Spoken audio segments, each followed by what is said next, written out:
I'm eating lobster, chopsticks, freaking a boss, you know. I'll never fit in where I go at. Boss talk like I'm Boaz. Why fit in when you know you can stand out still? They remember you more when you hand out deals. Let's go. We won't fit in your box. We don't quit, we won't stop. Ride us all to the top. We won't fit in your, we won't fit in your, we won't fit in your box. No, we don't quit, we won't stop. No, ride us all to the top. Whoa. We won't fit in your box. No. Don't box me in. I do my own thing. Spirit is right within. I got my own way. Violent is not within. Look at the way that I do my ops again. Better let me loose. You know that I got the juice. Everything I got to do. Words that I speak out my mouth, I gotta move. We can't fit in your box. You're too cold and you know.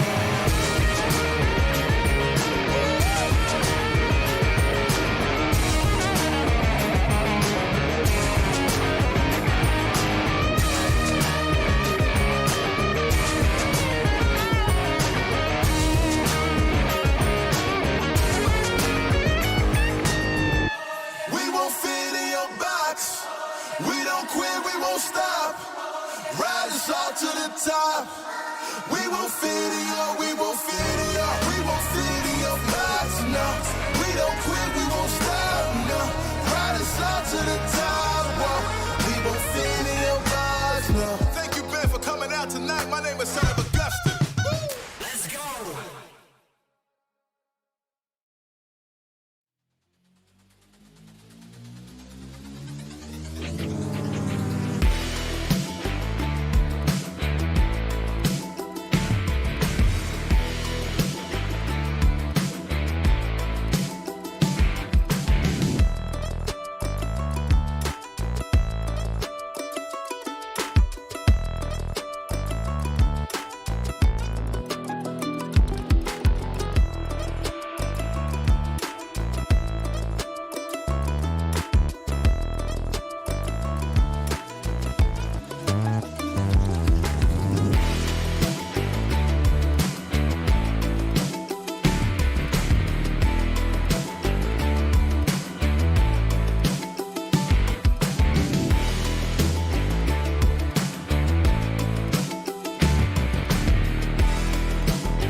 is what you get when you're sitting as a vet. But everybody know that you're a threat. With the rest, let's go. We won't fit in your box. We don't quit, we won't stop. Ride us all to the top. We won't fit in your, we won't fit in your, we won't fit in your box. No, we don't quit, we won't stop. No, ride us all to the top. Whoa. We won't fit in your box. No.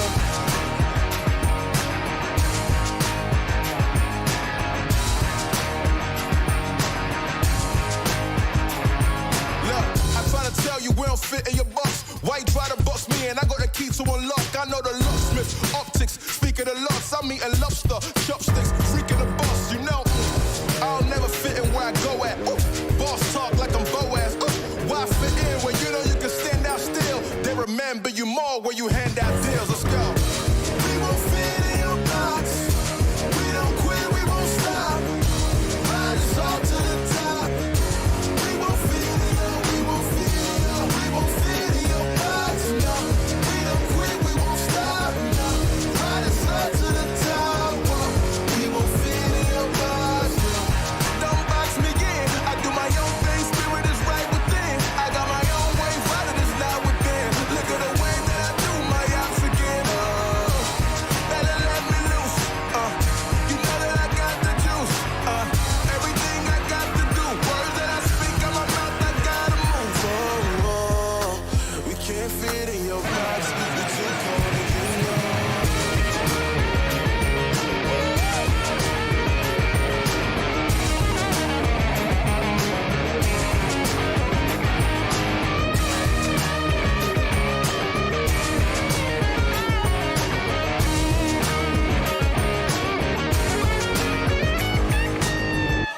We won't fit in your box.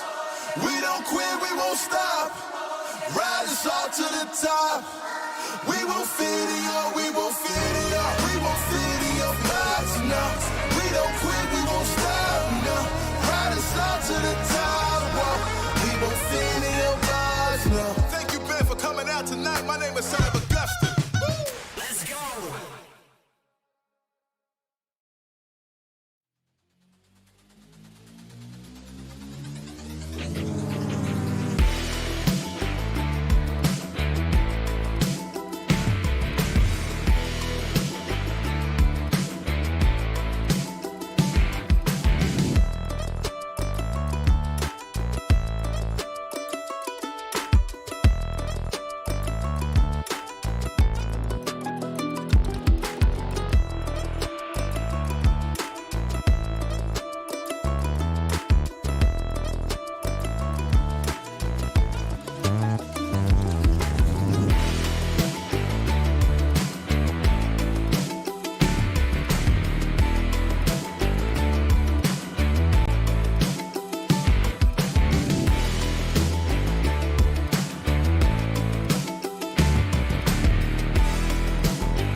Hello, guys, and welcome to the MEA Championship final day. It is the last day. Of course, that's also what final means. But of course, you're on the desk with myself, DK and Esports, and we are going to be taking you through all the action, chaos, and mayhem that these teams are going to be bringing in.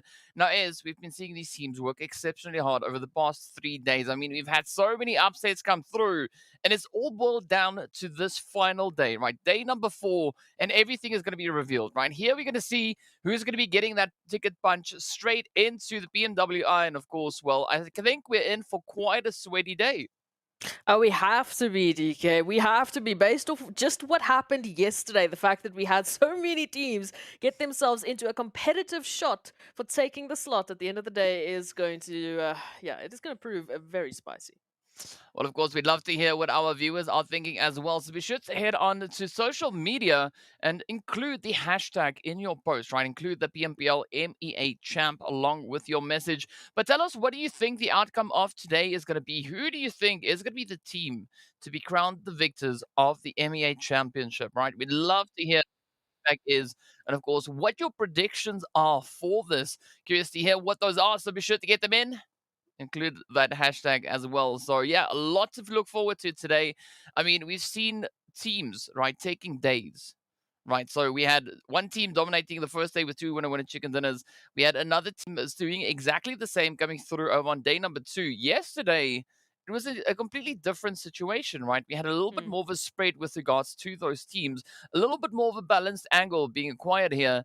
But that makes me so curious to see what is going to be happening here today, right? Will we see another potential team looking to step it up, bring in that extra additional bit of performance? Because as we were looking at the leaderboards yesterday, right, at some point we had a few teams actually sitting on only 19 points away from that pole slot. However, that has changed up, especially as we've proceeded through our final few matches of the day yesterday. But now today, it's a slightly different situation. There's still a lot of opportunity for some big major moves to come through, some big major upsets. And I'm curious to see, right, is that going to be up to, well, we know it's going to be up to these teams, but of course, well, who will be the ones rather than to step up and pull off these moves? Only time is going to be telling, but let's also take a look at those teams and just delve a little bit deeper into what we've seen so far in the last couple of days. Of course, Crash Gaming and Vision Esports have been those two, well, talk of the town, basically, as they jumped into this PMW, imagine, the MEA Championships with an absolute bang, doing themselves completely from their PMPL performances. So it was quite a bit of a shock for everyone as we just had to sit and sort of watch where this performance has been coming from. But we obviously had an insane day of play yesterday, having the likes of GEEKAY Esports, Arab Golden, Brute Force, NIGMA Galaxy, RUKH, take your pick.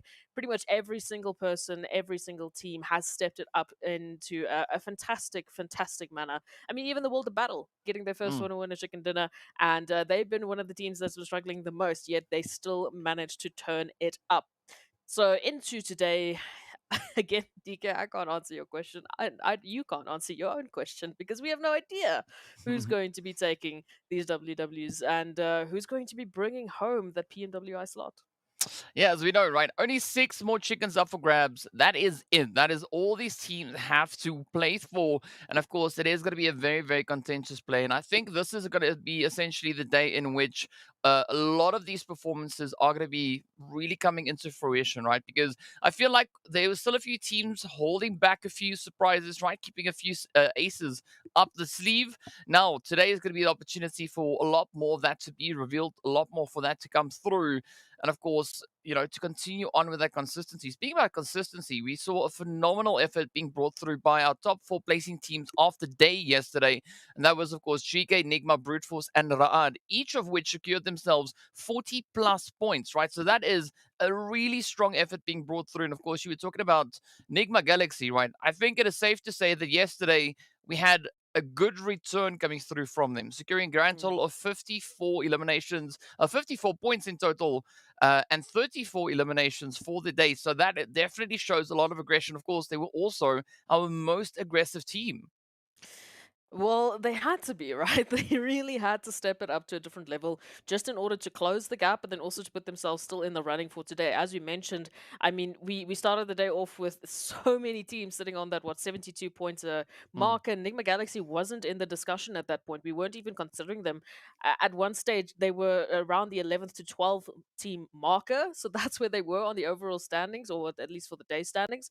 And then moving into just the end of yesterday, the winner chicken dinners that they picked up up, the eliminations they picked up. It was Mm, like the NIGMA Galaxy of old, exactly the team mm. we were expecting coming into this competition. So finally, we got to see that performance. Finally, we got to see them as we know they are able to perform, and bringing in such an incredible performance. You can see why that is the case with the numbers on screen. My goodness, 34 eliminations. Yeah, I mean, that is a pretty strong play. And of course, as we can see, 8,000 damage. That is an immense amount of damage being dealt by them. But of course, it is Nigma that we're talking about at the end of the day, right? So we're expecting to see stats like this come through. Of course, also taking a hefty amount of damage in turn. So it was not an easy run, right? They really had to put a lot of work in to bring in that level of performance. But I think it's all going to come down to whether or not they'll be able to replicate those efforts yet again here today. Because as we saw, the first 2 days, things look a little bit shaky, but a lot more solidifying moving into that day number 3. And let's hope that it continues forward, right? That trend continues to kind of just develop as they now step into these final 6 matches, because that's all that they have to play through, right? Only 6 matches, and everything will be decided right here. Absolutely. And again, we're going to be going through this day with a bated breath as we wait to see who's going to be those teams stepping up in these 6 matches.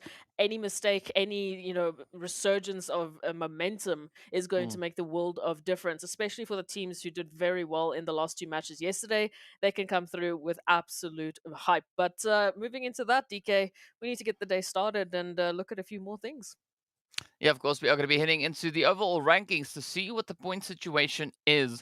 As you can see, we do find the players there from Crash Gaming still maintaining that lead of 146 points, only 9 points ahead of that of GEEKAY. But we also did see in that last match, right, the final Miramar being played yesterday, that GEEKAY were able to jump up in towards that second position. Of course, that moved the side of Vision down. But I think another big jump that we had was also that play coming through from Arab Golden Galaxy, right? That resulted in them moving up those 4 slots. So there's still a lot of potential here. I mean, looking even at the gap in rather between our top 6 teams, it's only 20 point difference, right? That's it.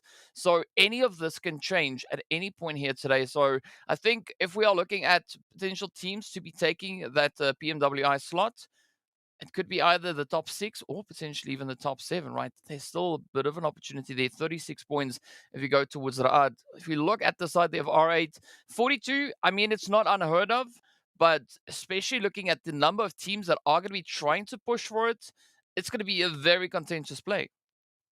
Absolutely, it's it's still wild to me that we jumped to these triple digit numbers so quickly yesterday, and how consistent the teams were.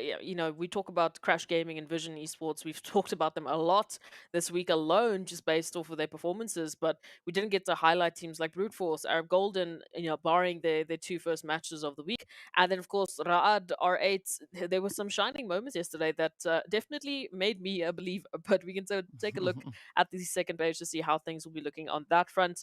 We go from 104 points all the way down to 95. What a jump. No, not really. 9 points difference. That is all Mm, that there is to get themselves onto the first page. Going further than that, again, not unheard of. We've seen teams like Arab Golden, as an example, drop 72 points in a single day. However, this is the last day of the MEA Championships. In terms of pressure, it's at an all-time high, and these teams will have to manage that expectation with themselves. If they can mm. make that still happen at this stage, I mean, just talk about a story. Yeah. Yeah, but of course, it's also part of the story is the position in which we find Triple Esports, right? I mean, they had a strong run yesterday as we saw a very aggressive performance coming through from their end. But again, right, they've not yet had that continued success, right? They had a few moments of hope, but things have been pretty tough, right? So I think seeing Triple Esports sitting all the way in 14th position, 81 points to their name, it's a little bit heartbreaking, right? But hopefully today could be that opportunity to bring in these upsets, right? As we've seen, and the evidence comes through from the respective PMPLs that these teams have qualified from, right? They have a lot of capability. They possess the skills to make the necessary moves. I mean, making the jump for triple, securing 65 points in one day, it's going to be a very, very risky attempt. I mean, that means that they need to get at least a minimum of 10 points per match, maybe 11 if you want to be a little bit more accurate on that one. But either which way, locking in that consistency, going up against this color of teams, it's going to be a really difficult task to pull off. But again, it's not an impossible task. However, how probable is it going to be? Well, we don't know quite yet. No, we don't. But Triple Esports, hopefully they have a good idea of how they will be bringing that through. I mean, again, we saw them yesterday fixing a lot of the mistakes we mentioned Mm, briefly. They had some of those hot drop opportunities. We saw them make a conscious decision, especially over towards Sanhok, to avoid that, to avoid those positions. So they are working on anything and everything that might have been problematic. And we saw that come to their fruition towards the end of yesterday. So I would love to believe in every single one of these teams that they have mm, that ability to give us that story, to show us, that absolute leap from wherever they currently are finding themselves mm, right to the top to take the PMWI slot, and they would be so deserving of it because of all the hard work that they mm, put in. Consistently we talk about how hard these teams have been working to get to this point, to get to this level of play, and still be able to surprise not only us but everyone else in the mm. battlefield. Yeah, I mean that just shows again, as you know, as to the capability that these teams possess, right? These players are absolute goats, right? They can make magic happen out on that battlefield. But also, if we are looking at this realistically, there is going to come a point today. And I think it's going to be around about that third match, right? Whatever movements have not taken place by the third match, I think it's going to be a little bit late, right? Especially trying to make big moves, right? When it's up, let's say in between that top five, seeing that it is still contentious, right? They could maybe try and push it all the way to the very end. But I think if you are going to be playing for those major moves, or any moves for that matter, try and rather bring it in the first 2, 3 matches, because there you have that little bit of bounce back room, right? You have that extra little bit of leverage in case something doesn't exactly go according to plan. You can still make up and close it off as you push further on in. Yeah, look, when we talk about those pivot points for teams, Mm, especially moving into in terms of momentum, in terms of the nerves that start to shake up, as we know, your time is running out, and that looming doom that is the end of the championship when we make the final call and we mm, give that slot, that one slot away, which just adds to all of the pressure. But we can take a look at the schedule to see what exactly these teams will be in for their last day of play. Of course, no surprises this time around. It is the same map rotation they've been used to for the last few days. So they know what's coming. They know what they need to do. They know by which point they need to have it already done if they want to be comfortable. I just think, based on yesterday's performance, if we have a repeat, we will literally be waiting till the last possible map to make a call. And that is great. I haven't had an opportunity or an experience like that, DK, where we are literally just sitting on the edge of our seats, absolutely with no clue as to who is going to take it. mm. Yeah, and I mean that's the beauty, that's the excitement, but that's also part of this entire scary business that we are going to be looking at here, because nothing is a given at this stage, right? As you said, it can move in any which direction, and that I think must be so exceptionally stressful coming through for these teams. But of course, now to try and give us a little bit of a better assessment as to what we could be expecting to see, let's take a look at a few of the Erangel breakdowns, seeing that we are going to be heading into Erangel for our first match of the day. Now, from what we've seen across the board, right, this has really started to balance itself out. As we can see, Raad, Vision, very close with regards to those numbers, but a very close second to that, of course, then is GEEKAY and NIGMA sitting with also well over 1,000 damage, well over 1,000 points, rather, in damage. Phew, look, in terms of the damage numbers, we have seen a lot of little bit of steals, right? We've seen a lot of teams really picking up damage, not quite converting it into the eliminations as they would have wanted it to. But you can see there's definitely a very, very good effort to get to that regard. Raad, I mean, no surprise really that we are seeing that jump in performance for them. They've definitely been in the hot seat, I would say. I mean, barring day number one, day two Mm, was a very tough day at the office, as we like to say. They dropped in performance considerably, and we were very worried that we weren't going to be seeing them come back into a discussion point. And again, yesterday, I don't know what the teams did. I don't know if they all just got together before the match and said, listen, today's the day we are all picking up the pacing because it needs to happen here for the regions. But they definitely made an impression on me. And this is why they are sitting in their 7th position. This is why they are still a contender. Yes, they are the furthest away in terms of some of the other teams, sitting on 110 points away from that 146, but it's still nothing compared to some of the previous seasons we've seen. This Yeah. is still very doable. Yeah. Yeah, it's definitely not an unobtainable goal, right? It is going to take a bucket load of focus and determination to pull a move like that out of the hat.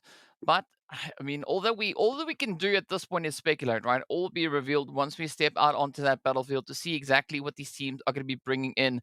But as you've said, right, there are such a strong team when it comes to the side of Erangel. So maybe there could be a bit of an opportunity, right? Maybe this could be exactly what they need. This kind of pressure to be on their shoulders for them to rise up and just bring in an absolute smasher of a match. Unfortunately, we have 3 Erangels. So there is going to be ample opportunity for that consistency then to come through. Yeah, we mentioned at the beginning of this tournament, we thought the teams that really came through on Erangels in their previous PMPLs were going to be those teams that were running away with the points. Again, statistics went out the window. Nothing went to plan, as it normally doesn't. And we were pleasantly surprised with how many ebbs and flows we had between Erangels. We had almost a different winner every single Erangel. So it was incredibly tough to pinpoint who was going to be that one dominating team. And that's, again, been an interesting point that we don't have one overperforming team. We don't have that one golden goose, as we like to say, that's really taking every single point that's coming their way, or every single map. It's just all them every day, any day. So, with that being said, moving into Erangel, 3 Erangels left. Ra'ad definitely in a performing factor. Sitting on 7th, they can make it happen. Yeah, they definitely can make it happen, but it also could potentially help them with that is going to be a little bit of Monster Energy. So a big bad shout out going out to Monster Energy, our official energy drink partner for PUBG Mobile Pro Leagues. And today is going to be that final opportunity to unleash the beast. And speaking about beasts, let's hop into our first match of the day. Oh, I mean, as we've come such a long way, but let's get this party started as the flight path is going to be starting on the west. A very centralized pathway across to that eastern side. So again, it will allow some pretty decent access for a big majority of our teams. Oh, absolutely. This has been a little bit of a challenging map for me personally, because we always only end up in the south of Erangel. I've forgotten what the northern side feels like, but I think by now the teams are definitely used to that. And looking at this now, we've got a wonderful spread of teams heading especially towards Georgiapol. No surprise there for R8 and of course Ra'ad, who we've already highlighted in bucket loads. But moving over towards that southern side, going to be curious to see if RTG will continue to go to Novo, because of the potential that this might just end up on the mainland without any secondary considered. Vision towards Lipovka, no surprises really. Now we just have to wait and see where these teams will land with the zone. Okay, there it is. Yeah. I mean, we weren't asking for anything, so this is a beautiful, beautiful upset to come through. It's like, you know, the RNG gods read my mind, right? So we'd rather just keep it upstairs instead of having it come out. But again, if you want to see the live leaderboard, there it is on the edge of the screen, of course. It will also be making its way to the top of the screen once we get right down to the battlefield itself. But looking at this, though, I mean, this is like we're starting on Sanhok, right? This is pretty much the equivalent of what we have. Looking at the available amount of space that they have to work with, it is going to be tough. It is going to be sweaty. It is, it's crazy. It's silly.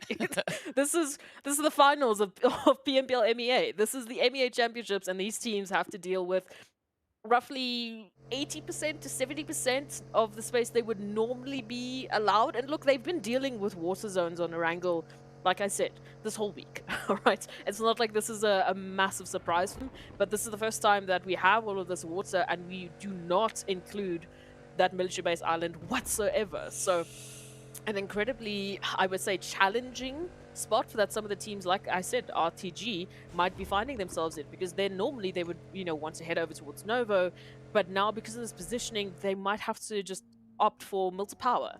instead.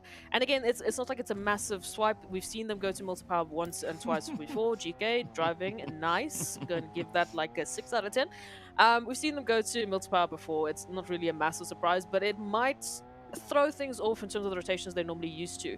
For Arab Golden, who's sitting in Milta, waiting for that rotation from RTG, they definitely will be like, well, what now?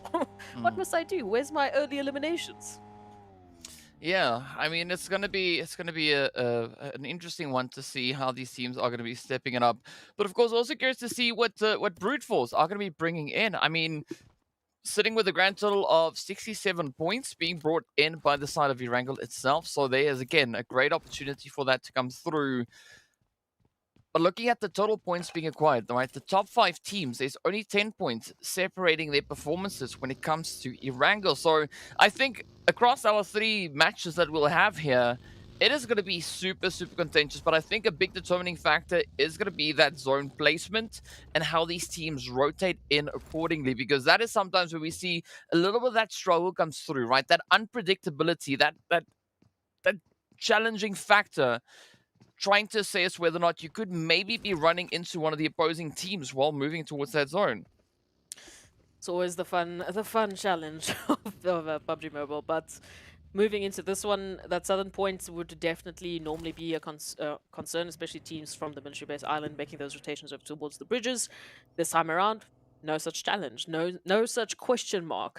Towards the western side, I would say, especially for school, towards Potato Hill, even I would include just Naya potentially if we take a bit more of a northern shift. Those points, those rotational points are going to be pretty tough. So that's really where you are going to start to worry. Okay, well, I need to take this. I need to take this hit through. I need to take this path, especially for some of the teams who like to rotate earlier. There's a lot of teams already sitting and containing and waiting for early engagements, for early fights, so that they can pick up points as quickly as possible. As for some of the rest, like Vision, all the way to Lapovka, I mean, they don't have a worry in the world. They can sit pretty and just wait, loot up, and get ready for what is going to be a very wild zone rotation. In terms of shifts, though, DK, this is the question then. Do we go north? Do we go south? Do we head all the way to the west and basically just take away all this excitement of the water? No, I kind of want the water in there, right?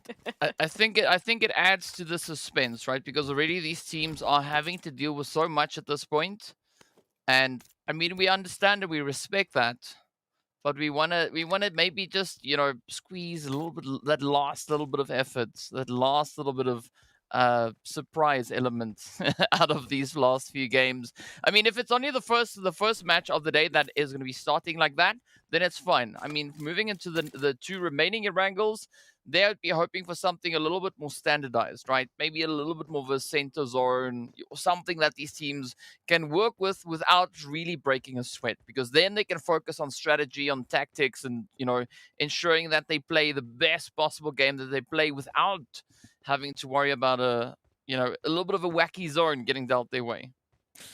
That's a Erangel, man. We've only had wacky zones.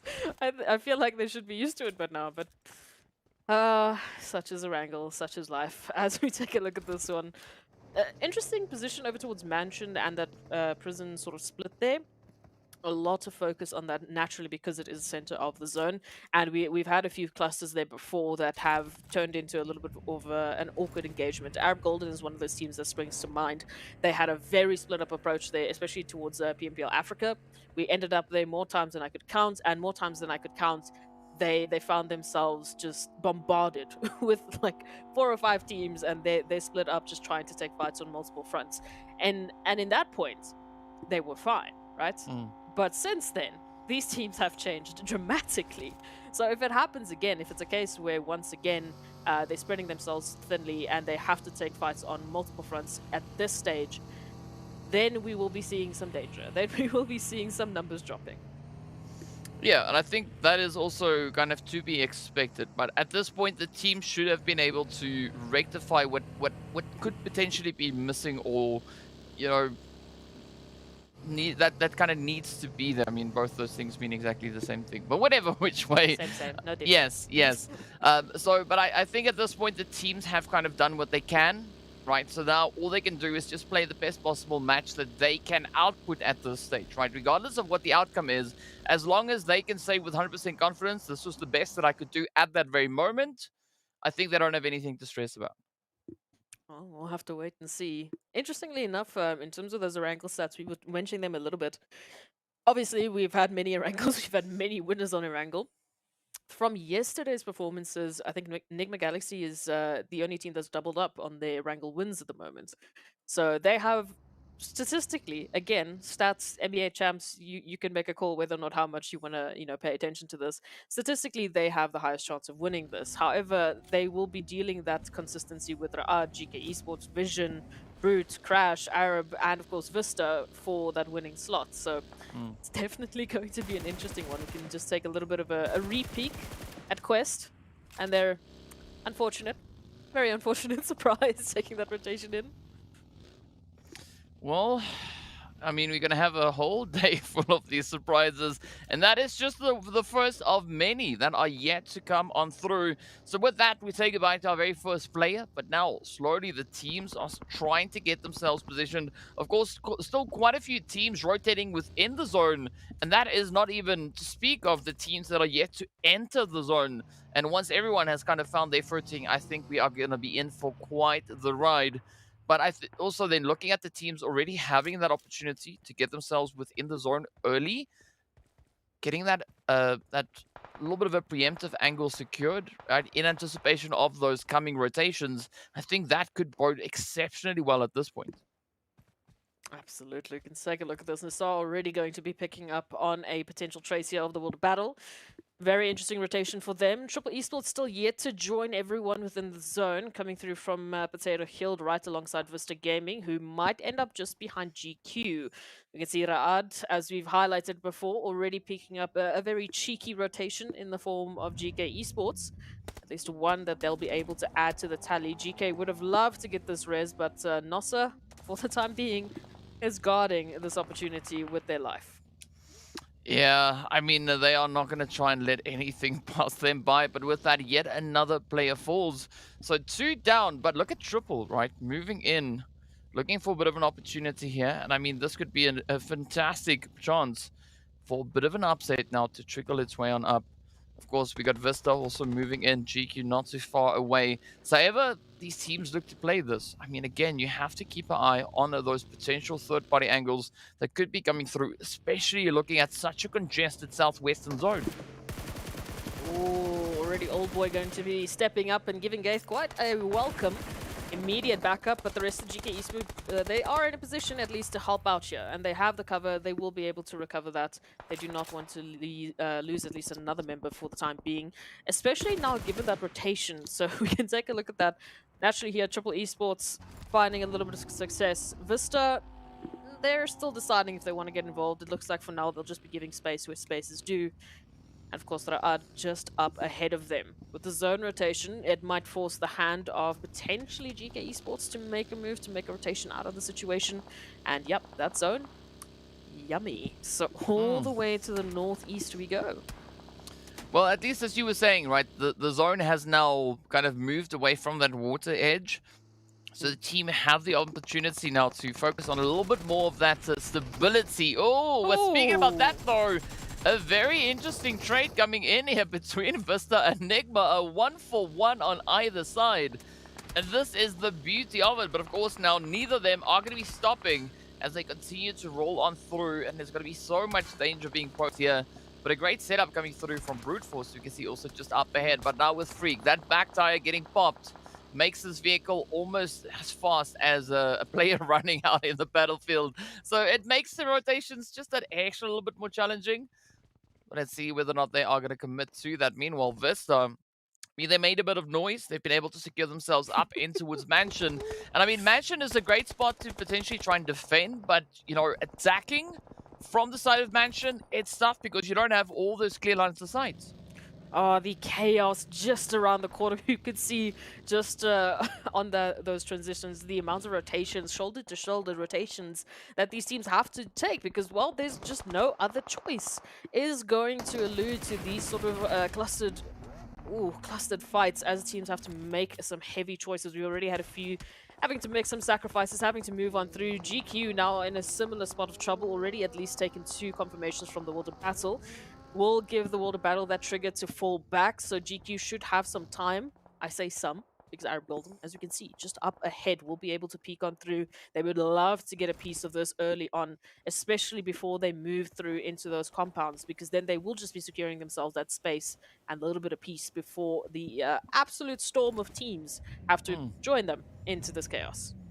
Yeah, but I think especially moving into the next phase, that is where a lot more pressure is going to be finding its way on through. So, yeah, let's see how these teams can get themselves secured. I mean, I kind of understand why Arab Gold are not just holding on the edge. Again, waiting to see what that zone will reveal. Meanwhile, RUKH now coming through with their push up towards the zone. Maybe a bit of a crash into the side here of RUKH. It's going to be a risky play either which way. And that does seem to be the case here as RUKH. Ooh, come flying on in. RUKH at the ready. Pusher and the rest of the squad now preparing for a great defense, but will it suffice? The first shots land as Fivo picks up Pusher, and this is that opening opportunity now for RUKH to come rushing on in. I mean, especially looking at Bronsberg holding that off-angle play, that could maybe provide a bit of a barrier now coming through onto this RUKH assault. Oh, but it is quick. It is very, very spicy. RUKH stepping up to try and hold on to whatever they possibly could, but battle's not over. RUKH Esports still in a heavy investment for this one. They need to get eliminations out of this. Otherwise, what would this have been worth? Losing 2 and not getting any eliminations for it? Come on, that's not how we play. We have to be better.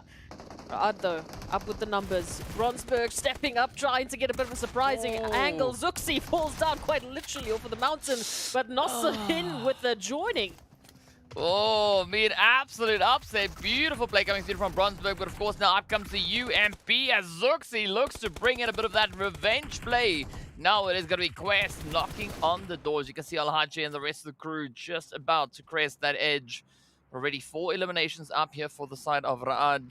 Will they be able to maintain some form of momentum here? As we can see them now trying to reach across with the utilities, but of course NIGMA, Galaxy, and RTG getting into a bit of a tussle up in center zone. Not the most opportune position here for NIGMA to be holding, and a lot of pressure now coming through on towards RUKH as they do find Freak. But now, will they get that whole team patched up and back, swinging at the attempt here towards RTG? Ooh, questions flying high. Oh, but there is a little bit of a helping hand. Ultimately, though, RTG will be very happy with that, as well as Vision, to be able to pick up NIGMA Galaxy, as that is some heavy competition that they will be taking off the board. Still, over towards the center position. What a compound for RTG to be able to hold. Vision, of course, coming through from the outskirts, just picking up, a few eliminations wherever they can. We can see RA here from the north, rotation right past the World of Battle and Crash Gaming. RUKH and Quest, that has been something that has been brewing for quite some time, as RUKH had to bow out from the situation, and RUKH unfortunately will need to potentially leave Fever behind and focus on longevity. Meanwhile, Quest, I mean, it was a very good attempt for that third party, but timing, I just don't, or the angles at least available to them, just wasn't quite where they needed it to be. Yeah, I mean, it's tough, right? Ooh. This is an exceptionally tough play, but RUKH Quest still continuing on with the efforts here. Of course, just relocating back in towards the zone. But now we have the side of VISTA coming through as RUKH gets taken out. 5 eliminations up though, but Bisk just doing their thing, just ripping it up. And now Kante, gets the hit in. Could this be? No, it won't. As you can see, VISTA securing the final few hits to close the door on Quest. Again, though, 6 eliminations up, not the worst finish. So again, some really high elimination counts coming through, but the teams getting sent back rather early. Now R8 turning their focus onto the side here of Arab Golden Galaxy. And again, maybe this could be a great chance for R8. It could also be an opportunity for Arab Golden, depending on how they can play their cards here. Again, needing to be very careful with the eliminations or the fights that they start to pick. As we know, R8 already very well aware of Arab Golden, their position. Arab trying to spread themselves out to get the better angles here into this position. But it is coming with its own risk, especially if the World of Battle choose to move a little bit more towards the south. That will obviously be determined by that next zone shift. This is quite a stack of teams here into the final moments of the first map of the day, DK. So plenty choices that these teams will need to make, especially with this next shift. Oh yes, and of course the shift is going to maintain that western angle, as it now looks quite favorable here for the side of Brute Force, Vista, and the rest of the teams already secured there. But where will it take them, especially now looking at the teams having to push through from that western side? Of course, Hope now trying to get themselves to rest up. But as we can see, Hope all the way out in the blue, trying to heal off, trying to see if they can maybe secure a position up in towards that top 10. But as we know, it's only realistic from the top 8. That is where the placement points come through. So I don't know if Hope is going to be able to survive long enough, because the blue zone will not allow too much of that to happen. Difficult choices, of course. GEEKAY Esports, they have been jumping from one fight to another. And unfortunately, it doesn't seem like their fight is really going to be rewarding them enough for all the efforts they've put into this one, at least with 2 eliminations. But we know that blue zone, it just chunks HP, especially at this stage. So GK will bow out. In terms of the teams we have left, there are still plenty of contenders fighting for that top slot. I mean, just taking a look at Brute Force, Vision, GQ, and Vista with the higher elimination counts. And we know, over towards those overall standings, they definitely are trying to get themselves up as far as possible. Arab Golden now, with that zone shift, taking a bit more of a southern approach right beside GQ, who are hiding out in a shack and hoping that no one will see them. Whew, it's a risky play. It is a very, very risky play. I mean, these shacks, they could be a little bit of a saving grace, but also the downfall. Now, Arab Golden, Access spotting a bit of an opportunity here. Curious to see how GQ are going to play this one. I mean, they do have a bit of an opportunity to spot those plays coming through towards that southern edge. But as we now return back towards the north, there's going to be Vision trying to just hammer through the smoke, find the plays onto the side of R8. And again, these ranged assaults prove to be so challenging. But of course, RTG there to just capitalize on the opportunity being created by Vision. Same compound, same opportunities. RTG just made the better call. Taking these buildings has secured themselves not only the eliminations over towards NIGMA, now we take a look at R8 quite literally in the exact same place and feeling the same pressure. As Ragnarok and Carry Boy will have to do what they can do in this scenario. Hopefully they stay alive, but of course we know Crash just behind the Vision, just towards a very close angle where they can pick up a few of those eliminations. So the pressure for R8 is by no means going to go away anytime soon. Yeah, and that could either be a blessing or a curse, we don't know, but we'll find out soon enough. And speaking about tough place though, the Wall of Battle getting caught over towards the eastern side as Muhammad now just tanking so much damage. Down they go. Hey, buddy! Securing that elimination. At least Wall of Battle being able to find that elim. Now let's see what is going to come through for Muhammad and Arthur here, as we are yet to see another performance like they showed yesterday, right? As we know, they also got that winner with a chicken dinner. I believe it was back on, what was it, day number 2? Or yesterday? So there is that chance, right? So that we could potentially see a phenomenal rise. But is it going to be in the nick of time, right? Will they be able to secure it early enough? Meanwhile, the players here from Crash looking to find a bit of an opening as they test the water, looking to create that opportunity. And of course, they do find themselves a little bit of Arthur. And with that, well, the World of Battle will get backed up in 10th. Tough times here for the World of Battle, but they've also lost their lost members so early on that they didn't really have that opportunity to bounce in with the full power that they would need in these scenarios. A duo up against these full squads. We have 1, 2, 3, 4, 5, 6, 7 full squads. My goodness. So yeah, it's a bit of a tough decision. R8, as we said, pressure as Crash Gaming finally do move on closer. The utility sent out, and R8, their days might be numbered in this situation. Even if they do rotate out of this compound, well, RTG is waiting. Oh, but here we go now. The pressure is on. Jafar cooking up a bit of an 8. Beautiful rebound. Will it find the play? No, fortunately for R8, they are secured within that bathroom. But let's see, maybe this one will be on target. And the answer is yes, as Carry Boy gets found. That is 1 down, 1 more to go. This is the opportunity now for Crash to rush on through. But of course, they still need to keep a very close eye as they do secure the finish, and that is the end of the road. R8 getting sent back empty-handed, but at least potentially finding a bit of a placement point there. We're not quite sure just yet, but as we know, right, yeah, it is only from 8th place onwards. So a very unfortunate play there for the side of R8. Now NASR looking to do a little bit of cleanup over towards the southwestern side. VISTA are looking for opportunities, but NASR just denying their access. Absolutely, Mazzaro going to be sending out a few utilities, hoping for connection there to give their teammates the space they need to recover. Vault for Vision in a similar scenario. The only member still alive, and I said that way too soon. RTG, they move on in for the closure. They have been aware of Vision's position for such a long time, so that's not a surprise. Again, this position from RTG is just elimination center. They can take a pick and take a fight with almost every single team until they get challenged potentially by Crash Gaming. I guess they would be the closest. But I don't think they want a piece of this action just yet. Well, let's see how this one unfolds and where the player is going to take them. Of course, now RTG, a good setup that they've got here. I mean, this compound could definitely be quite favorable for them. But the pressure is going to be on, right? They have to defend. They have to see if they can find that extra little bit of leverage onto the side of Crash. Meanwhile, NASR, VISTA getting right down to business as Mazzaro will get confirmed on up. Down they go. It's the end of the road. But now Brute Force trying to capitalize on the opportunity, looking to push a little bit further towards that center zone, looking for a bit of a setup. But again, there's not a lot of opportunity here. That, again, is sugarcoating this whole situation.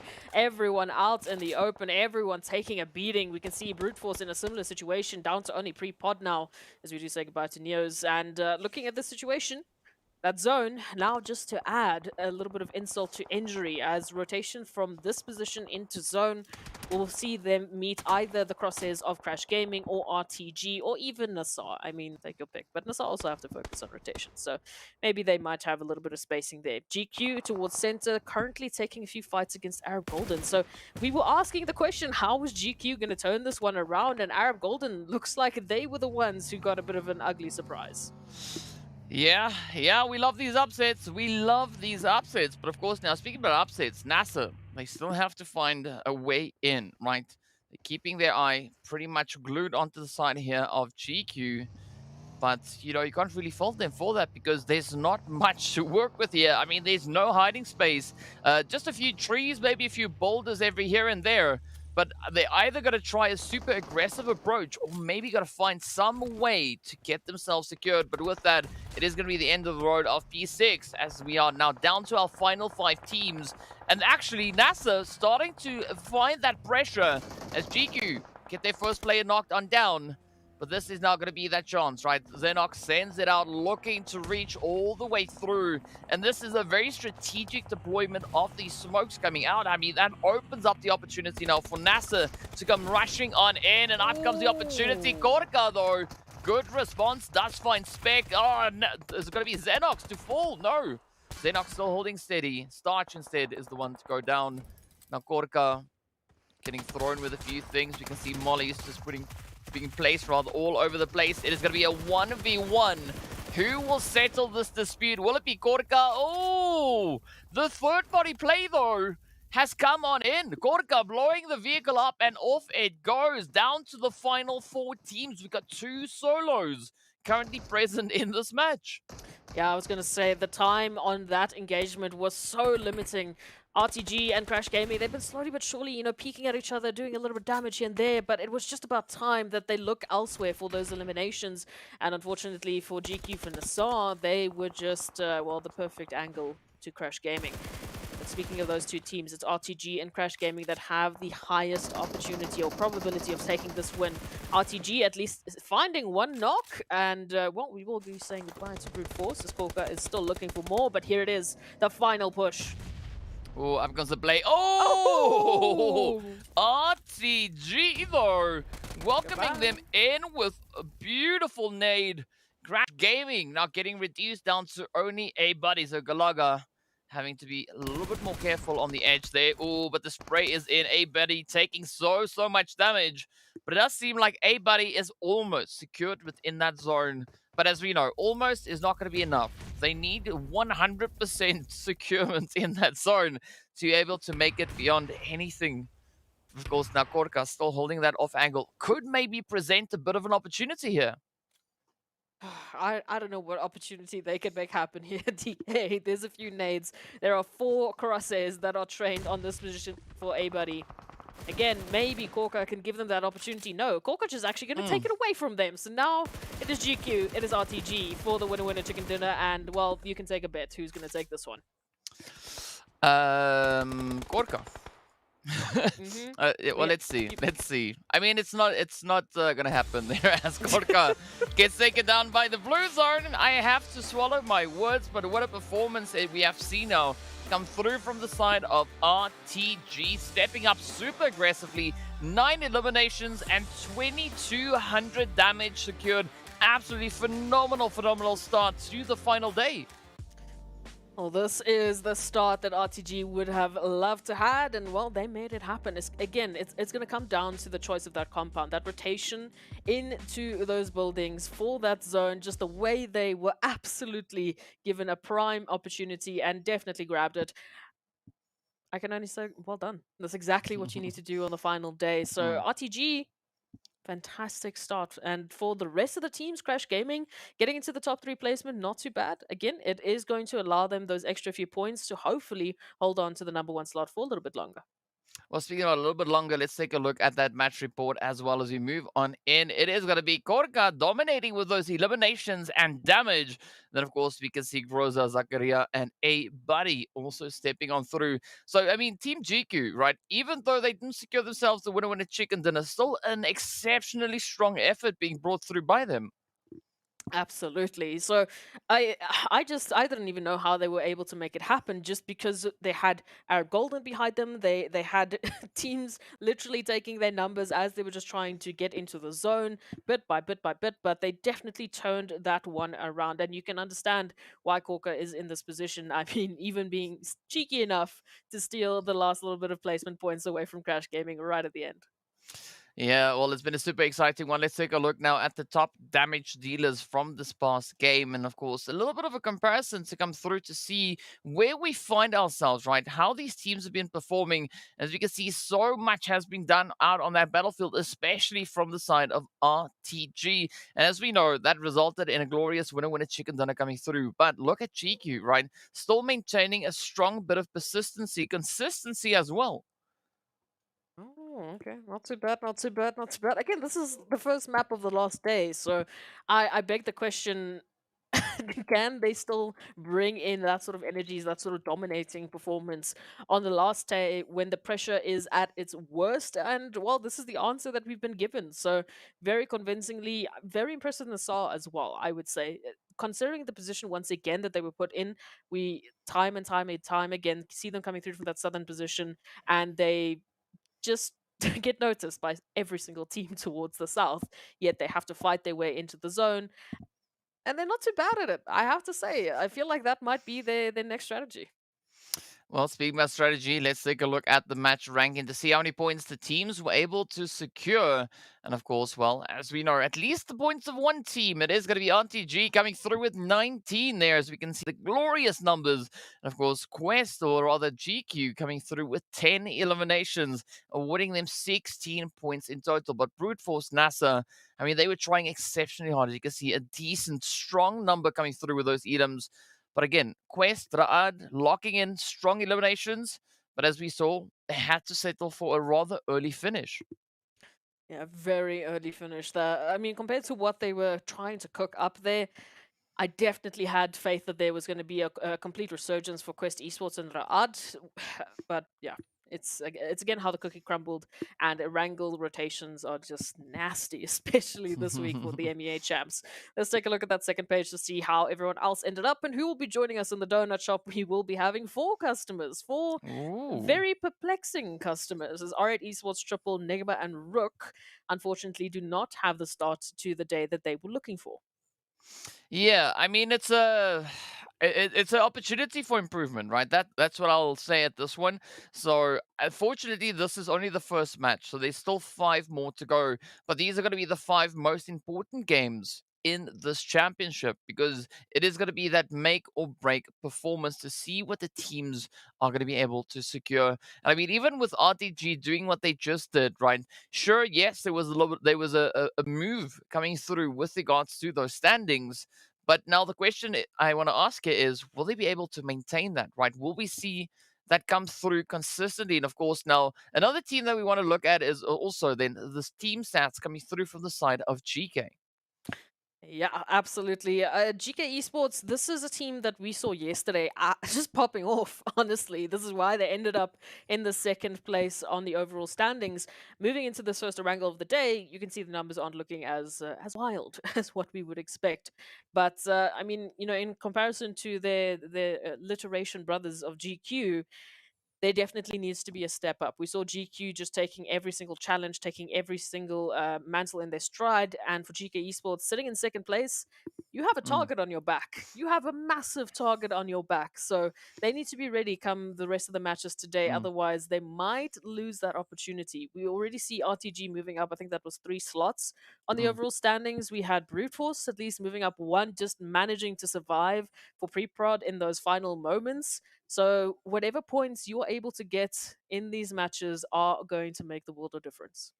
Yeah, it's going to be make or break, but at least as we know, we are going to be heading into Miramar next, right? So looking at the performances that we've seen on Miramar so far in this championship, I mean, R8, again, being a very strong representation when it comes to the total amount of eliminations they've been able to secure there. But of course, well, before we get into that, we are going to be taking a quick look at another team head-to-head, right?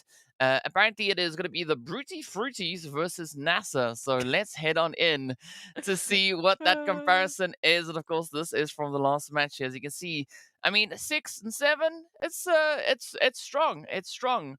But of course, we want to see now consistency being the main goal here. Now, yeah, look, so this is a bit of an interesting one in terms of the head-to-head to me. The reason I wanted to point it out is because obviously they both got 10 points in that last match. In terms of the application of those 10 points, it's a very different scenario. Again, NASR I highlighted as one of those teams that in the last 2 days have just been so prophetic in terms of how they manage those outskirt positions, how they manage those sort of just last-minute chaotic rotations where they keep running into teams, whether they do it on purpose or not. I don't know how they could plan Erangel rotations that well, depending, how we've had these Erangels just blow our minds. But they really seem very comfortable on the outskirts. And for Brute Force, again, it came down to those placements. Just survivability with a few of those foundational points is what is keeping them in this race. Well, speaking about the race, right, let's take a look at the overall rankings to see where these teams currently find themselves. And of course, we still have the side of Crash maintaining that pole position. I mean, GK also now looking to try and close that gap, but it is still such a challenging day. And that's now a 16-point difference between first and second place. But of course, we did see that move come through from Brute Force, moving up into with that 4th position. Again, trying to bring through that extra little bit of pressure that they can find. And there's only 4 points, 4 points between them and the position in which we see the side there of Vision. So curious to see how that's going to play out. But of course, I mean, RTG Road to Glory, they've jumped up 3 slots all the way into 8 just based on this last match. So Chicken Dinner still accounts for quite a lot of movement. Bam, bam, bam, bam. We go to that second page. We still see a very close resurgence. For Quest Esports, we know they were just alongside the Ra'ad in terms of how much damage they were outputting, how many eliminations they were looking for. So moving into Miramar, they have to be all the more aggressive. They have to be ready to bring as many points as they possibly can because they're getting closer. It's just, they need a bit more. Yeah, well, speaking about a little bit more, right? It is that time. We are going to be heading straight into Miramar to see what the flight path is going to be doing. Of course, the beautiful picture to start us on as we are heading right on down a very southern flight path. Ooh. Now, you know what usually comes along with the southern flight path? Either a complementary zone or a bit of a spanner in the works, right? Maybe sometimes we see a zone that pulls a little bit further up towards the north. But let's see which is going to be the case this time around, as the teams are going to be looking to make their way and get themselves situated. Already quite a few teams starting to break off, heading a slight bit further up north. But Arab Golden Galaxy, I mean, they are sitting with smiles on their face, because they can pull straight into Via Del Mar and not have to worry about reaching that point. Oh, absolutely. I mean, this is just their position given to them on a silver platter. As for some of the rest of the teams, especially the ones that do enjoy those northern reaches, well, I hope they find a vehicle nice and quickly. Zone will be the talking point for us here. As we've seen, you mentioned, those spanners in the works that constantly get thrown our way, and here it is, the repeat of the water zone on Miramar, because why not? It's the last day. We need to give these teams clearly a little bit of hydration, I guess. See, this is what happens when you call a zone a complementary zone, right? It takes a complement and does something with it, right? What you want to interpret that as, take it for whatever you will. But here we have it, that zone now going to be forcing the teams again into a very Sanhok-like play here. So this is going to be a very exciting one. And of course, right out of the gate, GQ and the side of R8 trying to play a little bit of hide and seek, right? A little bit of cat and mouse. But, well, R8 not going to be letting this one slide, as they could maybe still lock in a few easy eliminations here. Definitely so. As we've mentioned, any sort of points, whether it's by placement, by eliminations, whatever it is, if you can get an opportunity to just grab something early on, it is going to make a difference. We already had a little bit of some wild melee action on the map as we get the zone. I think I was just too distracted by the fact that we have so much water on Miramar going to be involved in this next phase. But either way, some potential more eliminations here for R8 Esports. And Toffees, oh, buddy, run. that's all you can do. Yes, just run, right? Let's see if they are going to be able to get picked up, as we do have the team moving out. I mean, at least the rest of GQ, they are kitted up somewhat, so they could have a bit of a response here. But now it's going to be a very dangerous play, but fortunately, the terrain is what it is, so it allows them to use it to their advantage. But now they're just going to maintain that angle, maintain that trajectory, and potentially get themselves up to a position like either Graveyard or San Martin. But moving into Graveyard, they are going to be bumping into a little bit of that Vista problem. A little bit of those Vista issues, as we can wait to see what Vista will be bringing to the table. Crash Gaming, of course, over towards that northern side. A little bit of a nice replay for us, as Jafar had to say goodbye. Again, all of these nice little bit of early eliminations will be adding to the tally later on. I was also told there was a machete that was thrown, and we missed it. So, ooh, that, yeah. But it obviously didn't result in anything just yet. Maybe we'll get a bit of a highlight for it later if they can catch it. As for the zone, Triple Esports, smack bam, very close to center, and they're in Puerto Pareso, so that gives you a very good idea of how east we are looking at those rotations. It's just, I can't believe that this is a zone that we have on our second last Miramar.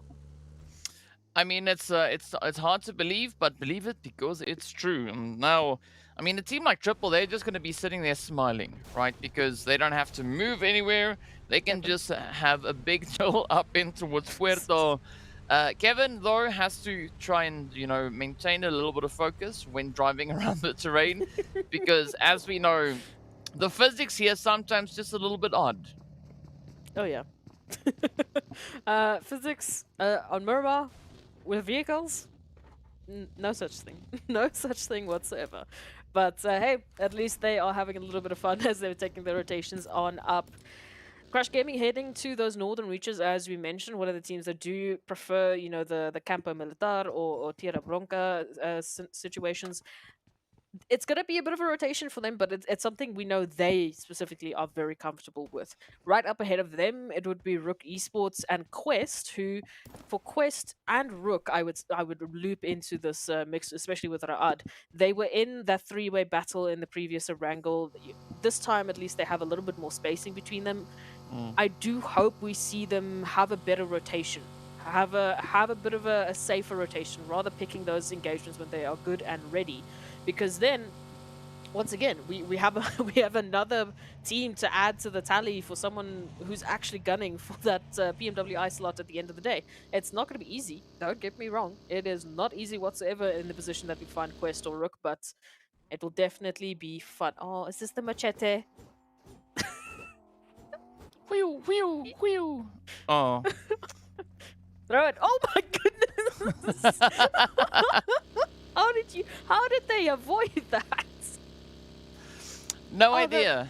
that was the No best. idea. No We have- idea. Oh. I mean, still a lot of excitement coming through here as the teams are going to be trying to, get those eliminations at whatever cost, right? I mean, if they got to throw machetes all over the place, might as well do it then. But yeah, big ups to Tofi for being able to dodge machetes. I mean, it's not an easy thing to miss, but well done though, nonetheless. And of course, speaking about not so much easy things, we are looking at a lot of those rotations now coming through, right? GEEKAY pushing towards the zone, coming in on this western side, but they have the World of Battle positioned just up ahead of them, as well as RUKH just on the inside of zone. So there is a lot of, danger just looming all over the place. Oh, absolutely. I mean, this is what we would come to expect, especially with this eastern zone. And I guess this is something we haven't obviously spoken about. It's a bit of the elephant in the room.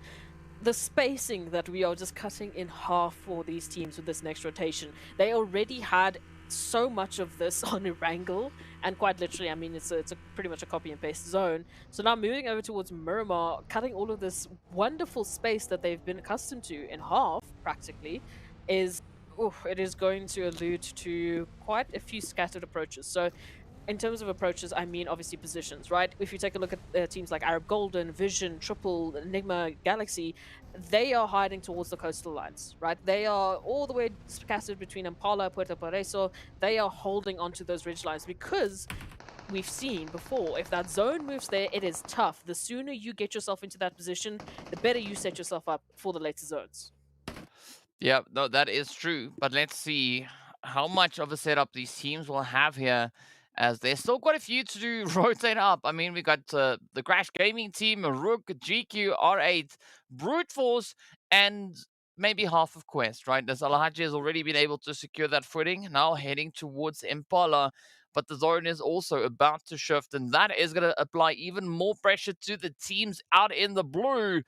Unfortunately, not a super aggressive shift, right? It maintains a decent position over on towards the mainland. We did see a little bit of action coming into the edge there of Los Leones, but looking at the positioning this time around, I think R8 and potentially VISTA might have a really strong angle with regards to that zone. Oh, absolutely. So, I mean, the positioning that they're going to be holding into this next phase could give them a lot of spacing as soon as they obviously make that rotation and get themselves into the zone. Cough, cough. But yeah, I'd be very curious to see how it's going to work, mostly because of that zone still has the opportunity, still has the potential of moving to the east or to the south. Then, all of this potential greatness will be taken away from them. In terms of the zone rotations, as we've seen, it has centered up at least towards the mainland. We're not going towards the water anymore, thankfully. Just a little bit of a spread on the outskirts of Impala. So that means the teams can finally get a little bit more comfortable, spread their feet out onto the land, and hopefully find some good sitting places. Ooh, NIGMA Galaxy now coming through from the southern side. They obviously are going to get a bit of a surprise here, DK, but now where do they rotate past this point? There's not a lot of space left. Yeah, I don't really know because, I mean, they've got the World of Battle, RUKH, they've got GEEKAY, as we can see, Triple, so many teams that are going to be trying to lock down on these already occupied angles. So I don't have an answer for you, Ez. I honestly don't. But what we also are seeing is the World of Battle now finding a beautiful answer to the push coming through from the players of RUKH, and also out in the blue, Prestige. Beautiful spray coming through here from Korka.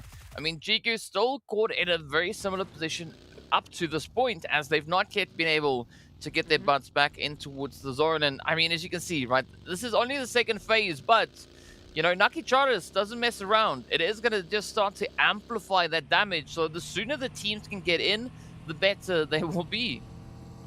Has to be the case, yeah. For GQ, they have a bit more opportunity because unlike the rest of the teams towards that northern side of the blue zone, they can get towards Los Leones, towards at least more a western approach of Los Leones. The rest just have to go straight down because of timing, because of, as you said, the blue zone moving in, looking for the eliminations. So It's a little bit more of an opportunity for GQ than I would say the rest of the teams in the same position. But it's not going to be over anytime soon. This is what I was speaking about.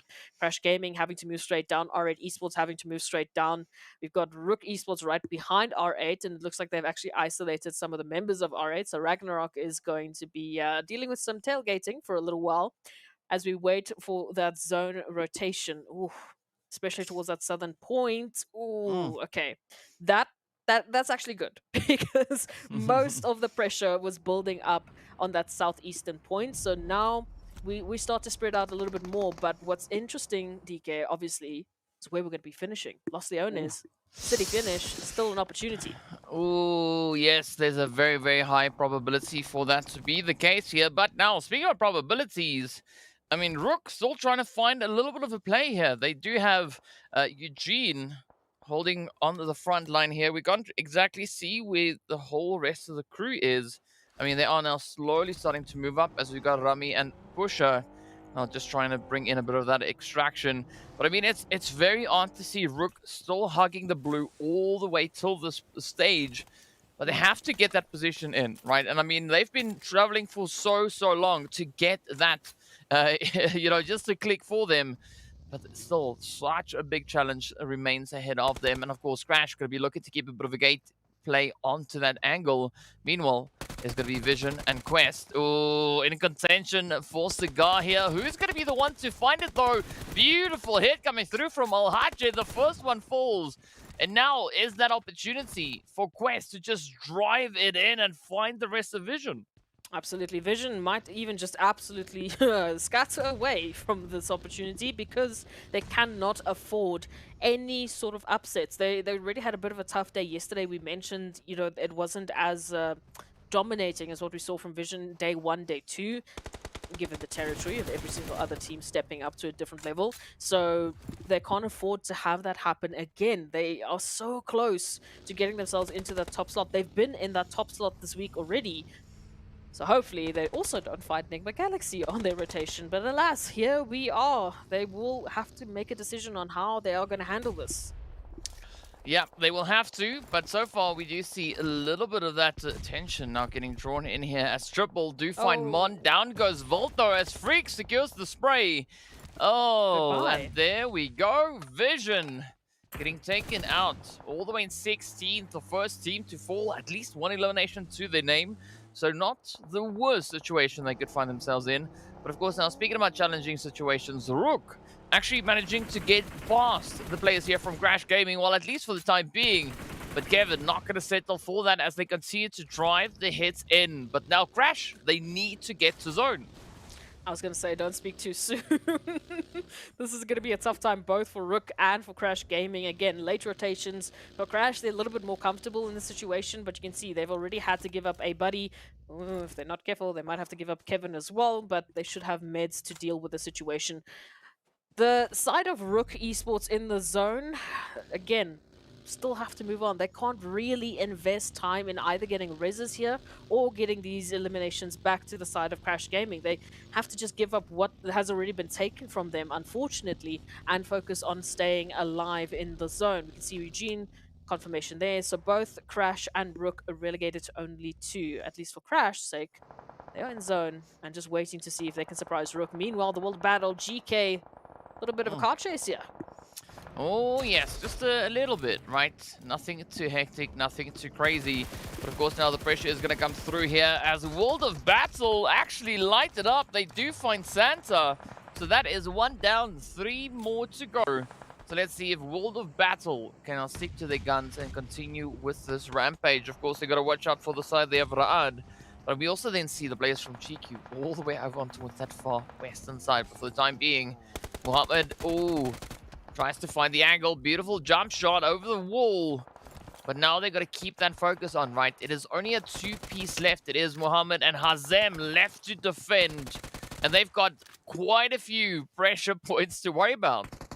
And you can see in the bottom of our screens, NIGMA Galaxy and Quest going head-to-head as well. The damage is being dealt all over the show. Even the World of Battle now feeling the brunt of the action of RTG, obviously holding those high-rise positions so they can just lay down the law whenever they feel like it. And now even RUKH step in, so the World of Battle caught literally between 3 teams looking to just take them out and say goodbye, back to the lobby for you. Well, they're still managing to hold strong, hold steady. So let's see if they can survive the onslaught. Meanwhile, we go back to Quest and NIGMA as it is a 3v3. Beautiful nade coming in there, finding a good bit of damage onto Koops, but not sufficiently so to knock them down. Icy, though, with a phenomenal spray, does find Walsh. Gets that confirmation in as well. And this is now... talk about an upset, right? Crash having to rely solely on what they have left in this game. I mean, down to Kevin they go. Quest also trying to make the most out of the situation, but Fight Done still going to be keeping a bit of an off angle, right? Not going to be looking to get themselves revealed just yet. Maybe that could play in their favor and find the angles that they need now on towards NIGMA. Unfortunately, that flank does have a timer on it. We can see the blue zone already moving in, going to be forcing them out of that position. They have to go into the vehicles. Quest, the rest of the team have to step up and take NIGMA down, or they will be saying goodbye to their first Miramar of the day. It is down to the 3PC of NIGMA Galaxy as Lord just desperately tries to run from that res. But a little bit more utility, a little bit more positioning could mean Quest take this one home, as they have the better numbers, at least for the time being. Oh, it's Definitely on the money. Down goes Freak. Absolute insane effort being brought through by the side of Quest here. Already taking down Koops. Now getting that knock in. This is the opportunity Quest have been waiting for. Lord has been revived. So let's see whether or not the opportunity will remain as NIGMA now make a bit of a play here onto the side of Triple as they find Thor. But that doesn't do anything with regards to the angle of being held here by Quest, right? So you can see Lord hopping in the vehicle. This is the chance for Dart to step on through. But of course, the suppressive fire coming in from RTG as well as Triple. So this actually allows now the escape of NIGMA to come through. Not bad, not bad. Definitely an opportunist where they can be. And I don't even know how they managed to get to this point. It was just looking like it was going to be over, but here we go. Saving graces moving in. RTG, fantastic performance at what we saw on the previous Erangel. They would love to double it up, and already taking one piece away from Quest might get them that much closer. However, it's not over. We've got Triple Esports just lurking right behind them. Kevin as well from Crash Gaming will be finding themselves in this position quite soon. So RTG, they might have a bit of a surprise looming behind them as they are focusing so heavily on Quest. Yeah, well, this is exactly what Triple needs, though, right? Kimo, Old Boy, the final 2 defenders, the final 2 players left to make a stand. And now they're going to come inching up, but of course now, well, the vehicle rotation, those sound cues will get sent across as Triple make the play. They could actually be rotating up towards the side of NIGMA Galaxy as well. But it does turn into a completely different situation here as RTG are trying to get their hands on these angles, these positions. Kimo also now getting received there, but down it goes the trades. Old Boy getting shipped out. That is a very unfortunate play now for Triple. At least 5 eliminations up. Quest going to be looking to rotate up yet again. RTG looking quite comfortable, quite steady up on the high ground. But can they turn that in their favor? Yeah, I'm not too sure. I'm not even sure how Quest is going to get themselves out of this position come the next zone shift. You can see Fahidan once again still holding that flanking position just to see if they can maybe surprise RTG. Any opportunity will definitely go a long way. Meanwhile, the rest of Quest slowly but surely try to traverse that mountain range, close the gap.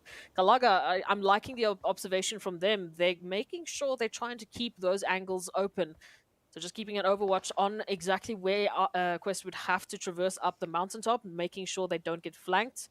I have to wait and see how RTG is going to manage this. It's a 4v4 essentially. So in terms of numbers, there's no real winner, but positioning definitely going to RTG.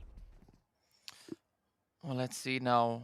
Will RTG be able to get it though? I mean, these cliffs, you could maybe say it's a bit of a saving grace for the side here of Quest, right? Because, I mean, try as RTG may, they have not yet been successful in securing those sprays.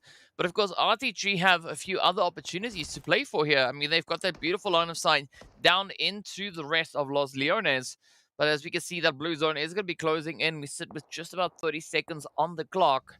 And then the next level of pressure will be revealed. I think the zone is going to be moving towards the northern mound, just towards the northeastern side of Los Leones itself. But let's find out. You can see that mound right there, smack dab center. Nobody's holding on to that position. So let's see how accurate my guesstimations are at this point. And of course, we haven't seen much coming through from the city itself, right? GQ, Ab Golden, Rad, R8, GK, they've all been quiet. But now this could be the opportunity to move, and that is exactly what they get. And this is, again, where RTG find themselves in a phenomenal setup because they can continue to maintain that high ground. Absolutely, they can stay on the mountain ranges. It's only really Quest that might be a bit of a challenge for them. As you said, they can't quite yet find the line of sight on towards Quest, but now this rotation is going to force Quest's hand. They have to move up further and further. The more they go, the closer they get to that road, the more they put themselves in the way of RTG. So you can already see one knock has been found. RTG slowly but surely trying to dissect these angles. Kante now taking a little bit of damage as well. So their time might be numbered. Let's see now. Jade down. Vista doing what they can at this point. But RTG, I mean, still, I feel like they're a little bit torn, right? They can't decide where they want to go, right? Are they going to play this angle? Are they going to play that angle? And also that spread allows quite a bit of information being acquired by them. But I think in order for them to make any form of success at this stage, they need to just commit to one angle, clear it up, and then focus on to the next one. Which angle is that going to be, though? I have no idea, right? I have no idea. But, you know, that's what makes sense in my head. But I think there's a reason why I'm sitting here and not there. Yeah, there's a reason we're just watching, right? We don't know. RTG definitely have more information than we do about the situation, but in terms of what's surrounding them, obviously NIGMA Galaxy just below them. Getting the zone will definitely go a long way for the duo of RUKH and Lord. As for RTG, ooh, they have found Fahidan, so this is great. At least for the side of RTG. Not so great for the side of Quest, who is fighting for those top slot positions. Oh, Kante getting caught out. Oh. And that will be another knock added to the list. Just 2 more to go, and then RTG will have found the quest they've been looking for. Yeah, well, we can tick that mission off. But let's see now, will Kalaga find that Molly over onto the edge? Oh, Da tries to make a run, but down they go. Alhaji now getting caught in a very uncomfortable position. You can see them just looking on as the snowman survives the flames. And that is the beauty of skins, right? Logic does not matter here. But again, opportunity presents itself. Galaga trying to find Mozaro, but for some reason the shots just don't want to connect up. Well, it was enough to scare Mozaro for that position, so I think job done, at least. You know, maybe it was just that. Just shoot around them, make them afraid, let them leave. For RTG now, again, in terms of the challengers, in terms of the teams that can challenge them from this position, there's not a lot to add to the tally just purely based on the high ground they have. So fantastic position, but also look at the utilities they've used just to get Quest out of these angles, just to get these eliminations. They are running low, very desperately low on utilities. So if they could get some loot, that would be great. It's all going to come down to that zone rotation, though, as they do find a little bit of success over towards Brute Force. NASR, though, also helping out, and this is a bit of a back and forth. Oh, maybe more than just a little bit, but here we go now. The opportunity again presenting itself. GEEKAY going to try and capitalize, but again, that zone just keeping the pressure up, right? I mean, this is the last day, but who would have thought the zone would be this brutal to these teams? I mean, Zakaria now trying to get that res in, at least to have Brute Force back on a 2-piece, but up comes GEEKAY. Still trying to capitalize on all the carnage up ahead of them, just sneaking their way on through, looking to play riches. But in the meanwhile, we will say goodbye to NASR as they get sent out in 13th place. With that, the pressure continues. You can see VISTA also trying to make a push for zone, but they are, at least at this point, still getting denied access. Loving to see this move through. Once again, Quest have been so good with picking up eliminations, but now relegated down to only one member. What else can they do? Vista, yeah, they're suddenly realizing that there was a little bit more than just a warning shot being thrown by RTG, trying to look for those connections. Kevin, I don't even know how Kevin is still here, but Kevin might not be here for much longer. Well, who knows, right? I mean, it's a tough one. Of course, a very full amount of teams just waiting up ahead. Mazzara also having a little bit of a challenging play there, as we do have a Boot now getting backed up. Out goes Busher. And this is where we are going to be seeing a lot more players starting to get taken on down. GEEKAY, though, just starting to apply that pressure as they move in the direction of Brute Force. So there could be great chance for some upsets to come through on that front. RTG, again, you can see them just looking in all directions, looking for that next strike, looking for that next opportunity. But it's still quite a bit of a range to play through. Meanwhile, pressure will be on. It's not going to be GQ driving it in. Riva goes down. Rio holding steady, super low on the health bar. But of course, the shots continue to connect as NIGMA step into the party as well. This is what we wanted to highlight because of the zone rotation.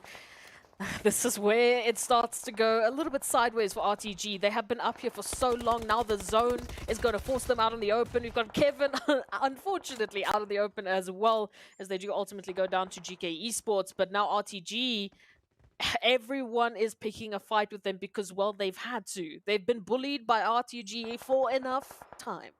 Is now a little bit of an opportunity for revenge here. And utilities, in terms of the supplies that they have available, it's not enough. They don't have smokes really to help them get down this mountain range, and they have to because the zone has decided to curse them. Yeah, it's unfortunate, but it is what it is at the end of the day. But of course, in the meanwhile, we are going to be looking to see what our teams will be bringing in as they get ready for this final push. I mean, we are just about to hit that 9th phase, so this is going to be go time as the teams will have to step it up.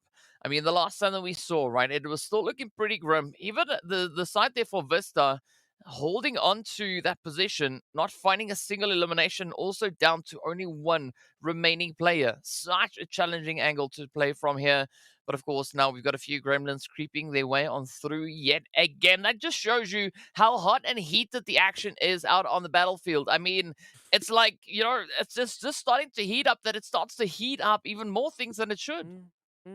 It's clearly heating up our feeds a little bit too much, but hey, at least we know the action is still going to continue and these teams will be getting their points one way or another. But into that position, RTG, man, what a position they had held for such a long time. Quest really didn't have much of an opportunity to take that one further. Keeping an eye out on the scores, I have to give it up to GQ though. They are reining in some hectic eliminations, already on 11 at the moment. So with their position, with the next zone, they might even take this one home. But we'll wait and see. Yeah, I mean, we just had the players there from RTG getting taken down. I mean, they got sent back with a bucket full of points as well, because they've just been such a menace, right? Again, these positions looking to be so favorable for so many of our teams here. But of course, it is that 9th stage, right? It is going to be do or, well, don't at this point, as we've got one team rather, still holding on to not a single bit of eliminations. And of course, with that, it is going to be the side there, Vista, but it is Bisk now. Bisk coming under a little bit of fire, looking to see if they can maybe get a little bit of something happening here, but unfortunately they will not survive as they get taken down. It's now down to our final 3 squads. It is going to be a 1v1v2, right? GEEKAY, GQ, and NIGMA battling it for that winner chicken dinner. We got Hope now rushing in. Oh, and the upset is there. GQ has been taken out. And of course, the match just ended. So let's see if we can get some predictions as to who we think won this last match, right? I mean, there was 2 teams left. 2 teams, that's all that we had, right? NIGMA being one of them, and then of course the other team to come through was going to be the players there from the side of GEEKAY. So give us your predictions, tell us who do you think won the match.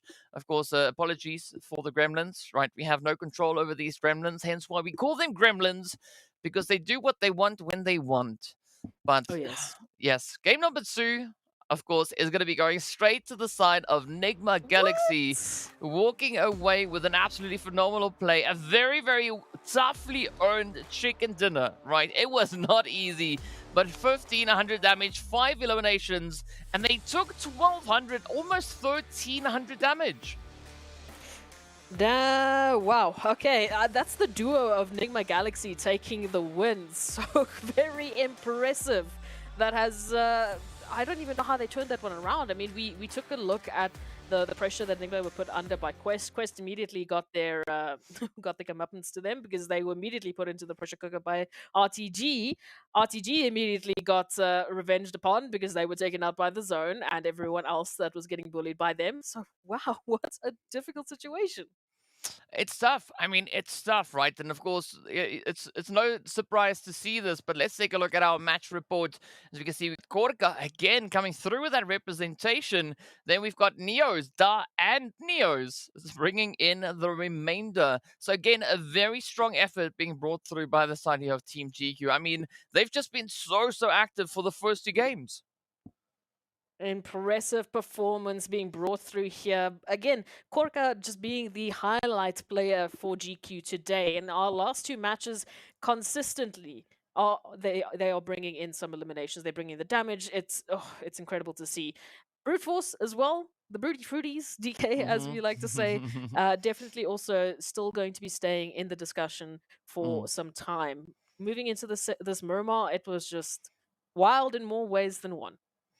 Well, of course, speaking about the wild, let's take a wild look at our match rankings as well to see where these teams find themselves. How many points they were able to secure. Of course, GQ walking away with 17 points, 12 of which came through from those eliminations. So it makes so much more sense to see KORKA sitting in the slot which they sat in, bringing in half the eliminations of the squad.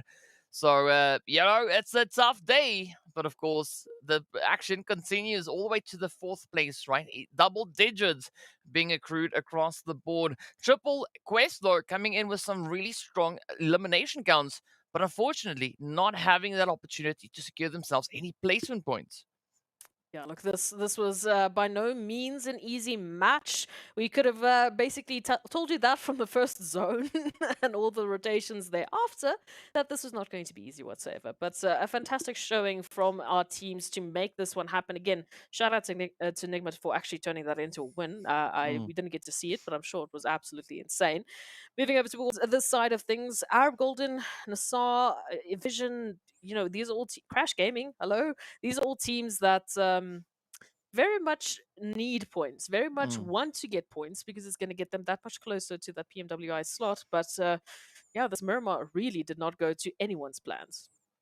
Yes, I mean, it seems like the zone was, out with a vengeance, trying to really challenge these teams all the way to the next level. I mean, and that's the beauty of, the randomity that we have here, right? Nothing is certain at any point, right? It could all change without any notice being given whatsoever. And all these teams can do is just play from all the randomity that they've seen in the past, right? Trying to find some kind of consistency across the board. But again, a very, very exciting game number 2 coming through. But that, of course, then leaves us with 4 more to come. So we've concluded our first Erangel of the day, our first Miramar, and we still have quite a few more to go. And I mean, I don't think it's going to ease up, right? I think it is going to be exceptionally challenging. And of course, to show you just how challenging it could be, let's take a look at the breakdown here between RTG and GQ. Yeah, 2 teams that definitely got given a plethora of opportunities to pick up some massive points in that previous matchup. Of course, GQ just outdoing RTG, even with their incredible positioning that they had just for a little bit of a time before the blue zone swooped in and took it away. But an incredible showing from GQ today. We already highlighted them in that first matchup. Obviously, that being in the form of KORKA, with a very difficult position that they had done and they had been given. They got to top 2. Once again, they put themselves in a massive placement. So I don't know what it is with these teams, but they're just turning up the heat in the last possible opportunities, in the last possible maps. This is the performance they show. It's crazy. It's crazy. I mean, because even if you look at it, right, the possibility of a team coming through with like a back-to-back-to-back winner chicken dinner, It's not, it sounds a little bit crazy, but it's still a possibility. Looking at what these teams have done, I mean, in the first day we saw back-to-back chicken, right? 2 chicken dinners getting brought in back, consecutively. So let's see what's going to come through. But of course, on that, we are going to be taking a quick break. So be sure to stay tuned. I'll see you guys right back in a short few moments.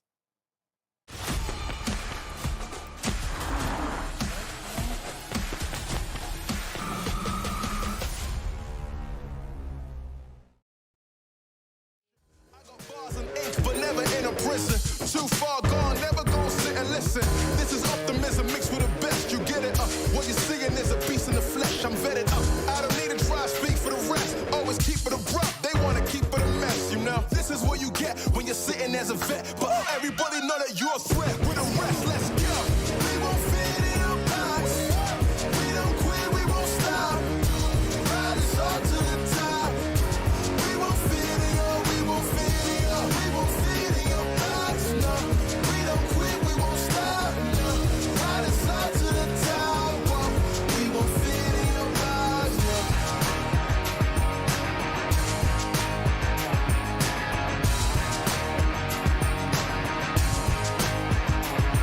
Look, I try to tell you we don't fit in your box. Why you try to box me in? I got the key to unlock. I know the locksmith, optics. Speak of the loss, I'm eating lobster, chopsticks, freaking the boss. You know, I'll never fit in where I go at. Boss talk like I'm Boaz. Why fit in when you know you can stand out still? They remember you more when you hand out deals. Let's go. We won't fit in your box. We don't quit, we won't stop. Ride us all to the top. We won't fit in your, we won't fit in your, we won't fit in your box. No, we don't quit, we won't stop. No, ride us all to the top. Whoa. We won't fit in your box. No. Don't box me in. I do my own thing. Spirit is right within. I got my own way. Valid is not within. Look at the way that I do my ops again.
Welcome back to the MEA Championship. Of course, we are already held within that third match, so we're not going to be wasting much time to get right down to business. Let's get in and see what the teams have been doing. Of course, we had our flight path starting all the way over at that Sanhok military island, heading way all the way up towards North George, over on towards that western side. The zone has popped over on towards the eastern side, as we can see right there. We haven't lost a single player. Everybody is still rotating now that we all caught up. Let's see what is going to happen here, as we have a mass migration of teams up in towards center zone. Oh, finally we are here towards the eastern side. And yeah, now we have to wait for that next rotation to pop in. Ooh, to the north we will be going. So shame, these teams, they just have not had an opportunity for peace in this Erangel. And once again, Erangel is just forcing these teams into a whole different gauntlet. We are going to see at least one elimination coming through by the looks of it naturally towards that western side. It is just absolutely packed with teams. So NASR, unfortunately, will have to say goodbye to one of their members, and then things are looking a little bit pink, but we will continue as we move through into the zone. The absolute chaos that's going to be that center of the coastal lines that are still available. DK, I mean, we only have 50% of the land in the zone. Just 50, even less than 50, I would say. Yeah, I mean, that is what we're going to have to work with at this point. But, you know, we still have 16 teams up, 62 players alive. And this is going to be absolute chaos, carnage, and literal mayhem, right? The zone itself is a hornet's nest. And this is what the teams will have to deal with. I mean, there are almost no compounds really to speak of towards that center zone. A few scattered here and there, but let's see how the teams are going to be looking to play through it. Of course, we are still waiting for a few teams to rotate in. Crash as well as Triple still on those outlying regions. GQ and R8 moving through. Everyone else is within the zone. Now, Brute Force, they felt a little of that pressure come through. We got the World of Battle also now coming up towards the side here of RUKH. As we can see, Zuxi has been downed. But will that now present the opportunity for the World of Battle maybe to leverage that in their favor? Oh, Quest already stepping up against RUKH, looking for a bit more success than what they've had so far, especially towards that Miramar. They do not want to put themselves in the same position, so they've already taken a very nice early rotation. VISTA, of course, running for that coastal line, running up straight into another team. It is Arab Golden who get a bit of a surprise, not what they were looking for. Well, now let's see. Are they going to be able to hold steady, hold strong? The pressure is there. I mean, Bisk's still alive, but down goes Puncher. Oh, Teak. Will Teak get out of this one? I mean, this is, like, we've been asking for difficult plays, right? But this is not what we meant. No. 100%, this is not what we meant, right? We just wanted a bit of a challenge to come through for the teams. This is on a whole different level. Speaking of which, the players there from NIGMA, well, they are not with us any NIGMA, Arab Golden Galaxy, as they've already gotten taken down. Off they go. So we are down to our final 15 teams, though, yet to try and survive through the chaos, which is this phase. As you can see, Blue Zone is going to be closing up. I don't know where else this could move, but let's just hope that it eases up a little bit. For the sake of our teams, absolutely. I mean, this is the final day of play that they have. And they just have to deal with zones like this. I mean, we still have water left in this next phase. You have to be kidding.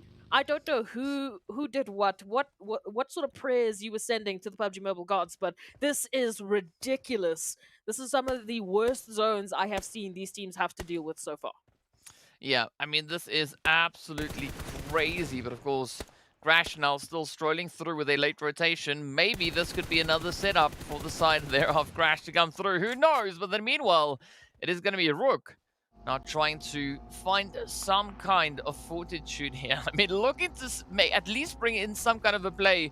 Triple also now just strolling up in towards the zone. Is going to lead them straight to the side here of RUKH. If they dodge RUKH, it's GEEKAY. If they dodge GEEKAY, it's NASR. It's the World of Battle. It's GQ. It's so many other teams. And this is not the kind of zone that you want to try and rotate towards a center position. Like you said, we made a bit of a joke earlier. It feels like we're over towards Sanhok instead of Erangel. And once again, we say the same thing. We said the same thing about Miramar. It's just, there's only water today. There's only water here for these teams, and then a lot of chaos. The World Battle we say goodbye to as Triple Esports hold their ground for the time being. We'll see if the remaining members will be able to bring something back. But once again, reduced down to a duo. No choice in the matter, really. And they will have to rotate over towards that coastal line. In terms of Triple Esports, things aren't looking that much better. They still also have been relegated down to a duo, trying to pick up eliminations where they can, holding everything into this wizard tower and hoping that they can stay alive. Well, only time will tell what these teams will be able to pull off, but in the meanwhile, Crash, they found a bit of a potential entry point here. They have NIGMA in their sights. Well, I don't know that whether or not they know that they have NIGMA in their sights, but they are going to rush it regardless as Kevin comes through. Freak now just running all over the place, trying to dodge the lead. Out comes the utilities, a little bit of a preemptive nade. But Freak, they've already ducked out of the compound. Now it is going to be Kevin taking that damage. Let's see if the nades will find the placement here. Of course, now it is a heavy defensive angle being held by the side of NIGMA. I mean, rightly so. They don't want to give up this position. Have you seen the chaos in the rest of the zone? It makes sense. I don't know if they are aware of this, but as if they can deal with the threat being posed here by Crash, it could definitely ease up quite a bit of the zone for them. Well, that's definitely going to be a great opener coming through from Lord. Already 2 down for the side of Crash Gaming. But Walsh in the compound, utilities being sent out, trying to get that hit. A Buddy will still be in this one at least. Kevin was the one going down. A Buddy goes down almost immediately as I say that. So never mind. It is Walsh here for Crash Gaming to try and hold the flag high, to try and keep them in this one.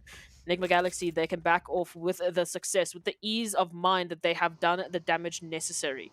Even if Kevin and A-Buddy get up into this position, I do not see them going further from this point. Yeah, of course, especially not with Lord, just literally gatekeeping them, right? Just waiting on the opposite end of the blue, trying to see if there is going to be a bit of a push coming in. But as we have it now, A-Buddy getting caught by the blue. Kevin narrowly escapes it, but tries to make the run. Oh, Kevin literally running out of HP on that one. And now it's all down to Walsh. But Lord, you got to watch out, right? If the blue zone did that to them, it's going to do exactly the same thing to you.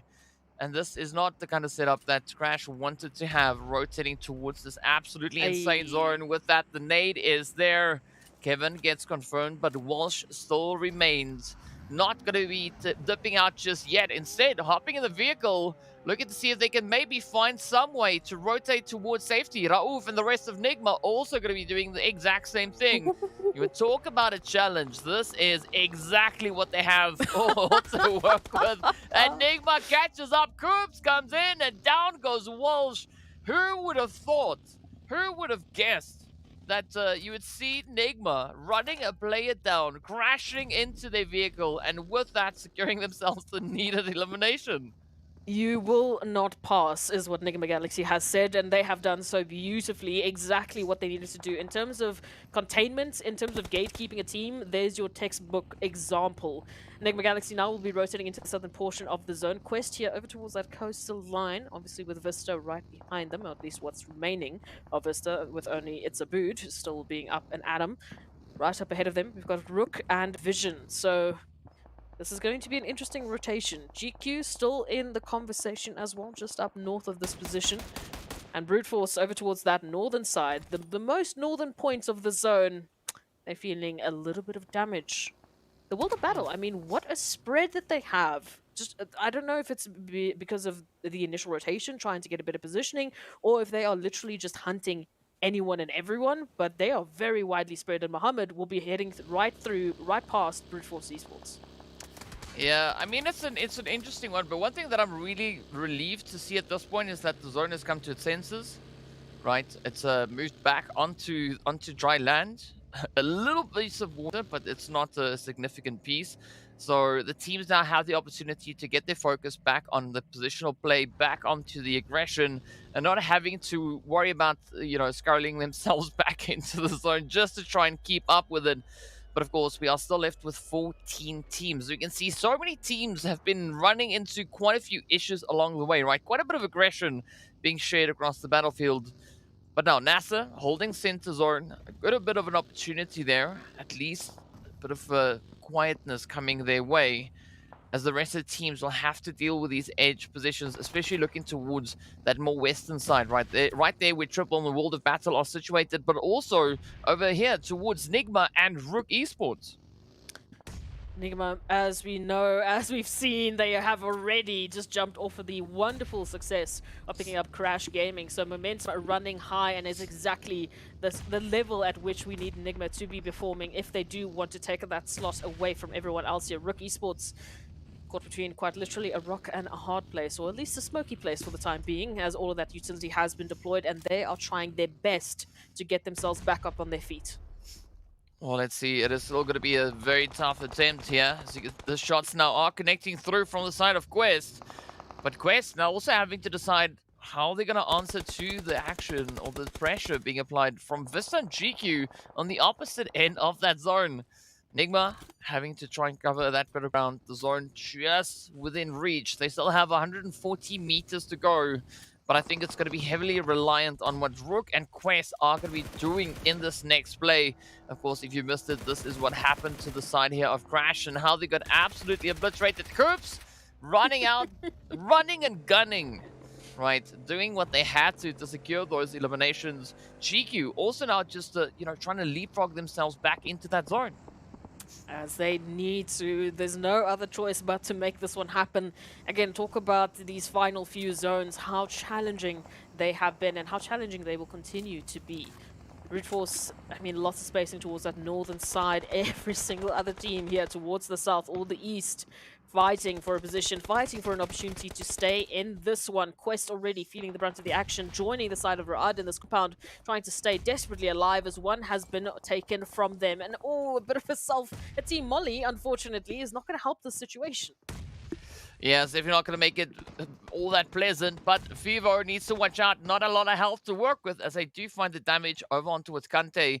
But now this rotation coming through from the side of Quest has opened up the opportunity for NIGMA to inch their way back in towards that zone. RUKH now trying to deal with a few players upstairs. We can see Reno trying relentlessly to just keep out of harm's way. NASR, though, with a beautiful spray onto its Kante that turns the pressure onto RUKH. He's going to be finding themselves in a very, very challenging situation here. Utilities getting sent across. RUKH running straight into that one, and down goes Quest. 4 eliminations up. RUKH now rushing up towards RTG, or rather the other way around. But RTG being met with quite a bit of aggression. Also, RUKH taking an absolute beating, as you can see, Bronsberg not just making that dash for center zone, trying to get the heck out of dodge, but they find a bit of an opportunity over towards the side of RUKH.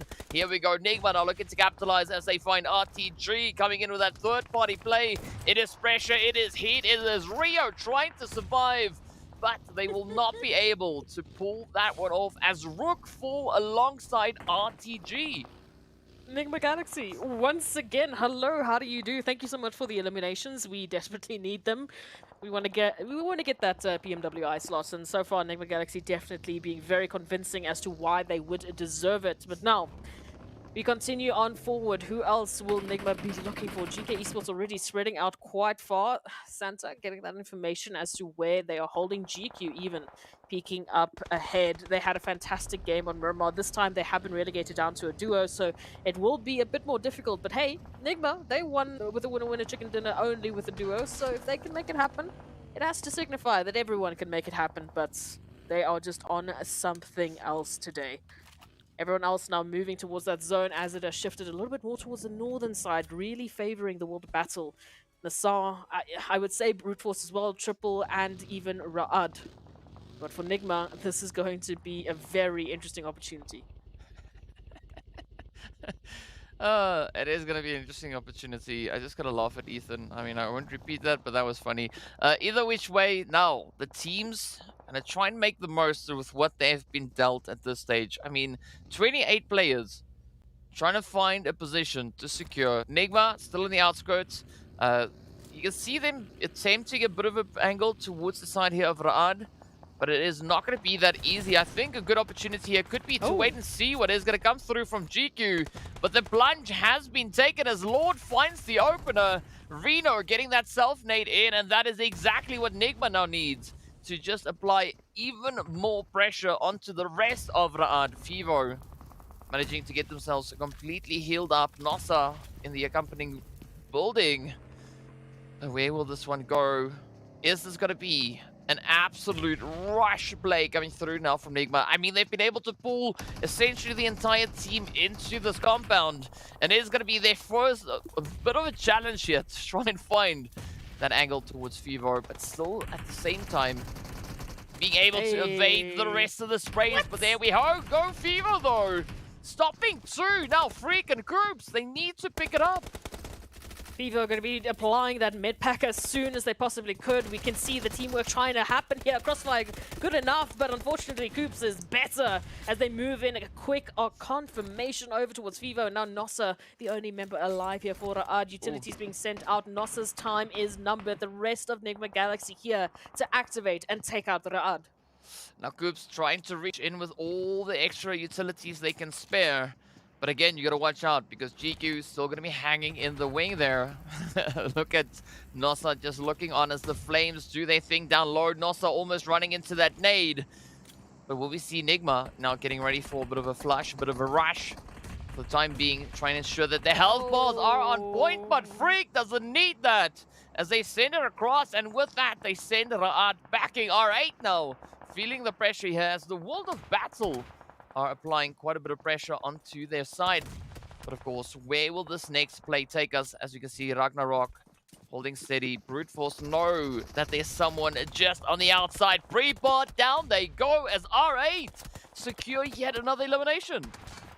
Whew, we are heating up this Erangel. We had so much water. Where's all this fire coming from? It is absolutely insane. The battlefield has heated up to new heights, more so than what we've ever seen before. GQ now taking a look at the world of battle and saying thank you for those eliminations. We want a bit more. Hazem already going down. Muhammad to follow suit. So it is all down to Kron, and for how much longer?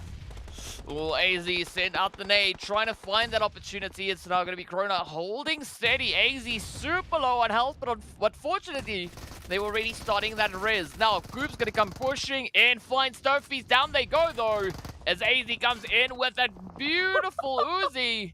Oh, but Freak just flying down the side of the hill. GQ, though, are going to be settling for that 7th place. 2 eliminations to their name. NIGMA already on 14 eliminations. The World of Battle could maybe be their next victims. Will the battle continue forward? Lord finding the one. Freak, yes, in a bit of a tough position here. Has fallen down. You can see Kron now rotating around, trying to find that angle. VISTA moving in for a little bit of a help. They want a piece of the action. It's a brood. As a solo, definitely needs to take any opportunity to their advantage. But with all of this chaos, even with all of these eliminations, and NIGMA Galaxy now, they've been relegated down to only 2 from the full squad. So this is a very difficult position to put themselves in, but it's a brood. Still potentially another victim, and the world of battle, Kron specifically, could follow suit. Ooh, but look at the Scoops now moving up.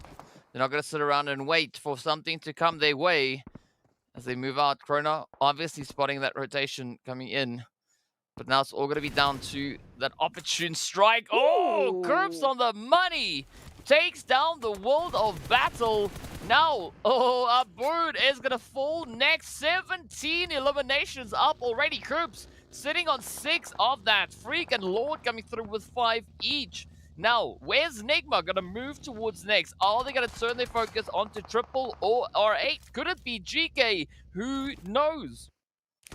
Coops already on 1.1k damage. Lord with 700 plus. I can't even understand what the rest of the team must be on with the sheer amount of eliminations, already beating our record for the highest elimination count so far.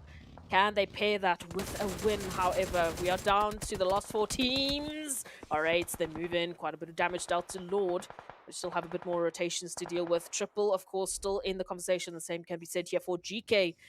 And R8 and GEEKAY, the 2 teams still with everyone in this, looking for that chicken dinner. NIGMA Galaxy, it's a tough rotation for them. And again, even if they just want to try and isolate this fight against R8, we've got GEEKAY, we've got Triple, everyone can try and stop this. I mean, it's safe to say that GEEKAY are definitely going to be looking to make a run, right? They, as you can see at the top of the screen, they are so close. And of course, over on towards that right-hand side, not a lot of points. NIGMA also right there in contention for, that in that top 3. So it's all going to come down to how they play and how they perform for these last few moments. Of course, what is left of our 8th stage, and also then entering into that 9th. But we only have 4 teams up, 12 players remaining. We got a 2v2, v4v4. NIGMA triple in a rather tough position, but it's not a position that they've not yet been in, in previous matches. So let's see how they handle themselves. We do see Sanhok getting knocked by the zone. And of course, GEEKAY now going to make that push, trying to find a bit of ground to secure within the area. But of course, R8 at the same time coming under fire. It's these explosive performances, these explosive zones that are going to cause a massive shift on the overall standings for Triple Esports as they try and shift closer to the zone. We've got R8 applying the pressure, so much damage dealt to the health bars, and of course NIGMA Galaxy is going to hear all of that. They have an opportunity here to pick up those eliminations, but they have to be careful. R8 still giving damage, Lord still having an answer to any of this?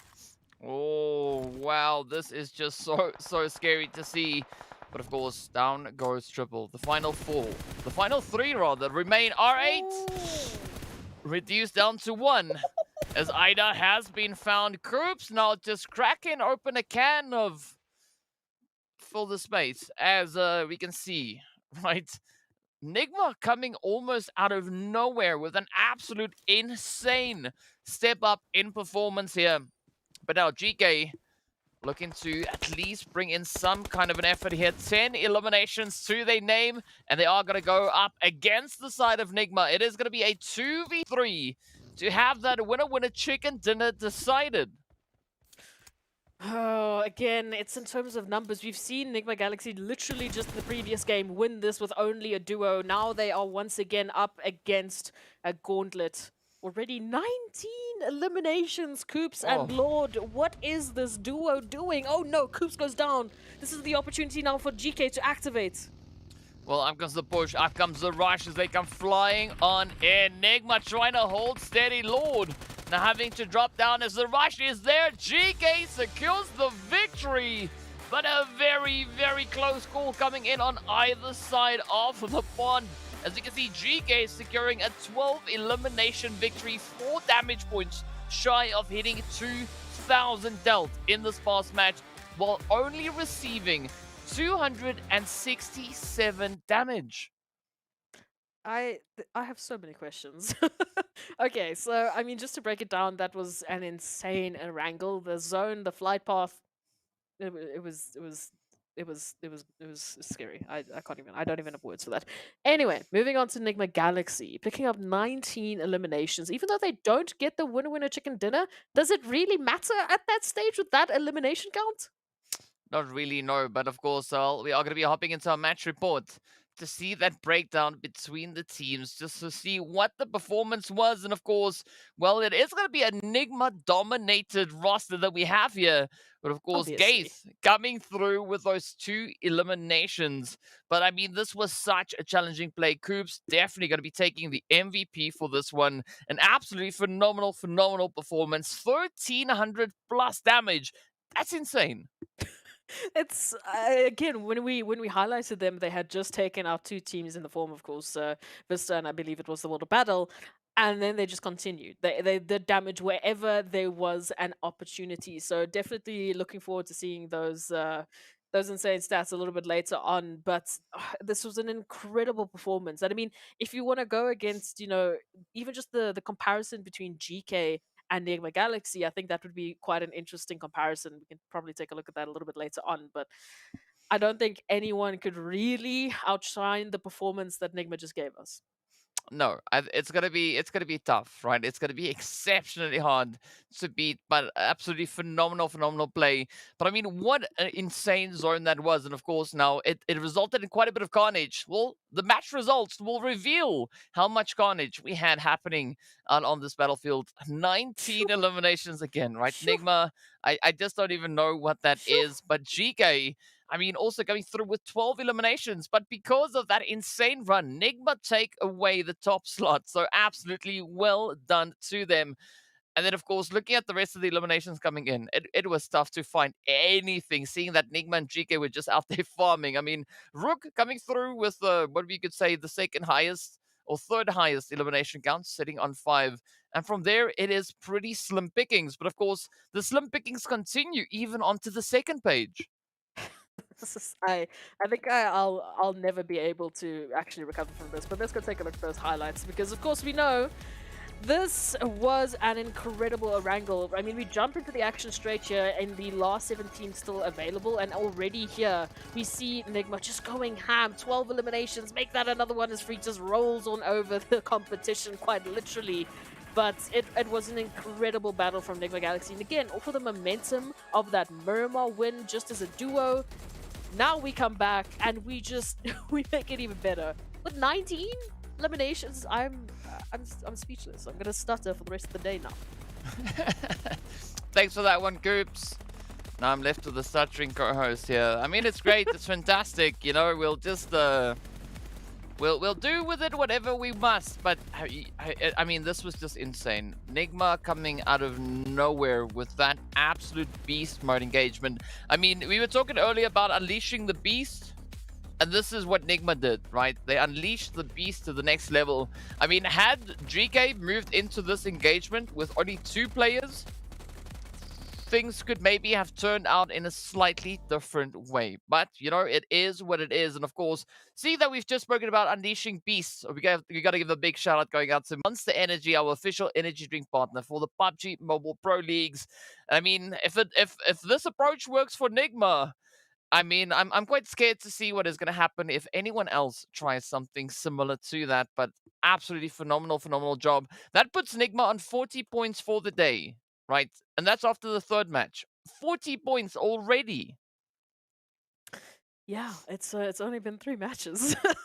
It's again, trying to do this math myself is just going to leave me in a stuttering state. So thankfully we've got some graphics to take a look at who can do the math for me. But an incredible performance from NIGMA Galaxy. 2.8 thousand damage, but 19 eliminations. So you want to talk about conversion rates? I mean, there it is for you. A lot of damage, as we've seen. They literally were rolling through competition, team versus team. So it's understandable that they took that amount of damage. They had 10 assists on top of it. So it's just incredible. Yeah, it's insane. It's like almost mind-breaking performances that we saw coming through from their end. So absolutely crazy.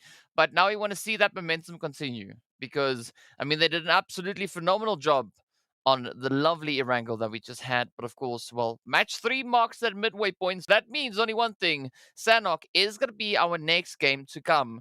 So I'm curious to see who's going to be the team to dominate, right? How is Sanhok going to play out? Will we see another NIGMA play come through? But of course, right, as to be expected, we got to take a look at the overall rankings to see how this absolutely insane match impacted everything. And well, NIGMA, they jumped up 2 slots all the way into 2nd place, but GEEKAY still now, or not still, but GEEKAY now moving up into pole position. Crash getting relegated down to 3rd. Look, I'm not surprised. I am surprised, but I'm not. I don't even know how to explain this. Ultimately, we've seen the performance from GEEKAY and NIGMA. For GEEKAY, it's been that consistency. It's getting into those top slots. It's getting to those top positions. For NIGMA, it's been a very explosive performance, picking up those ridiculous eliminations. They're not even the highest elimination counted team, but in terms of just today's performance, definitely so. Bringing all of this down to the last day, to the final 3 maps, that takes some guts. That is confidence to a whole different level. I said it. If we could still see teams dropping these mind-boggling performances, we are in for an absolute treat, DK, because it means we go into these last 3 maps. We go into a match like Sanhok. I mean, that's chaos, on its own.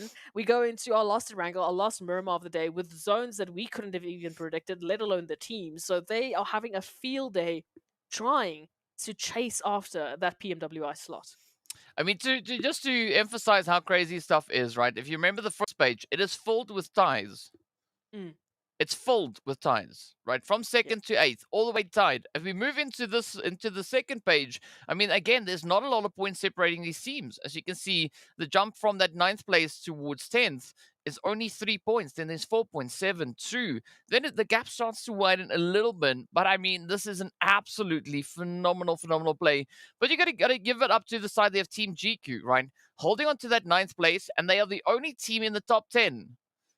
No, wait, the only team in the top 12 that have not yet secured themselves a winner chicken dinner. So bringing in that level of performance without getting a chicken dinner, I mean, that is absolutely phenomenal. So I think they are due for a bit of a chicken, right? I mean, it would just do my OCD quite well at this point. But of course, it is going to come down to this final, or the final Sanhok, to see what the lineup is going to be. In the meanwhile, let's take a look at the schedule to remind you of who's secured those winner chicken dinners. Of course, the first one went to RTG. Then we had NIGMA securing themselves the victory. And of course, GEEKAY bringing it in on Erangel just now. So let's see, right? I want to see some predictions, right? Wherever you're watching, let us know in the chat, who do you think is going to be taking the chicken when it comes to the lovely, chaotic Sanhok we are about to witness? I don't even know if we could even compare the chaos of Sanhok to what we just witnessed on Erangel. Look, if Sanhok still turns out to be even more chaotic, I don't know what sort of placement that would be on the map to actually be awarded that, then I feel sorry to some extent for the players today. It's great to watch because shame, you must just make do, but oh, what a wild day that this has been so far. And we've only been, halfway through our map rotation so far. Moving into Sanhok, it's definitely, it's going to be a no holds bar. I mean, if we can have NIGMA have once again such aggressive energy, then I have a feeling they might be rolling over the map, over the teams once again. But everyone else has been stepping up to a whole different level as well. RTG, insane rotations that they've been having. They've been putting themselves in such glorious positions so far. GK consistency absolutely to the max. Yeah. I mean, it's hard to argue those points, but in reality, looking at the Erangel that we just had, it was essentially a Sanhok, right? The amount of Basically. playable area that the teams had to work with, I mean, it's pretty much a Sanhok. So you could say that was the precursor, the warm-up round to see what we could have potentially coming through on this one. Of course, we don't know anything just yet. We'll find out as we are going to be venturing down onto the battlefield very, very soon. So I'm curious to see also what that zone is going to be bringing in, because I think the last time we won Sanhok, we had a very centralized zone, which does, actually make it quite nice for the teams because they don't have anything crazy to worry about, right? Not really having to worry about any of those late rotations to come on in. But let's see how the PUBG gods are going to be blessing them this time around, as they've already been throwing them quite a few curveballs over the previous 3 games. Yeah, honestly, from all the matches we've had today, Sanhok might just be the most tame map of the day. I wouldn't be surprised. But moving into this next Sanhok, it is going to be providing the teams once more an opportunity to chase after that PMWI slot. So let's get into it. Well, without any further delay, here we go. As you can see, of course, the flight path coming from that western edge, heading right down towards Kampong. But we are going to be waiting for the kicker, right? Waiting to see what that zone is going to be bringing in. I still can't get over all the ties that we have there. 124, 134, 158 points. Absolutely insane. But of course, our elimination leader so far is going to be Ragnar. Even though we just saw that phenomenal performance coming through from Koops with 32 eliminations in total. Of course, Koops now just stepping it up with a bucket load of damage, 8,320. I mean, that is 83 players worth of damage being dealt on that one. Look, you can understand why they picked up as many eliminations as they have, but it's not over by any means necessary. And again, this is what we were saying. To the last match, to the last possible zone, we will be on the edge of our seats trying to figure out who is going to take the #1 spot, who will be taking the slots, and who will be dealing with this zone. DK? What did we do to get these zones today? What is this? It's PUBG. Hello and welcome to game number 4. It is another madhouse that the teams rather are gonna have to deal with. I don't even know what to make of this. I mean, I was jokingly saying that the previous game we had was a Sanhok, right? And that it could give us some indication of what we could be expecting to see here. I did not mean for the zone to shift up north. I mean, so half of the zone is over the land. And a portion of that land is separated by water, right? So I think water is the name of the game here today, right? So if you've not yet hydrated, maybe try and do a little bit of that. Maybe that could alleviate a little bit of that water pressure coming through. I'm very glad no one can see my face right now. That's all I will say. I can't even believe this. Okay, yeah, so over towards Erangel, we had that situation where more than 50% of our available space into the first zone of the day on Erangel was going to be water. It was going to be basically completely useless. These teams were going to be forced into tiny spaces more so than they ever have before. And now Sanhok, the smallest map we have in this circuit, goes and does the exact same thing. So I do not envy these players for trying to figure this one out. But all right, let's just let's go and take a look at everyone else in their rotations. So NIGMA Galaxy, very big focus towards their performance in the Sanhok, especially from the very southern rotation. We already see how close they are to that top slot triple as well, just giving a bit of a helping hand to RUKH, maybe even Quest. What a drive-by from Pusher, though, to find that opener. So at least one going the side of RUKH. I mean, that's just insane, right? Something happened. Something happened between Miramar and Erangel, because, I mean, it is still pretty evident looking at how these teams and players are performing here. But you know, one thing that I'm curious to see is whether or not we're going to have a team rotating north on the water, right? Maybe going towards the edge, right? Just out of reach. I don't know if that is even going to be an opportunity, but of course, what we also see happening is going to be the sprays now coming through onto the world of battle, situated up in towards Hatin, the players there from GEEKAY, just driving it across. And it's not far from this position in which we see Triple now trying to rush on in. And of course, R8 just greeting them with open barrels. Ooh, Triple Esports not having even a moment's rest to try and deal with the situation. I mean, you can see Old Boy just trying to duck and dodge and run away, but between R8, between RUKH, between everyone else in the vicinity, I think we might be saying goodbye to Triple Esports. Well, we could maybe be saying goodbye to them. Not quite sure how Old Boy is going to make it out of this one, but what a step up that is coming through from R8. This is incredible. I mean, just the rotation, the sheer number of damage that's been dealt in a moment's notice on Sanhok is going to be alluding to a lot more problems here for these teams. Old Boy now trying to just keep themselves alive, trying to keep the triple banner at least alive for the time being, but R8 also going to be peeking over towards RUKH Esports, so that at least will give Old Boy a little bit of spacing towards the back. However, they still need to get out of the situation and just picking the timing to try and make that dash out of here while Ragnarok is keeping such a keen eye on their position. I mean, you can just see with this Overwatch that we're looking at now, Old Boy really does not have many options left, if any. Yeah, good luck, Old Boy.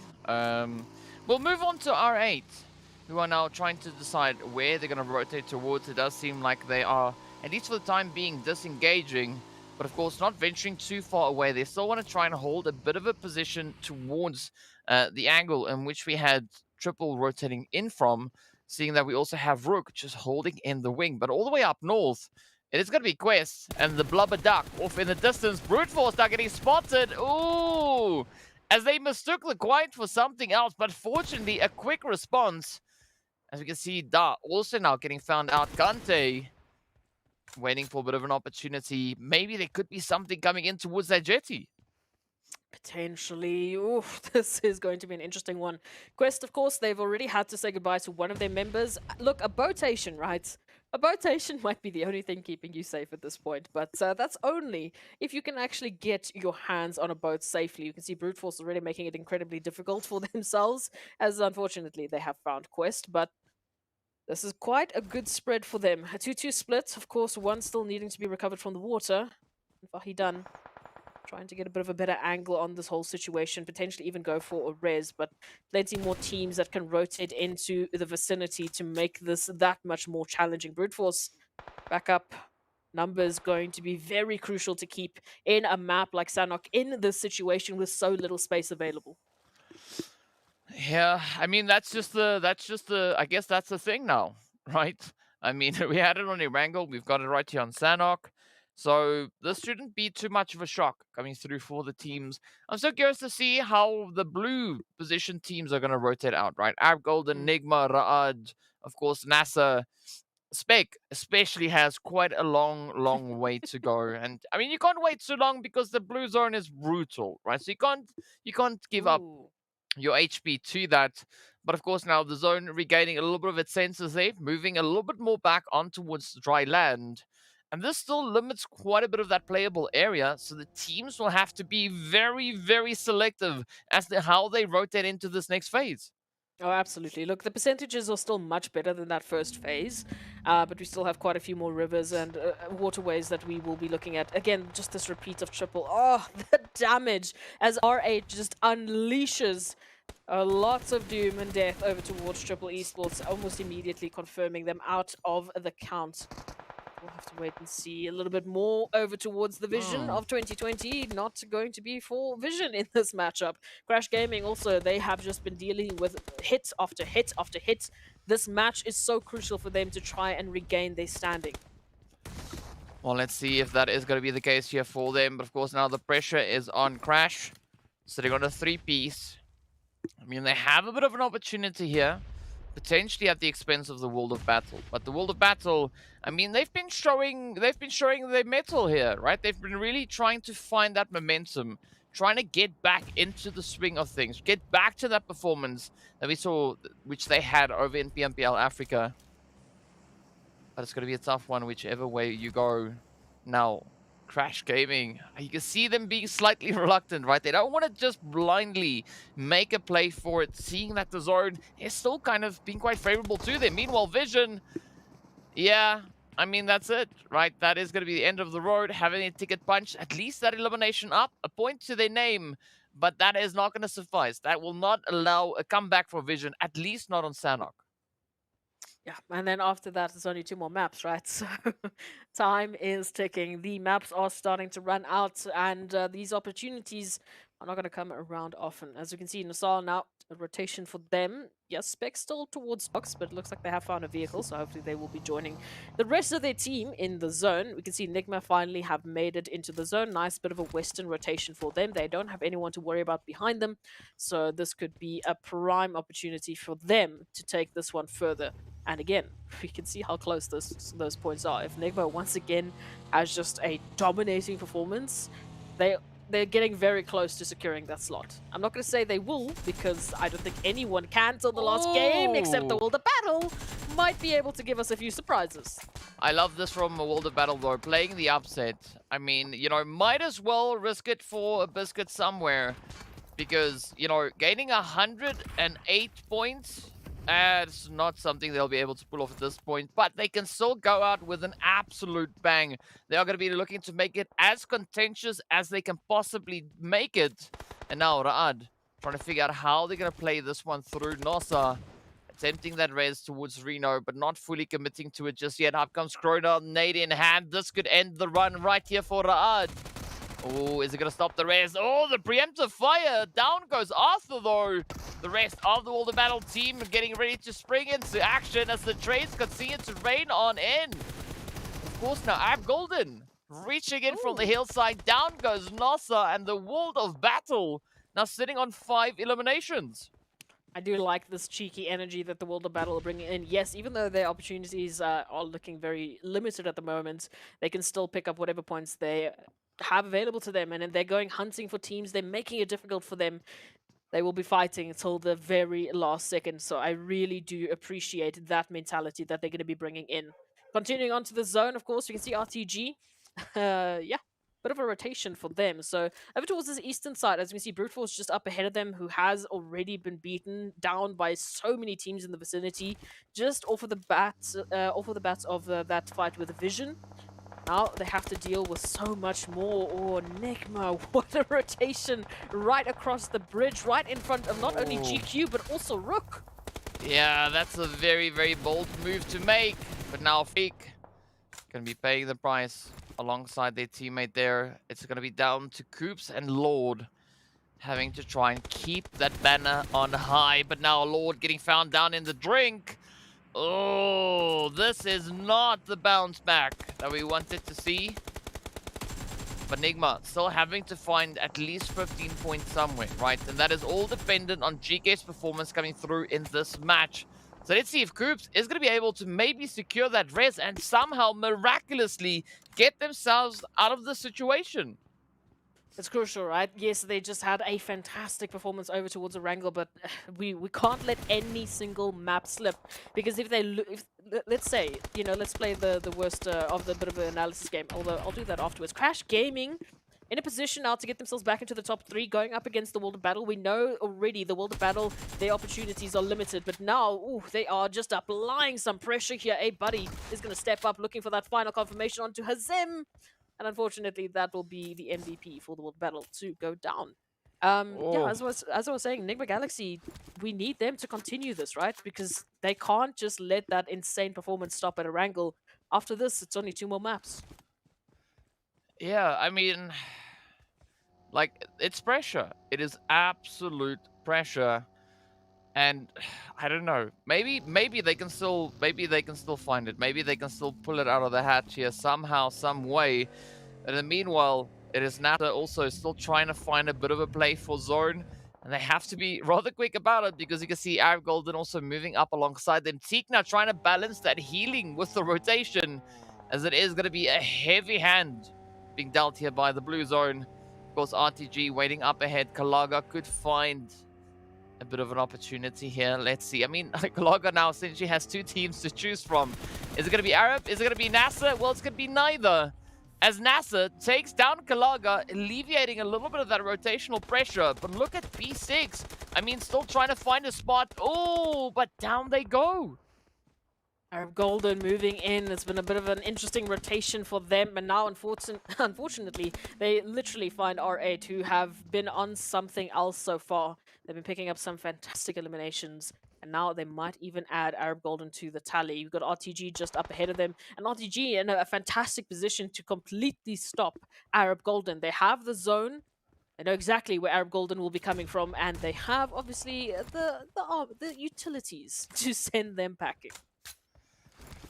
Well, let's see how far it is going to go. Of course, now the heat, the pressure, it is there. It is all over the place. RTG trying to see what they can make happen at this point. Going to be looking for a bit of that contestation, keeping that gatekeep alive. But Arab Golden now having to find the angles as they do secure the spray. Axa picks up Reva. Now it's going to be Rio Groza left to defend. As we know, Arab Golden also, once they start building up that momentum, they become quite a force to be reckoned with. But it's all going to be down to timing, down to the angles. The shots are there. Arab now pushing up, looking to find it. Buncher, will they get it? Yes, the hits are in. Rio is down. And now it is all reliant on the sole player left for the side of RTG, Groza, trying to see if they can find that last little piece of the puzzle. I mean, having a 3-player squad from Arab Golden just waiting outside, that must be so, I don't know, scary, heart racing, yes, something. Yes. Terrifying. Painful, yes. Terrifying. It's scary, DK.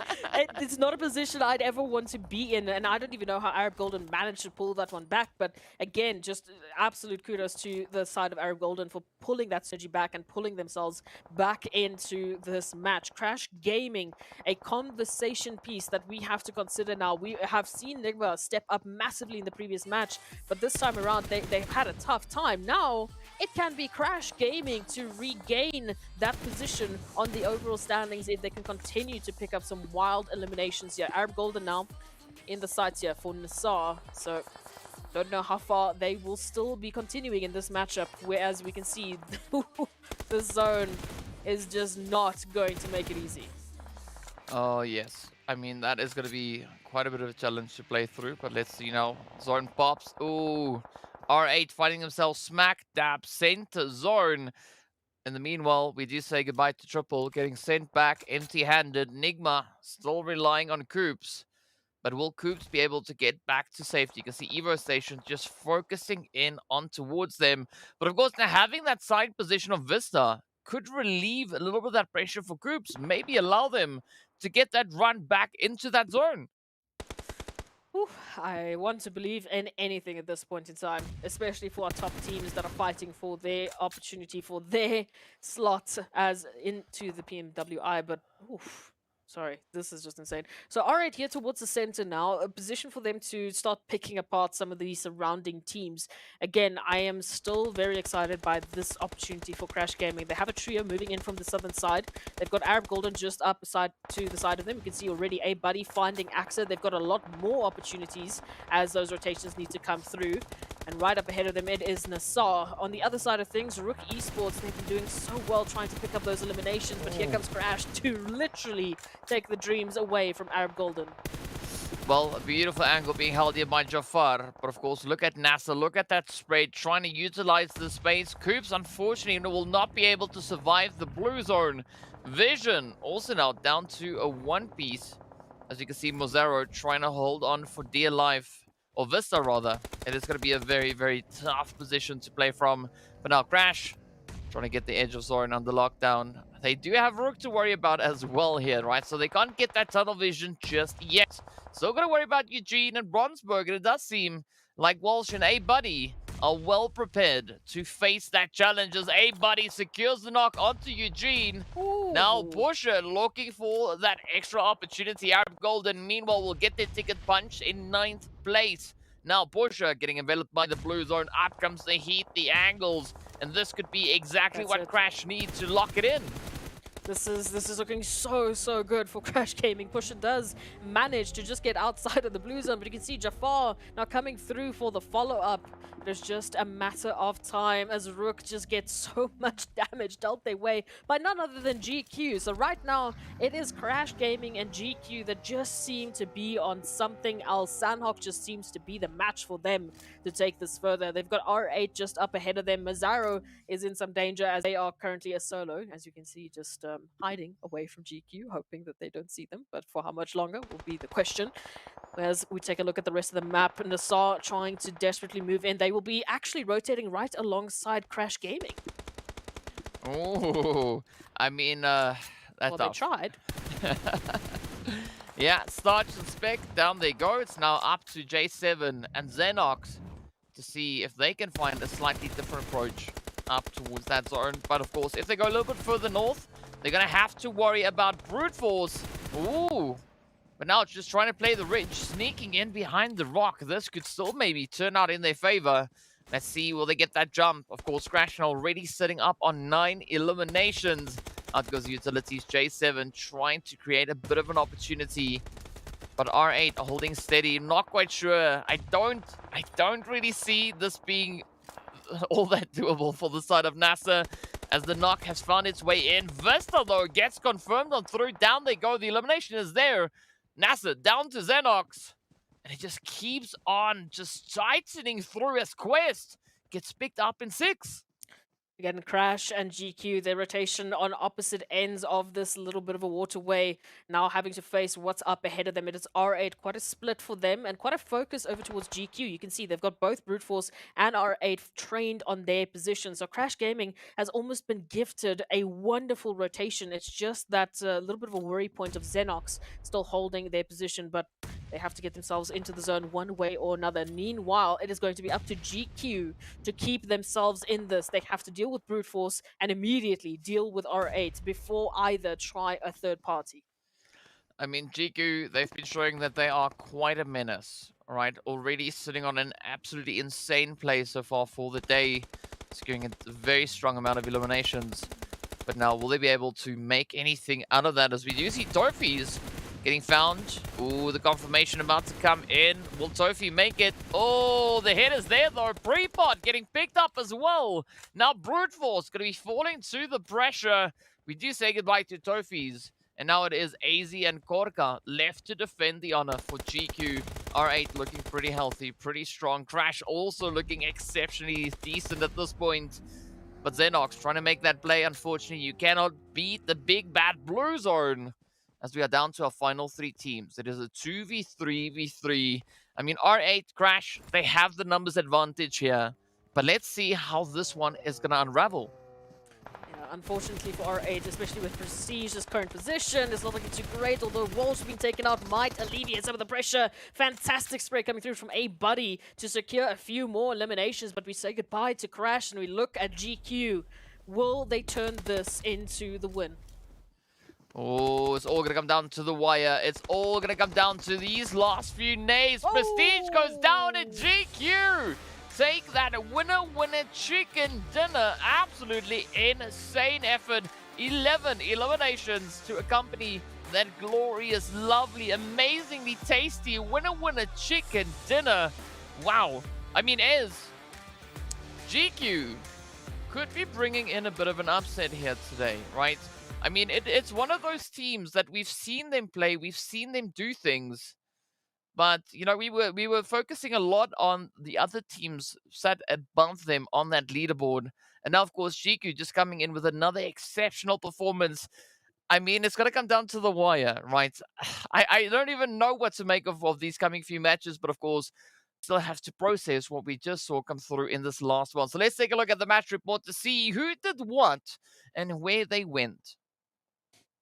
I can tell you what, that Sanhok was quite a bit of fun, but let's take a look at all these numbers that have just been thrown at us. Of course, Crash Gaming, an incredible run from them to pick up some eliminations. A-Buddy doing the most, but of course, Walsh right there to back them up. Over towards RUKH's side, a pusher not too bad in terms of those grenades. They definitely had a very tough rotation into the zone. Once again, we have to highlight Corker from GQ. Again, just the consistency that has been Corker on this match report, and of course Spec, wild rotations that they had to make for NASR. But an incredible showing so far. Yes, GQ have been a bit of a conversationalist today, thanks to the position that they've been putting themselves in. Well, speaking about conversations, we'll continue this right after the break, so be sure to stay tuned and see you guys right back afterwards.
Hello, guys, and welcome back to the MEA Championship. This is the final day, and of course, we only have 2 more maps, 2 more rounds left to go.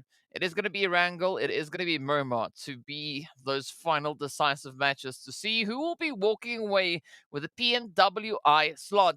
But of course, in case you missed it, this last Sanhok we watched was absolutely insane. Such a phenomenal performance with, of course, the players there from Team GEEKAY stepping up, securing themselves an 11 elimination winner with a chicken dinner. But let's take a look at that of match rankings as well to see exactly where the teams found themselves. You can see there, Team GEEKAY, glorious run. Crash, though, coming through with 12 eliminations. But R8 and RUKH also cooking up an absolute storm, 9 eliminations each.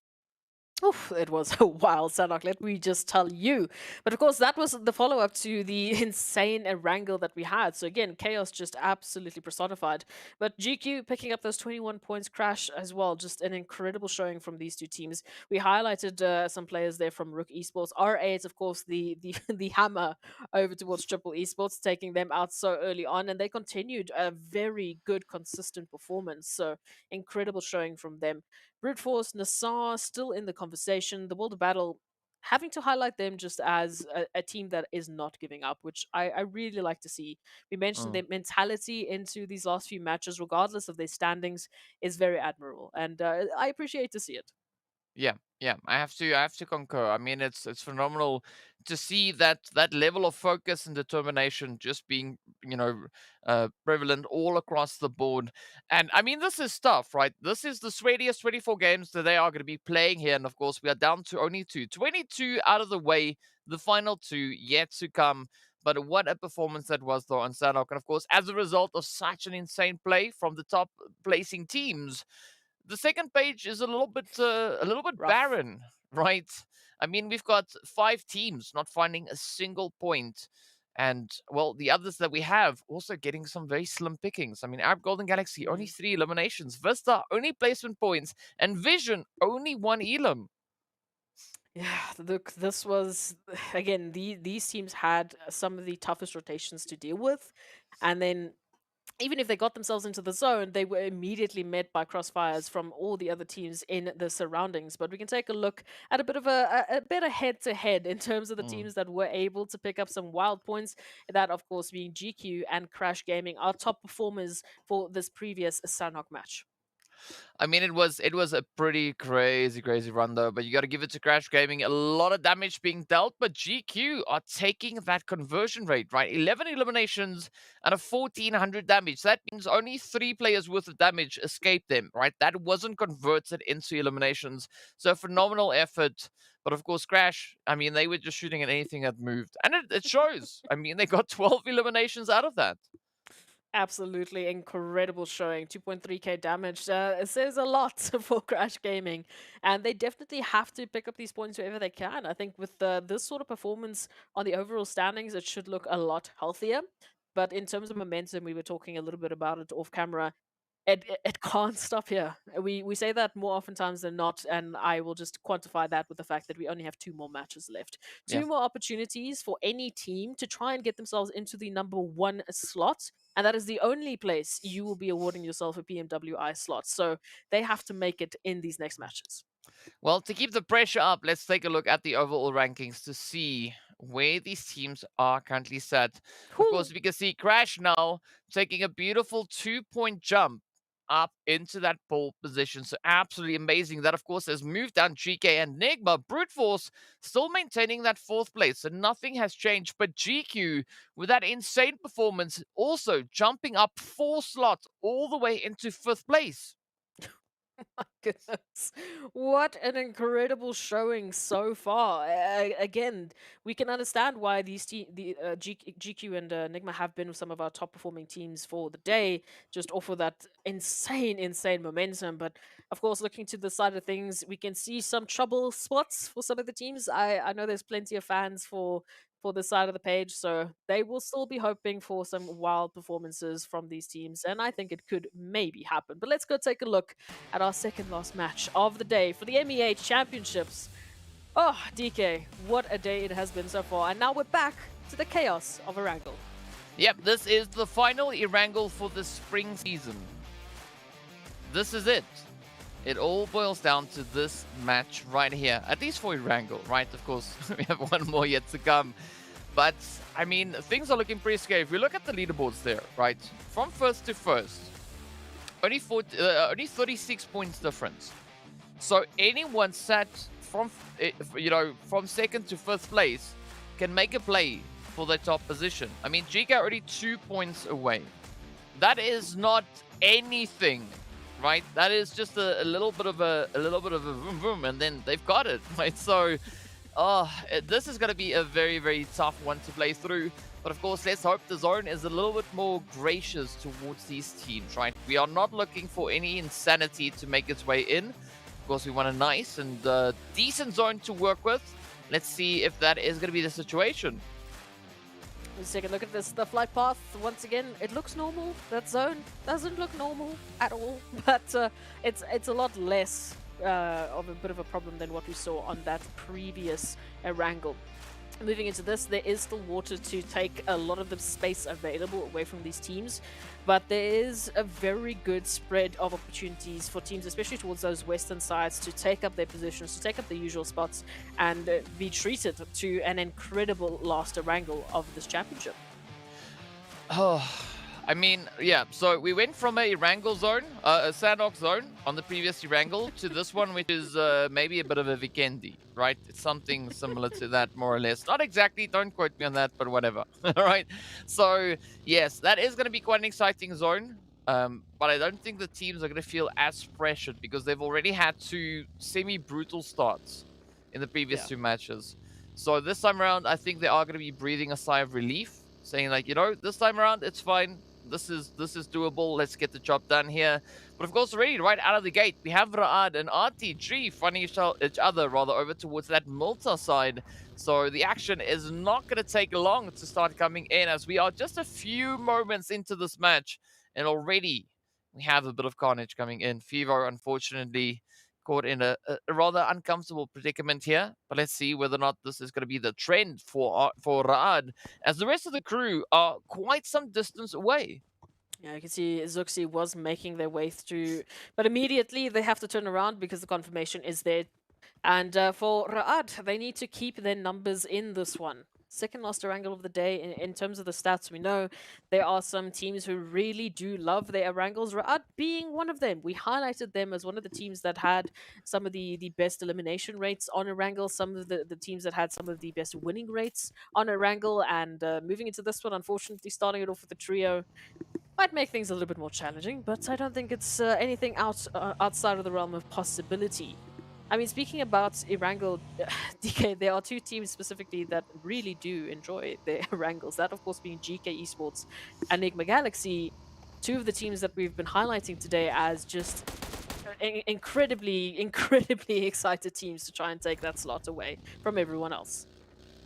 I mean, I think GEEKAY definitely enjoying it a little bit more, right? Because they've been able to secure themselves a grand total of 100 points. Coops, watch out. Those hay bales are nice little stoppers there. But yes, GEEKAY, they've already secured themselves 100 points just on Erangel. I mean, 2 winner chicken dinners for GEEKAY. That is a phenomenal run to have. I mean, NIGMA, only 6 points behind that, also sitting with 2 winner chicken dinners. So I'm curious to see how both these teams are going to be faring here. But, I said this in the break, right? I think there could be another team to keep a very, very close eye on. And I think that's our lovely pinkish colored team there, right? Of course, they go by the name of Team GQ. So I think that is going to be one to watch. They might have something up their sleeve, right? I don't want to say anything because I don't know, but I just have a feeling. Well, I mean, they've definitely been the top performers for the day. They've picked up a total of 57 points today alone. So we can understand why they've jumped slots so phenomenally, ending them up currently in the 5th place on the overall standings. They're about, what's that, 36 points away from the top slot of Crash Gaming. 2 maps left. I don't know what they could do in these next 2 maps if they continue to pick up some wild points. Definitely so. They could be taking these slots away, but it is not going to be without its challenges. But let's take stock of what's happening currently on the map. Rotations is going to be the name of the game. You can see RTG and Arab Golden once again just butting heads, saying, how do you do? Not sure if RTG would want to invest into this engagement, rather potentially just opting for that rotation, as they are a bit of a ways away from the zone. Yeah, I mean, I think the better call at this point would be to focus on zone positioning instead of, you know, necessarily going for eliminations. But, you know, these teams know more than we do when it comes to what they can and can't risk at this stage. So it does seem like, you know, the teams are, at least for the time being, settling for a little bit of that disengagement. RTG now having to find a bit of an alternate rotation to get themselves secured towards that zone. Meanwhile, NASR, they're going to be making their play heading for center, right? We can see Quest and RUKH already occupying that center zone. So there is going to be a lot of contestation coming through there, right? Quite a bit of congestion now starting to build. Absolutely, and it's just going to continue to build. And then we just have to wait to see when it's going to actually burst. But for those of you who are watching, let us know some of your predictions in chats, because it's anyone's game, in all honesty, at this point in time. Hey, I can even see the World Battle doing something a little bit wild. Who knows? Vision, on the other hand, they have been a little bit quiet for me today. It's been, again, a bit of a tough day at the office. And I mean, moving into today, so far, they've picked up about 6 total points. It's been really tough. It's been so tough compared to a team like GQ, as an example, who's picked up 57. No, it's an incredibly difficult competition at this point. Bolt even showing us a little bit of some of those J-turn actions, but their rotation now, I do not know where they would want to end up, because if they continue north all the way to, let's say, Georgia Pool, you know, that bridge line to just take a bit of a hit across into the northern reach of the zone, depending on the timing, they might find themselves just behind Crash Gaming. There's a possibility for that, but another interesting spot that I'm also looking at is that western bridge down south, right? Because RTG are rotating across the Sosnovka Island, and again, if timing works out, they could be rotating in behind the players from GQ, who do seem to have their eyes kind of set to that more slightly off-center rotation. So curious to see how that one is going to pan out. But in the meanwhile, I mean, it's just a lot of rotating coming through, especially from our zone-occupied teams, right? The blue zone teams there. But center zone, the congestion is still there. And triple, though, I mean, they like, you know what, this is fine. Promorsk is there. We'll just sit here and wait. You know, you can settle whatever you want in zone. We'll maybe just come in a little bit later on. Yeah, even Fajita has taken that a step further and has just gone to the beach. Just having a fun time. But Zone is going to center up. We start to cut out some of that wild water shenanigans out of this whole situation. And we center up to the congestion that we've been talking about, how that has been building towards the center of the new zone. Now it continues. Now we just start to add onto it. We still have the likes of Vision, the Water Battle, and RTG alongside, of course, our wonderful easygoing team of Triple Esports and R8, as well as Crash Gaming, to rotate into the zone. So that is a lot of teams now to suddenly add into the mix. Arab Golden, oh, they will just look on as GQ give Vista a bit of a warm welcome. Ooh. Yeah, it's quite a bit of a warm welcome, as we can see the shots now just firing off in all directions. Of course, none of that converting into knocks at any point.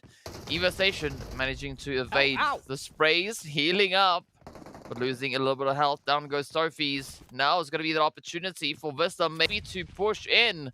Oh, but Hazy, though, finds a Brood. Now Mozaro having to send out the response. Up comes the nade. It's going to find Korka. Down they go. Beautiful play. Trophies also still down. And this is now going to be Vista looking to bounce, as they've taken down 3 of GQ. AZ. Oh, TBS. My. Down they go. Absolute upset coming through from Vista. Guys, Vista, we were just highlighting GQ, and then you literally come to rain on our parade? How dare you? But no, that was brilliant. That was absolutely gorgeous. A fantastic showing from Vista Gaming. And again, off of the bat of their rotation, they had no choice but to jump out and just hit them shots, and they absolutely did that. Well, we say goodbye to GQ. So thanks for that, I guess. But we move on to see who else will be taking the top slot here. Vision Esports still taking rotation. Crash Gaming actually opted from that northern rotation to go all the way to the west, very close to where we saw R8 actually rotating from. So I'm very curious to see where they'll actually end up. I don't know if they're going to go all the way down to Quarry, if they'll be just behind R8. And obviously where Vision will end up, because they've also just been basically following suit for Crash Gaming. Yeah, I mean, it's going to be an interesting one, right? It's odd to see it happen, but it's interesting all at the same time. In the meanwhile, R8 now going to be looking to condense that split of theirs just a little bit. Still keeping Esketon on a little bit of a scouting mission, trying to gather information, looking to see what is happening elsewhere in the zone. But here we go, Vision and Crash. Not just rotating past each other, but no one is going to be taking the stop over just yet. Maybe that could be the case here now for Kevin, but it's still going to be a very challenging angle to hold, as Crash could maybe set up a bit of a gatekeep. But it doesn't seem like Vision are too committed to pulling straight in towards the zone. Instead, they'll rather settle for Quarry and working their way through the marshes, trying to get themselves up into the zone. I mean, anything is better at this point in time than trying to take on the likes of Crash Gaming, who just had a phenomenal showing on Sanhok. So momentum is there. I agree, just continue on forward, please. Triple Esports, in the meantime, might be able to cut them off as they've rotated up from Mosque. However, Thor is still left behind, so it will be not a complete Triple Esports if they do take that engagement, but at least they've got some compounds secured. Moving on into the rest of these rotations, these wild rotations, as we move from that center down into the southern zone. You can see GK Esports still yet to find a position in. Right up ahead of them, they've got the World Battle and NASR. You can see that rotation already just being highlighted by these wonderful sprays. But now they need to make their move. Yeah, they need to, right? They have no other choice. But of course, well, the blue zone could be lending a little bit of a helping hand here, right? To have these teams decide how they want to play this one. Meanwhile, we do see Santa just moving into a little bit of a compound position. Unfortunately, that is not going to be within the zone. Ra'ad, on the meanwhile, have a great rotation here, just pushing straight on through, and that would allow them a great potential angle towards that center zone. But of course, quite a bit of congestion still holding over towards this western edge. I mean, Crash, again, right? This is kind of their strategy here. Coming through with those slightly delayed rotations. Looking to see if they can maybe find a few wanderers along the way. But now for the time being, Vision, they are going to have to deal with this whole R8 situation. Already Prestige, taking a decent chunk of damage, but still not necessarily in so much danger. Not yet, at least. R8 right up ahead. Crash Gaming will look on, as well as Vision from the southern point. We can see, yeah, Thor. I think that might have been an AFK, so maybe a bit of a network issue that happened there because they were still in Promos when that elimination came through. So that is a bit unfortunate for Triple Esports. We'll see what they can make from this. However, R8 now continuing to move on forward. Center zone going to look as chaotic as ever. But teams trying to hold on to some angles here. Crash Gaming just making this so difficult for R8 to move on up. They try, they get a little bit closer, they say, oh, no, can't go that way, thank you very much, we'll have to choose something else. And now Crash Gaming in a very similar position here with Brute Force. Would be very curious to see if Crash Gaming is actually going to go for any of these earlier rotations, because there's a lot of teams on these outskirts, and we've seen Crash and Vision, one of those teams as well, that are very comfortable with these outskirts engagements. They like to, you know, just slowly but surely take some fights on the outskirts, pick up some eliminations before they even deal with what's happening in the center. Well, let's see. Maybe they can find a few more. R8 could maybe find a bit of action there. As you can see, Prestige and Ragnarok already just hopping out of their vehicles, getting ready for a bit of action. And there we go. The knock is in. Crash Gaming. Ooh, getting a double hit delivered. Of course, returning the favor with the confirmation is in as Crash loses one. Kevin now down on their knees. Walsh trying to see if they can maybe save their fallen mate. Now it's going to be a buddy also just running on in. But Brute Force rotating up from the north. This is going to be an absolute spanner in the works. Yeah, Crash Gaming, they don't have the luxury of time. It's R8 to put in the damage numbers. Brute Force trying to get a piece of the action, but Ida says, no, these are our eliminations. Don't you dare. As they confirm Crash Gaming out of this map. They will have to just watch. NIGMA goes down as well. Guys, please, these are our top performers for the day. Just calm down. And as we know, NIGMA, they were 15 points behind. right? That is the position that we had them in. That gap might widen, who knows? But R8 now feeling a little bit of that heat, feeling a little bit of that pressure as Vision come on strolling through. But at least it's safe to say that, NIGMA is still 15 points behind Crash. Regardless of how this game goes, because, neither of them are here anymore. So there is going to be a great opportunity now for a team like GEEKAY to step up and potentially steal the show. Seeing especially that they were only trailing by 2 points. So we are yet to see anything come through from the side of GEEKAY. But in the meanwhile, it's going to be Vision now looking to leverage the angle towards R8. But a great nade coming through here from Prestige. Not going to be backing down. Finds the angle on Mon. The weapon doing something odd, but down they go. Try again. Eventually, the shots will leave the barrel now. Prestige being brought to their knees, and the rest of R8 having to find a bit of a different approach here. But unfortunately, they have secured themselves within that zone. Yeah, we were just highlighting GK Esports as one of the teams still in the top 5 that have an ability to pick up points, but Brute Force was actually the team to make that confirmation over towards R8 happen. So they're still in this one. You can see them picking up some eliminations and moving on. So with only 15 points separating Brute Force and Crash Gaming, who's now been obviously confirmed out, there is an opportunity here to take this one further. GK Esports, that team, only 2 points behind Crash. They could confirm this right now and then just by picking up some great eliminations over towards NASR. Oh, what a quick replay as to the magic we just had happening out on the battlefield. But again, I mean, also Brute Force, they're also one of those contenders, right? I mean, yeah, sure, there's still quite a bit of a gap. There was a 32-point gap between them and that pole position. But the opportunity is there. As we know, Brute Force, no strangers when it comes to these challenging plays. And already we can see Brute Force now down to a 2-piece towards that more southern edge of the zone. But here we go. It is going to be the side of RUKH coming through, just playing on the edge, looking to lure the players here from GEEKAY out. But they have to be careful because they could also be handing them some elims. Take a look at this one now. Rotations in. GEEKAY trying to get a little bit closer. They have at least found those 2 eliminations already, so they've put themselves in such a great position for the overall standings, but they now need to start building that buffer. Now give them some breathing room moving into the last match of the day, because as we've seen so far, anything can happen, especially to our top contenders. 3 eliminations up as they continue their rotation into the zone, coming through from that northern side. NASR just up ahead of them as a potential problem. We look a little bit more towards the southern side. We do see RTG having a bit of a problem. They have picked up at least an elimination or 2, so they should be able to rotate. However, they will be doing so with a 3-piece. Meanwhile, it's the calm before the storm as everyone just takes stock. Zone will be moving in. That zone will be forcing their hand as they now need to just crash on into the zone and find some place.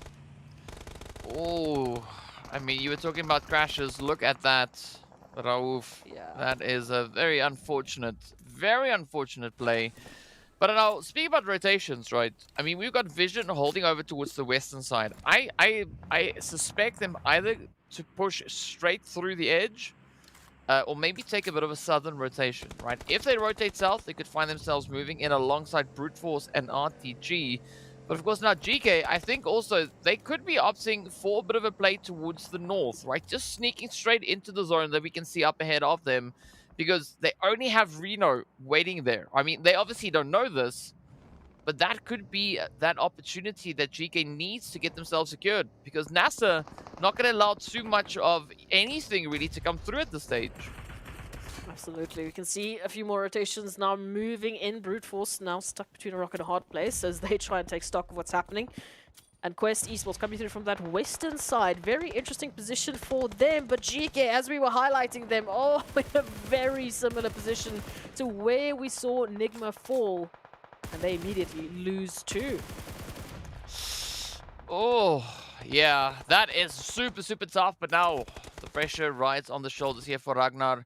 I mean, already they got those 3 eliminations up. So as we mentioned before, they were trailing by 2 points.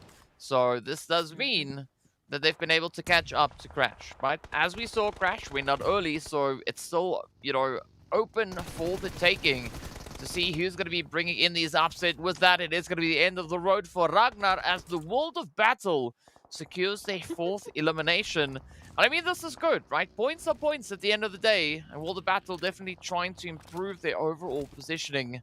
Yeah. But let's see how they're going to be able to fare through this one. Meanwhile, well, they get met with a bit of an opportunistic angle there as Krona gets found. Xenox, beautiful play. But NASR, again, just looking like, you know, like sharks in the shallow water. R8, meanwhile, will get sent out in 11th place. Everyone we thought was going to be that dominating force over towards Erangel has pretty much been sent back to the lobby. It's only Brute Force that still have that opportunity to close the gap on the overall standings, but they are in a very tough position with RTG trained on their position right behind them. We can see smokes deployed as they try and give themselves a little bit of spacing. Meanwhile, we have to keep our eyes out on what's happening with VISTA. They are on something else. They have 10 eliminations already. Yeah, Vista picking up some really good momentum right here. But let's see how they're going to boat through this one. Of course, I mean, at this point, Vista just having fun out here, right? As we know, they are situated on that 2nd page of the overall standings. So might as well just do the most, right? Just go out with an absolute banger smash game. But here we go, though. Alhaje feeling the heat, the pressure. Now, Quest reduced down to Gante. Let's see, are they going to be able to find anything towards Volt? No is the answer. Instead, Volt drives in, nailed to the coffin. Down they go. 8th place, 3 elims, the final 7 teams. Now left to duke it out. Triple trying to leverage a little bit of their angle here towards the edge of zone. NASR now deciding how to go through the Zachary and the rest of Brute Force. Finding a little bit of that RTG action. Up comes Reaver. All right, now there's an opportunity. As we said, Brute Force, they want to be in this one. If they can pick up some eliminations, there might be something to say for it. But it is RTG that rolls on through and takes them out. Brute Force with only 1 elimination in 7th place. Not too bad, at least some points added to the tally, but it's not going to be a massive difference as when compared to the top standings. And again, yeah, for these teams, even though they're not in a position necessarily always to play for the PMWI slot, you know, with that number 1 spot being taken up currently, they can still increase their winnings from the competition and any points that they are able to pick up. So there is still things to play for. There is still a mantle to be said that you need to bring your best performance even in these matches, even in the second last match of the day. Well, let's see what these final few plays are going to be. NASR super low on health, so they can't really afford to make any mistakes at this point. They need to play as close to perfect as they can. But of course, it's not going to be an easy task, right? Especially looking at Triple, holding a very close eye on them. I mean, we have Volt there from Vision also in the background. Vista also peering across, but they are like slightly dipping their toes into the zone. A very spread out play coming through here from the side of Vista. Very precarious, but curious to see though how this is going to play and pan out for them. Ooh, I mean, 10 eliminations already added to the tally. We can see Bisk is back on 1, Mazzaro joining the fray, everyone just doing their part to ensure Vista might be having one of their best games so far in this tournament. But it will be a bit of a tough challenge, as we know. They're going to be coming through from the south western side. Very good spacing that they've been given. They have a large portion of the zone completely in their control. And now NASR might move in to make it a bit more challenging, as Ra'ad and NASR here towards the center, alongside Triple, actually, will be duking it out for center position. No, a lot of duking indeed coming through here. Old boy trying to make a little bit of a play, trying to see if they can find a little bit of some here and there. But of course, Ra'ad also now ready to welcome them in with those nades. And here we go. Starch is down. Xenox takes a punch to the face almost. But will they be able to survive? Fortunately, they still have J7 to provide some support here. But you can see J7 quite some distance away. It is going to be a really, really challenging rotation to come through. But now, right, the heat is on with that zone shifting in favor of Triple. This could be exactly the kind of position they need. Absolutely. Waiting for an opportunity to just keep adding to the tally. Few nades being sent on out. Center position looking absolutely stacked. This could even be an incredible position that we could find teams who are within the center of this next zone to take a win-win at chicken dinner. That right now, for me, being triple esports, massive position that they're currently holding, an opportunity potentially to turn this one into a win. Again, like we said, even if you're not going to be playing for the slot, you could still be playing for points and for that prize money. Yeah, it definitely could be. But here we go. Team are having to make their final few stands. I mean, VISTA now starting to try and solidify at least a bit of a controlling position towards the southeastern edge. I mean, they still have RUKH, NASR, and the rest of the lobby to worry about. So let's see exactly how VISTA are going to look to finish this one up. I mean, 10 eliminations, though, looking absolutely glorious for them. Oh, they are looking spicy. They are looking aggressive. They are looking like this is going to be the map for them. However, still quite a few teams to stand in their way. There are a few stragglers, like in the form of Vision and RUKH, as well as NASR, but ultimately, Vista, highest elimination count, highest player count into these final few battles. Let's just see how they turn this one into a win. NASR feeling the brunt of the action, down to only Xenox now to hold the line. As you can see, that rotation in. It's going to be a tough one. RUKH up ahead of them, though, will be receiving a taste of their own medicine as, once again, Mazzaro steps up for Vista. Oh, come on, come on. Come on, Bisque. Come on, Mazzaro. What you gonna do? Of course, now, I like this position.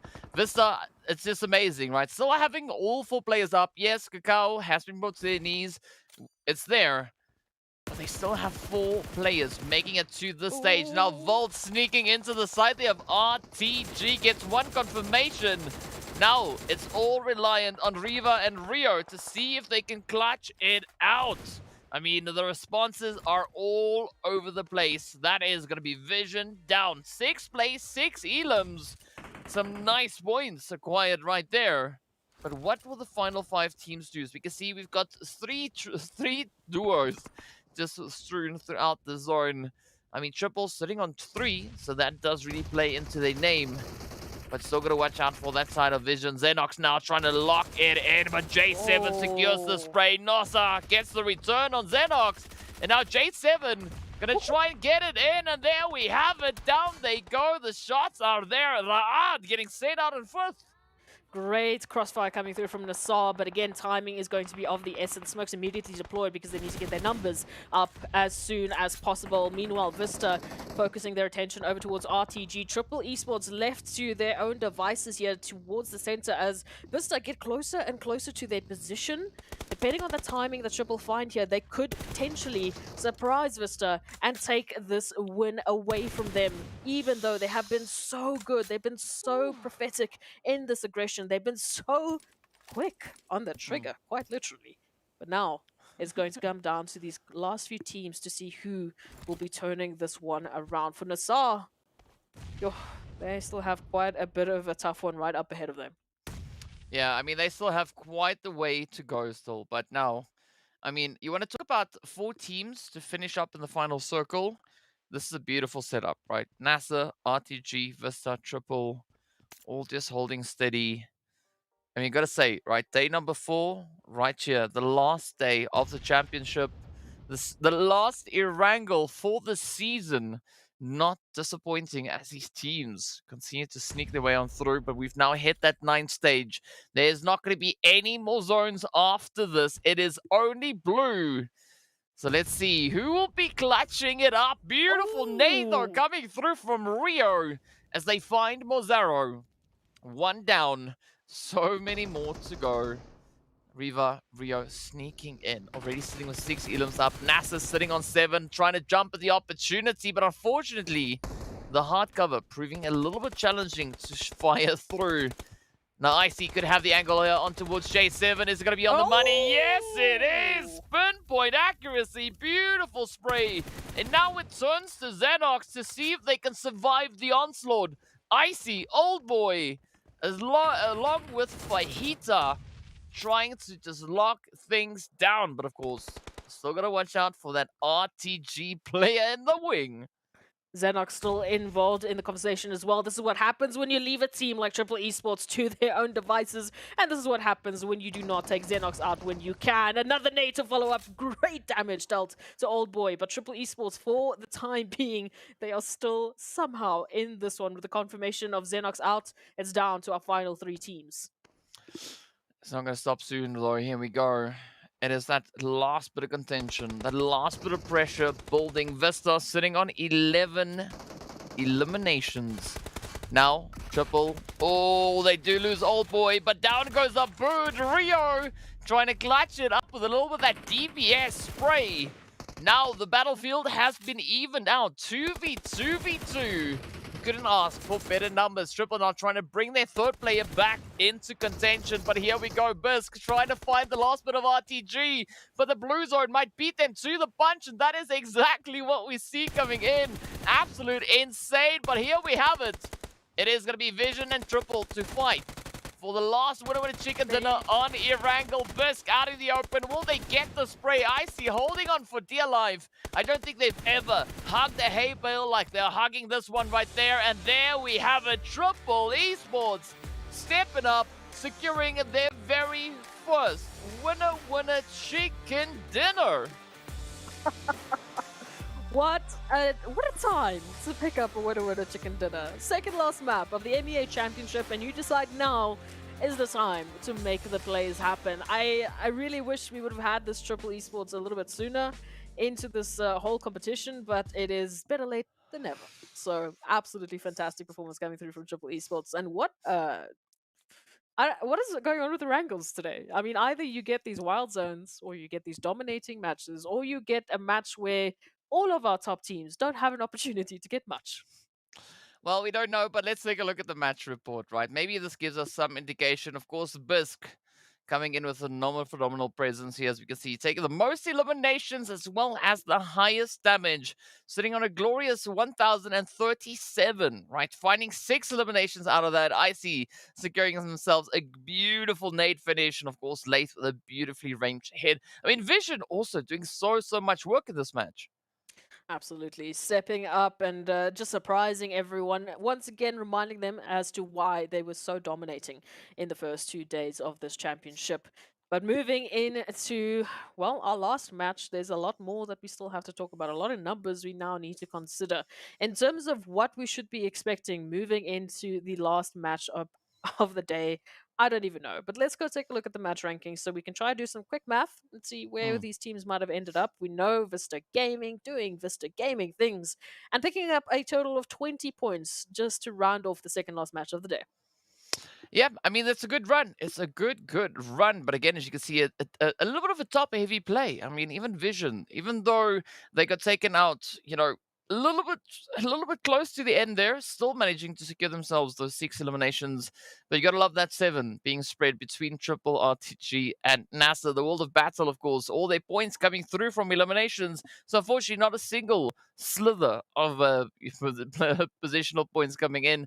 But of course, moving on to that second page, we have 4 teams getting sent back. And I mean, this is where it gets tough, right? Because NIGMA and Crash, they were sitting at the top, right? And now they get a bubble. Like, oh, what is going on here? Yeah, I mean, going into this matchup, Crash Gaming was our team sitting in second. No, sorry, not sitting in second, but second for that last match. They were the team that was sitting on top of the overall standings going into this matchup. NIGMA Galaxy just got themselves into third. GQ just got themselves into fifth. And now and Brute Force even, who's up with only 2 points, they were sitting in fourth. Again, this is what I'm saying. I don't know what's going on with Erangel. I don't know who threw some spice in the punch, but it's definitely not been easy for the teams who are fighting for that number 1 slot. As for the rest, I'm glad that they've joined the party, but as we mentioned, a lot more numbers to consider. So let's build up what's going to happen in this potential next matchup. As we know, moving into this one, we were talking a lot about Crash Gaming, GEEKAY. We were talking a lot about these teams that we think need to make things happen here if they want to secure themselves a slot. Lo and behold, we're going to be going into the last match with many questions, many unanswered questions as to who's actually going to be the champion. Who knows? Who knows? I mean, one way that we could potentially take a look at that is, of course, having a bit of a stat breakdown between the two, right?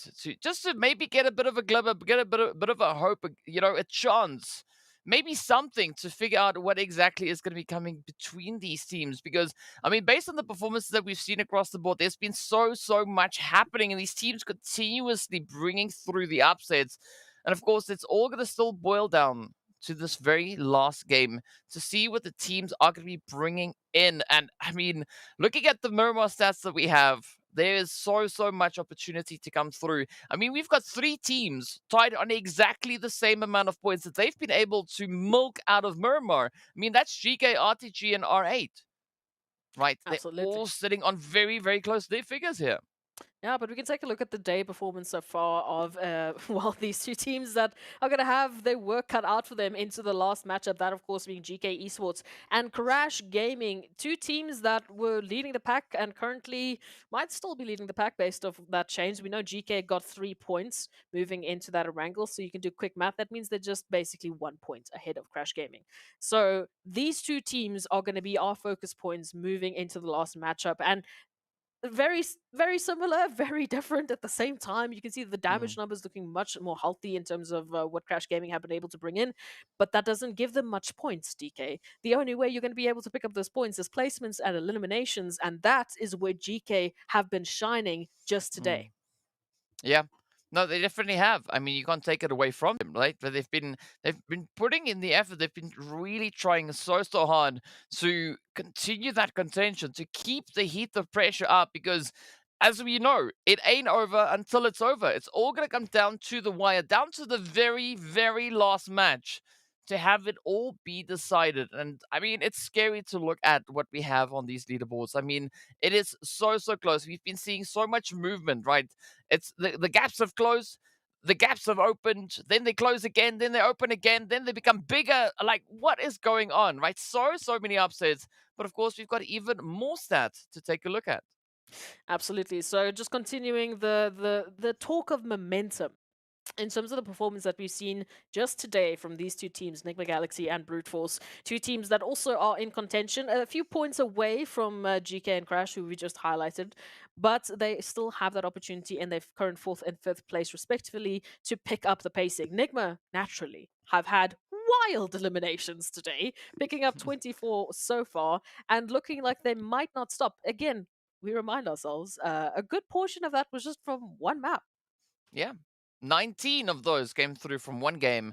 But of course, now speaking about, one game, we need to take a look and see what the overall rankings look like, where these teams currently find themselves. Of course, it is going to be GK now getting moved up into pole position. As we said before, they needed 2 points to catch up to Crash. They got 3. That puts them 1 up ahead of them. And of course, NIGMA still holding on to the 3rd place. Brute Force still sitting in 4th. But Vision, they've now jumped up into 5th ahead of the players there from GQ. But RTG, they've gained 2 slots, moving all the way up into 7th. It's been an incredible showing. We've definitely had a very shook top 8 so far. But yeah, I still can't get over this top 3. So for me, going into this last Miramar, we've obviously got Crash Gaming, just 1 point difference. I mean, come on, that's 1 elimination. Let's see if you can make it happen, please. NIGMA Galaxy, 18 points from the top slot. That is very doable based on what we've seen today, especially based on what we saw alone on Erangel, that they did more than that just in terms of eliminations. I don't know if they're going to be able to do that on Miramar, but there is that opportunity.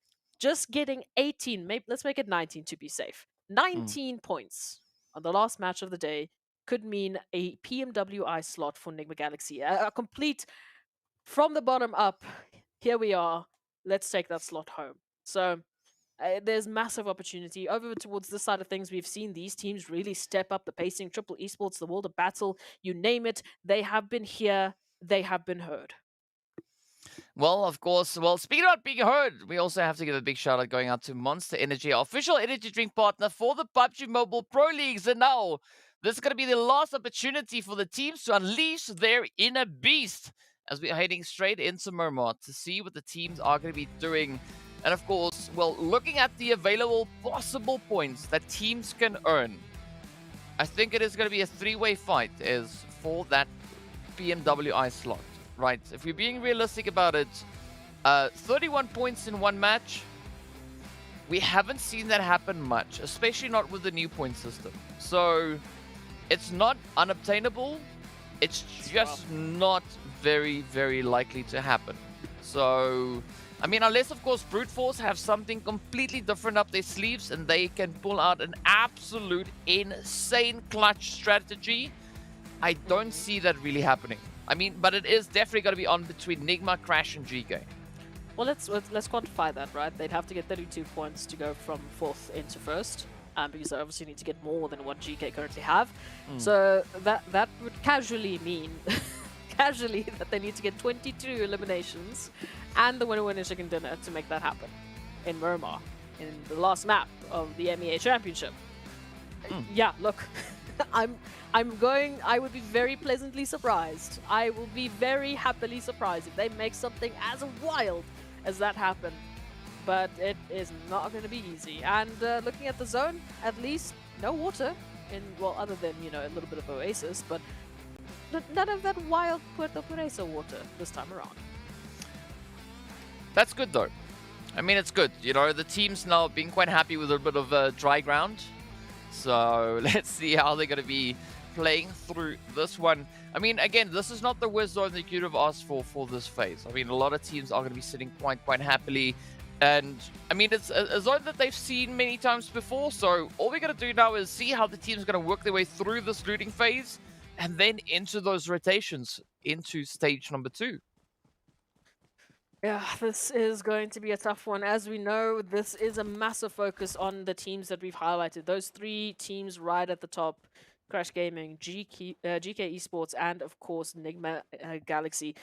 And I mean, for NIGMA, I mean, they're going to be rotating all the way from that southern position, right alongside RTG, Los Leones, so it's a bit of a far ways away for them. GEEKAY, as you can see, sitting very pretty in Bocado, very nice and comfortable, just going to be able to loot up and relax for the time being.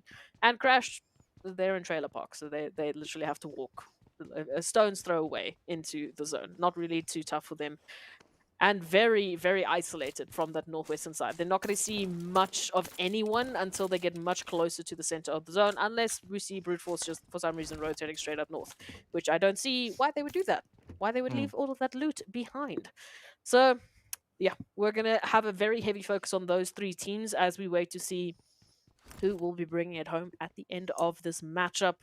But you can see just some of these wild stats on Miramar. I mean, Crash Gaming, 5.29 eliminations per match. If they get that, yeah, they've pretty much secured it as long as GEEKAY do nothing else. Yeah, but now also what I'm quite curious to see is how the teams that are positioned on that second page, how they're going to play this match, right? Because now this match, they have an exceptional amount of power. Because they have the power to decide who goes where. So that's a little bit scary, leaving 8 teams with the power to control your fate, right? Well, it's not leaving them with the power, they just have the power, right? That's just the way it is. So, they're going to have to play an absolutely phenomenal game. And of course, it is going to be RUKH Esports starting with the first upset here as Eugene finds the angle on towards Neos. And this is not a good start for Brute Force, but I mean, it's not the worst, right? They can still make quite a bit with only 3 players. Quite a bit indeed. This is going to be definitely a very fun matchup to witness because we've already had so much chaos just alone today. We've had to see these teams bring through a different performance, a different level of performance, right? And we've highlighted some incredible individuals who've brought definitely a lot of momentum to their team. I mean, just thinking back to that Erangel with Coops and with Freak and with the Lord and with everyone from NIGMA Galaxy taking it to a step higher than they ever have before. Man, I don't know where they keep this like motivation, this energy, this momentum in after so many matches, after such a long journey. They can still pull out these wild performances. I mean, they are just built differently, I'd guess, right? I mean, that is I think probably the most accurate way to state that. And of course, just look at that nade. Eugene finding Neos. So there we go. Yeah, but Brute Force needs to be careful. I mean, as we said before, there is pressure on their shoulders, right? They've come into this match with a 31-point difference between their position and first. So if they are aiming to get that ticket, they know what they need to do. They need to play one of the best PUBG games that they have played to date, at least within the championship right here. Yeah, no, they do. And that definitely will go a long way if they see the individuals stepping up to new heights. I mean, I was just taking a look at the eliminations we've had so far. We have Ragnar currently, by the looks of things, at least until someone else did some more math for me, picking up 37 eliminations. Going into these matchups, we had VISTA on 33, and then third we had Coops with 32. So a lot of eliminations that has come through in these past couple of days, and I can't expect anything more from these teams at this point. I think they're just going to continue to change up the feeds, change up the overall standings, change up our expectations as we just sit here absolutely baffled at how they still can do these things, all of these wild things in the last matchup of the day. But a lot of eyes on Enigma Galaxy, especially if they can pull out a winner chicken dinner with, what is that? I mean, 19 points that they'd have to make that happen with, so at least 9 eliminations. We've seen that 19 pop up more times than we can count, so I still think it's possible. Yeah, yeah. But I mean, so even just for GK and Crash to make any ground here, they're gonna have to hope that something happens to Nigma, right? I mean, Yeah. they could maybe try and go find Nigma. Good luck with that. I wouldn't recommend it, but either which way, you know, to each their own. But starting it off, Nigma could find a bit of an opportunity onto the side here of the world of battle. And as you said, right, they are going to need at least 9 eliminations to accompany a winner chicken dinner, or even more so, right? Because if they settle for second place, they're going to need a bucket load of eliminations. And as we know, Nigma, they are capable of bringing in a game of that level. So let's see if this is going to be that decisive mode. Are they going to flick the switch and engage that full-on beast mode? The other consideration is to make that it's 19 points, well, it's 9 eliminations and a winner chicken dinner, if barring the fact that Crash and GK do nothing, that they get no points. So, if anything, Enigma needs to find those two and take them out. Make them a part of your 9 eliminations, else it's going to be tough. But we'll wait and see. They didn't have the best last Erangel. We can see that rotation now heading towards San Martin. All of this what if, maybe we'll have to wait and see. Triple Esports off of the back of a great winner chicken dinner, heading against a very similar opponent. It's once again VISTA and Triple going head to head. The age-old conflict coming through here yet again. Let's see if Triple are going to have a bit of a vengeance play here, because, you know, VISTA came through with 14 eliminations.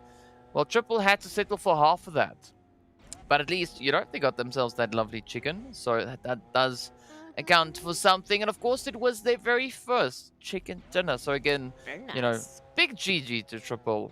You know, it's good finding chickens, right? It works. But of course, in the meanwhile, we are going to be looking at Brute Force and RUKH having a little bit of a say-so across the pillars here. Brute Force trying to reach in, but RUKH not going to allow them any opportunity. And now the beauty of these positions is the only way you get up here is by using your vehicle, right? And sometimes it's quite funny because they have to go up backwards. Why that works, I don't quite know, but it just does. And of course, RUKH, they're not going to stick around. They're just going to dip out and look for a different positioning.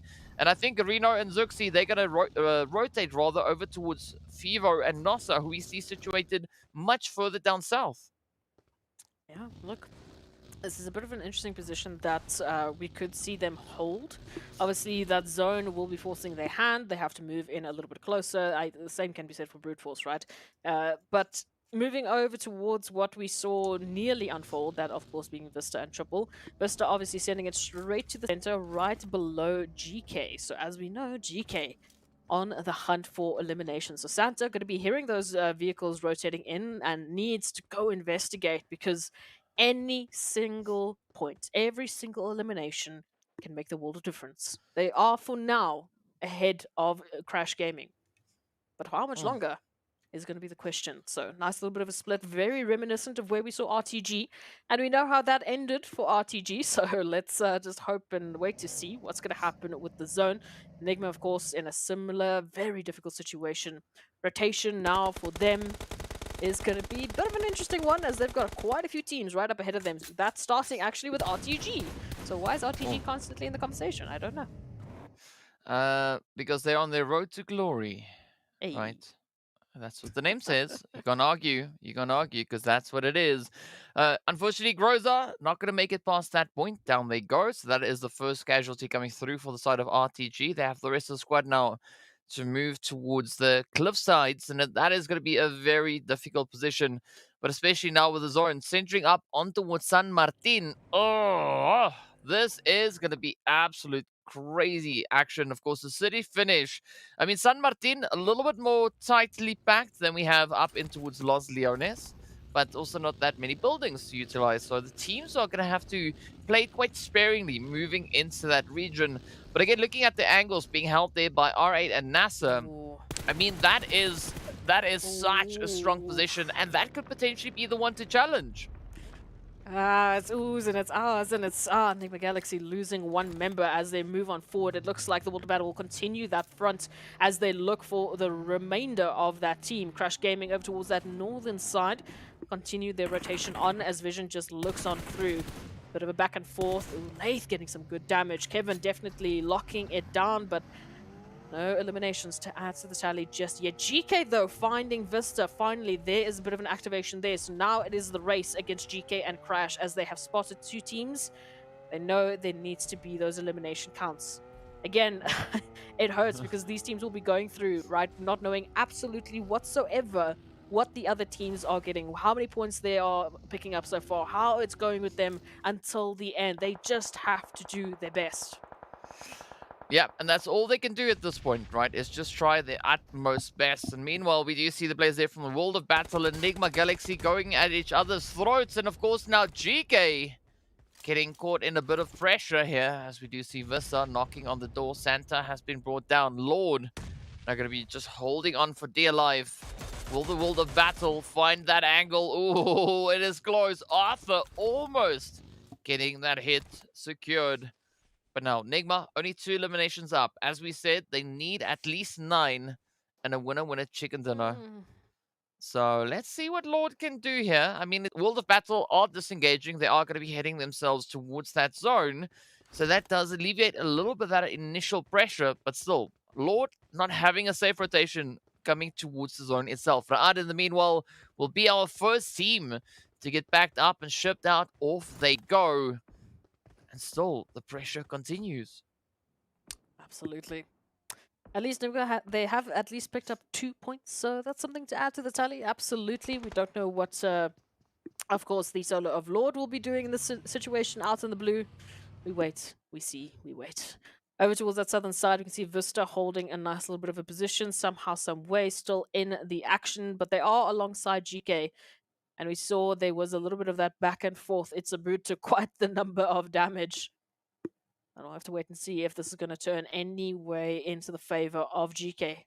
Ragnar, I mean, has been on something else for GEEKAY Esports, so if they can activate here, it might be a different story. Over towards the north we go. This is really going to favor Crash Gaming. As you can see, very isolated towards that northern side. One of the few teams that has taken up that position. And they've got quite a few that might want to rotate around there to get some of those compounds, to get some of those terrain positions, and to get themselves set and prepped. That means, obviously, eliminations on the rotations that they could potentially grab.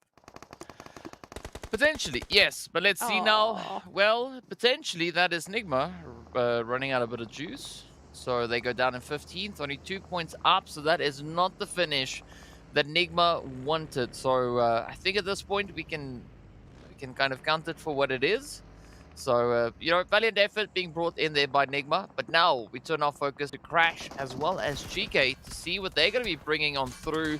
I still believe that we are in for a bit of an upset coming through here from Team GQ. But 37 points in one match. Yeah, good luck with that one. But either which way, I think regardless of that, right, I still think Team GQ are going to be bringing in a major thing somewhere, because, I mean, based on the points that we have for the day, they are the leading team with regards to eliminations and placement points. So let's see what they can do in this final match of this MEA Championship. Well, I mean, when we started the day, GQ were in 11th place, where when we went into this match, they were obviously sitting in 6th. So they've already done very well in terms of climbing the overall rankings. We'll see how far they continue to go as NASR move on in looking for R8 Esports. Xenox will be popping out of the door just to say, how do you do? Going to be taking Ida down. Confirmation in the bag. R8 still scattered around these compounds. And again, not in a position to really follow anything up, because even if it was, you know, just a case of, oh, well, let's just go next door, they'll be going next door in the line of many, many crosshairs. Oh. As you can see, the city just absolutely strewn with every possible team so far. It's teeming with life, not the kind of life that you want. But let's see. Vision now trying to make a bit of a play here onto the side of GQ. Ooh, AZ. Yep, down they go. The hit is in. Trophies are going to have to defend. Will we see that defense? Ooh, yes. The hit is up. There we have it. Saif. Gotta be careful. All the pressure now riding on the shoulders, at least on this initial position. The rest of the team are just holding towards that eastern side. Of course, we're not going to be giving up that Hacienda del Patron position just yet. Saif now, quite emboldened. Gonna risk it here. Oh, but the nade is there. There goes the shot. That is Saif on their knees. And now, Vision down to a two-piece.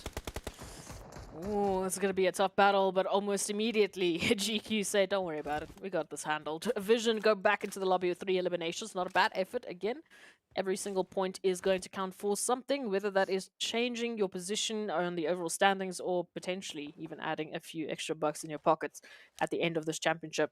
It's going to make a difference. So you can see the world battle now moving in. They have already put the nail in the coffin of NIGMA. So we'll see if they're going to be looking for another third party over towards GQ. Well, let's see. I mean, that's all we can do at this point, right? It's just sit and wait to see what these teams are going to be doing. But of course, the Zoro now just constricting up towards San Martin. And the World of Battle, GQ, as well as Crash, yet to rotate on forward. Vista holding on to that southern positioning. I mean, that could also be quite an interesting angle to try and utilize. But the World of Battle still very much determined on finding the side of GQ. So let's see how that one plays out. In the meanwhile, a quick replay here coming through as NIGMA tried to make some magic happen here. A relentless effort on towards Groza. But of course, then we know what happened, right? It was a little bit of tough luck. But at least we know how they managed to pick up the points and the eliminations that they were able to find. While we wait to see what the World of Battle have to say about the situation. GQ already up with 5 eliminations, definitely going to help them on the overall standings. But the World of Battle, ooh, is going to make that much harder with that beautiful nade sent out, and a spray in the air is not quite going to hit the last nail in the coffin here of GQ. Ooh! Until that, at least. Thanks. Wow. Oh, upset. There comes the upset. You gotta watch. You gotta watch for that. Of course, the World of Battle getting a beautiful play there, but it is gonna be Mohammed being brought to their knees. Hazem, fortunately, positioned within the edge of zone. So I think that's gonna be it. World of Battle down to 1, as I don't see Hazem really being able to secure that res, especially now that the blue zone is going to be closing in. Crash also still going to be trying to make the most out of the available situation here, looking for any opportunity as they come rolling through, going to be trying to push up on the edge. But here they go. Kevin sneaking in, looking for a little bit of an upgrade, right? Want to get that loot crate. But of course, they've been spotted. The vehicle now could pose a bit of a threat here. You got to get it out of harm's way. For the time being, Crash still holding on. As they need to, because they don't know yet what GK have been up to or what they've been able to actually accomplish. So Crash Gaming definitely fighting their hardest to get themselves into that #1 slot. Already up with 2 eliminations is definitely going to help the overall tally. But they want to get a lot more, because even if, you know, at this point we just ended off with 2, I have no idea what GK would have been able to get and how that would have changed the overall standings. As it currently stands, it means Crash Gaming is ahead. But for how much longer? We can see GK here over towards a very interesting position between VISTA and NASR. Brute Force right up ahead of them, and Arab Golden. So we'll have to wait and see how they're going to activate, how they might be able to find a few more points. Well, the pressure is definitely going to be on. Here we go, though. Crash Gaming not going to be backing down while still having to secure that final effort to get themselves in towards the zone. But of course, with this now, Jafar taking a bit of damage. That zone getting ready to close on through. Ooh, where's the zone going to stay? Is it going to move towards the city? Is it going to go over towards that eastern side, western side? Where will it go? The answer will be revealed momentarily as we get to see these teams prepping for a bit of a squirm. Of course, now the zone just building up the suspense Ooh, here. okay. As we can see, it is going to be San Martin, right? So, Brute Force, smack dab center zone. Ab Golden, a nice bit of an off-angle position there. It does allow them just to slightly disengage from the heat and pressure that we have in San Martin itself. Absolutely. We can see Crash Gaming immediately wanted to make that rotation, got a little bit of damage as the World of Battle once again is the nail in the side, is just an absolute thorn in everyone's side, in all honesty, today.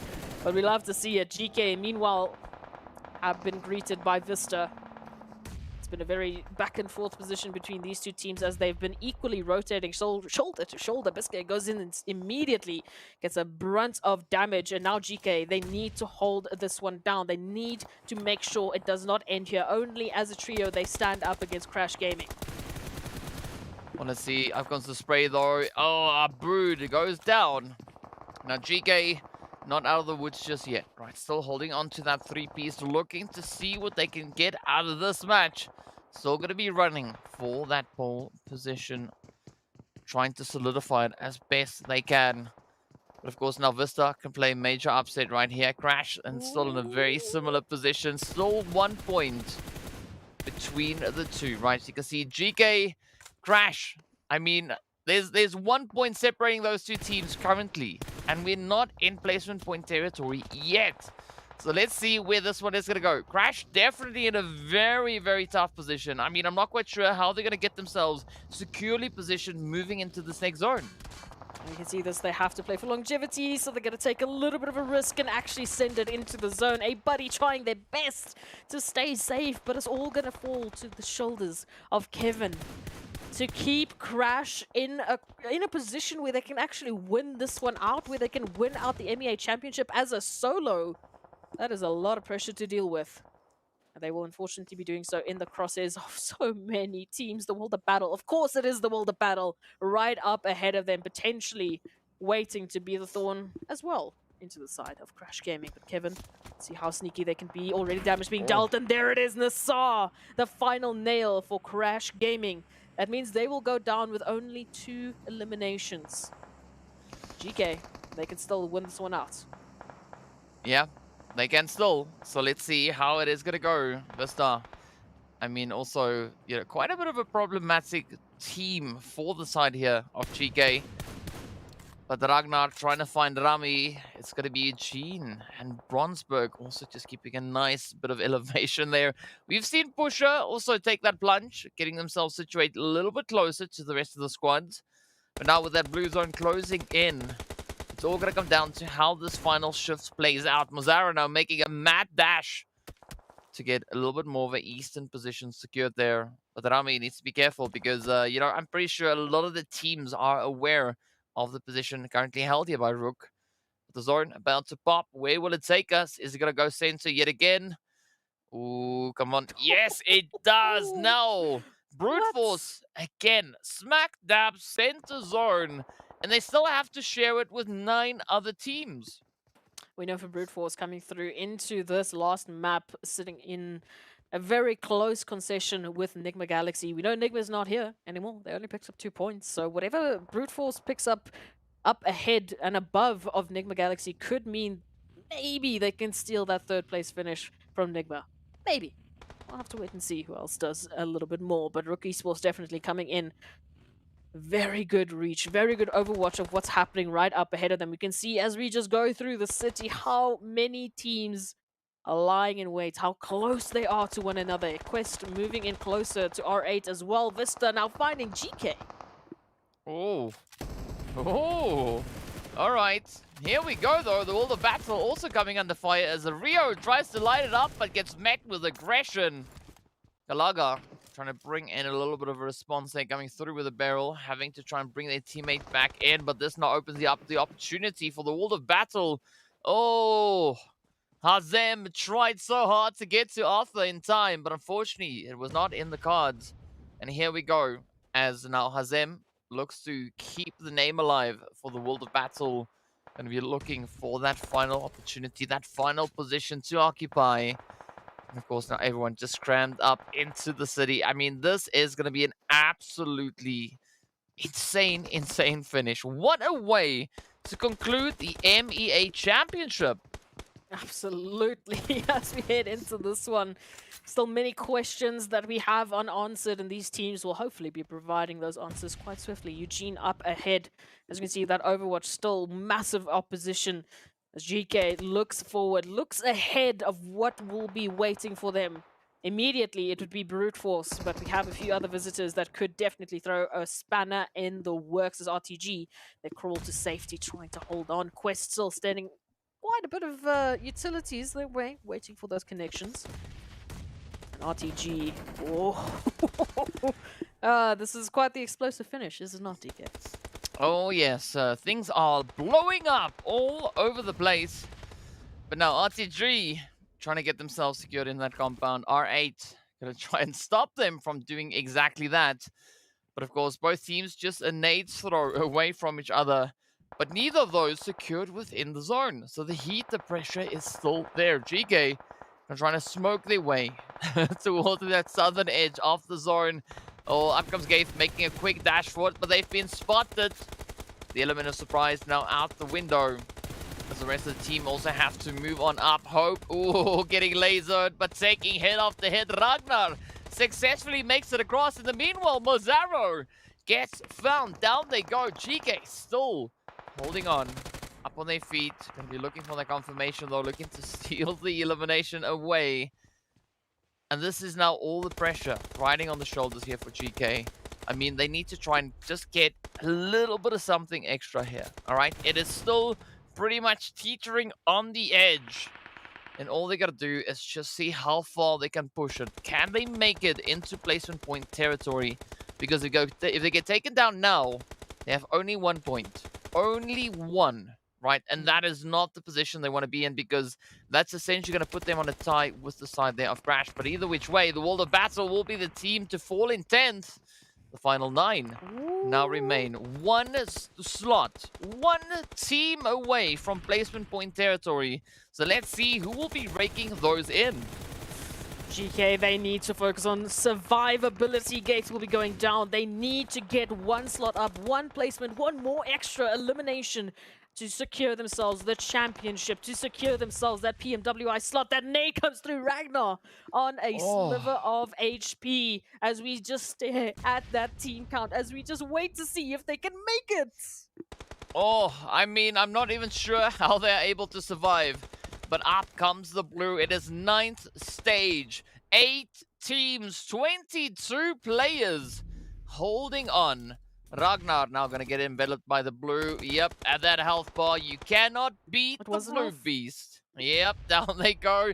GEEKAY going to go out in 8th place. 1 elimination up, as we can see the points now starting to trickle on through. NASR, oh, getting taken down as brute force absolutely just lays into the side of them. Down to the final 6 we go. NASR also in a very, very tough position here. But of course now, where will this one turn to next? As the teams are starting to drop, that blue zone just eating them up, eating them alive. Quest now trying to find the last few points they can manage. And of course now rushing straight into RTG. Dart just lighting up. Not even going to stop around for coffee. They just come running in, guns blazing, and off they go. That is Quest now getting lit on fire as Brute Force secure themselves even more eliminations. Quest out with 2 to their name. Down to the final 5 we go. R8 down to 1. Brute Force still holding steady with 3. Ab Golden sitting on a glorious 4. But now the heat is on. Right, this is going to become a game of survival as RTG will dip out in 5th. Up comes Prestige, looking to push across the way, but down they go. Bosha also not getting hit as the shots connect. It's going to be a really difficult one to hold here. Brute Force trying to ride the storm out with still 3 players up. Sending out all the utilities they have in their bags. Ab Golden have not made much noise yet. Only 4 eliminations to their name. RUKH sitting on a very comfortable 5, but Brute Force falling to the lobby. Now, RUKH, Arab Golden, gonna be fighting for the final winner chicken dinner in this season of PMPL. And up comes the push. It is one as last player standing between Arab Golden and that glorious winner chicken dinner. Well, there it is. I think we can just give an absolute congratulations to every single one of the teams that stepped up in these final moments of the MEA Championships. NIGMA Galaxy might have been sweating in their boots because Brute Force pulled out a phenomenal performance. I think that was very close to potentially getting themselves that slot potentially away from NIGMA Galaxy. We'll have to wait and see. Someone else can do the math. But man, oh man, even for GEEKAY Esports, just in the last nick of time, this is as close as it could possibly get for that PMWI slot. Yeah, this is how close it is. I mean, nothing has been decided just yet, right? Nothing is official until it's official. We need to see that, but of course, first up, we are going to be starting with those match rankings to see how many points the teams were able to secure. Ab Golden walking away with a glorious 19. Brute Force coming in with 13 points. Of course, RUKH coming in with 11 points. NASR, 7 there. Of course, World of Battle, again, as you've said, right, being a little bit of a bully in this match, securing themselves the glorious 7 eliminations as well. Yeah, they're a bully in terms of who they were taking out today in general. They could have taken any other team on the overall standings and decided, cool, these are the teams that we're going to be taking for eliminations. But no, they choose the teams in the top standings, the teams fighting for their opportunity, fighting for the championship, and yeah, they are just taking names. But hey, we take a look at that second page. It has been a tough road for all of the teams today in terms of the zones they've had to deal with, the flight paths they had to deal with. My goodness, we have to give them an absolutely glorious round of applause for the efforts they made happen, for just the abilities to still be able to pick up points. But we can see, even on the match ranking, GEEKAY and Crash right below one another. Oh, I mean, it's literally down to the wire, right? But of course, well, we're not going to be building a suspense for much longer. We will be getting into those results to see exactly what the situation is. But we are going to be heading straight into the overalls, right? So let's not delay any more. Of course, now let's see what page we are going to be starting on. Of course, it's all going to be up to our producer. Ooh. Hey, page number 1. There we go. Right, straight up to business. It's going to be GEEKAY moving up. Wow. 1 point ahead. 1 single point. I can't even believe it. But here it is. We have an incredible effort. And of course, the absolute best congratulations given to GEEKAY Esports for ending up as the champion of the PMPL MEA Championship, and an incredible effort from Crash Gaming as well. Very difficult loss zone. NIGMA Galaxy ending up in 3rd place off of an incredible showing today. I mean, just to remind all of us, as we started today, NIGMA were in 6th. So they really put in the hard work to get them up into 3rd place. Brute Force stayed where they stayed. They started the day in 4th, they ended the day in 4th, but they made sure to get enough to stay up ahead of Arab Golden, who took that winner chicken dinner. What an incredible day. Yeah. I mean, that 5-slot jump from Arab Golden, absolutely phenomenal. Amazing job.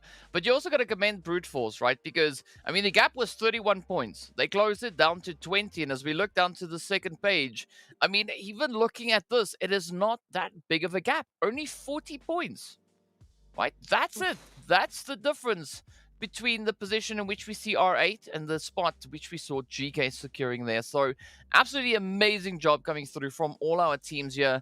I mean, you just got to commend them for all the efforts that they've brought through. Of course, World of Battle securing themselves a winner chicken dinner. Well done, right? Hey. Triple chicken dinner as well. We've already have 2 teams that weren't able to get those chickens, right? RUKH and NASR.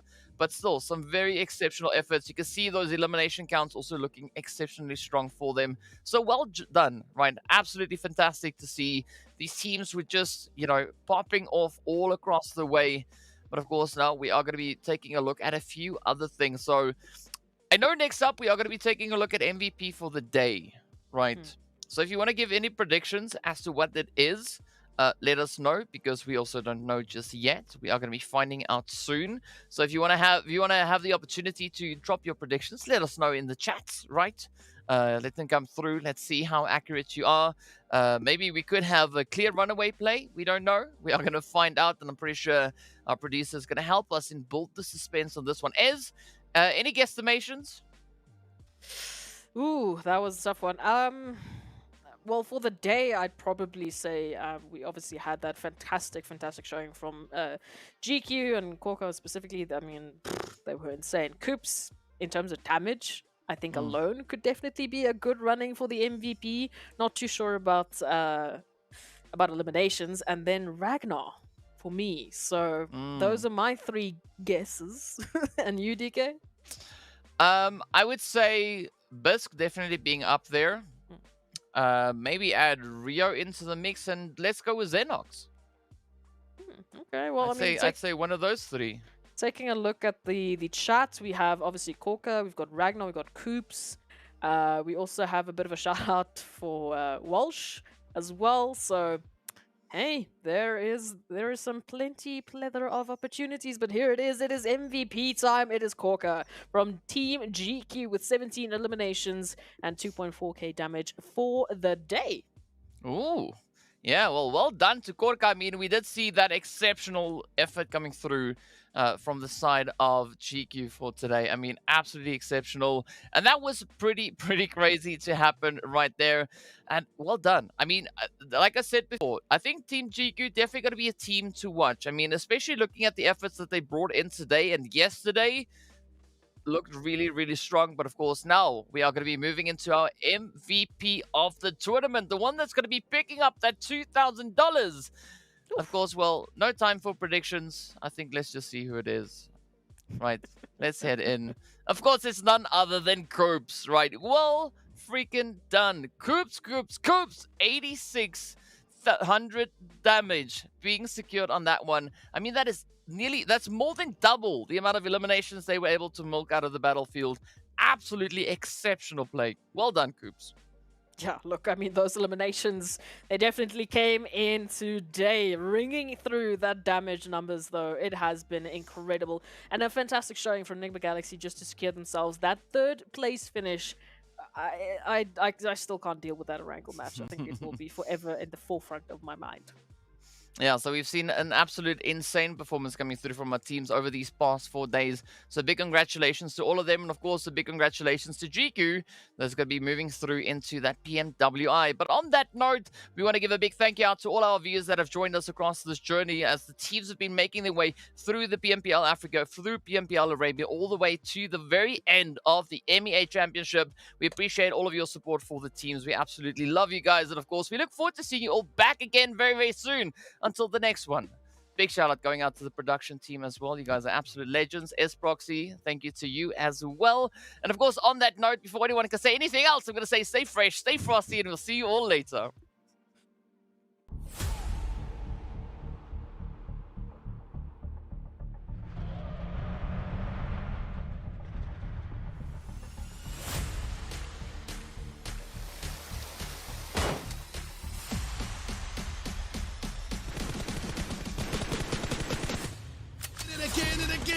يتواجدون حاليا امامنا وين بالوبنديريا يا الله واحدة والثانية من فريق من بعد كبير هيتشوتيكم عنها الكلام كله بالكون العنوان يا ساتان انت ولا نصر سبورتس الثالث والنقل الاول الثالث тебе поехала!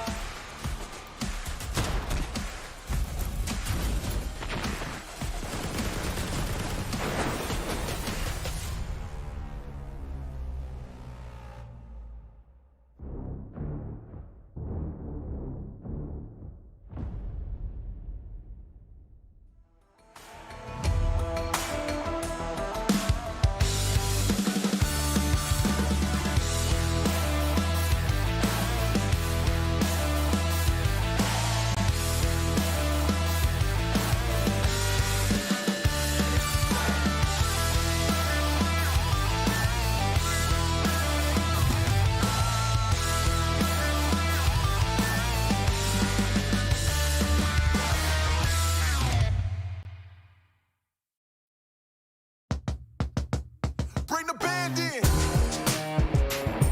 Woo. Well, all right. Yeah, they want me to fit in, but I can't. I'm too different with it. Too advanced to think. You know my intuition. I got bars and ink, but never in a prison. Too far gone, never gonna sit and listen. This is optimism mixed with the best. You get it? What you're seeing is a beast in the flesh. I'm vetted up.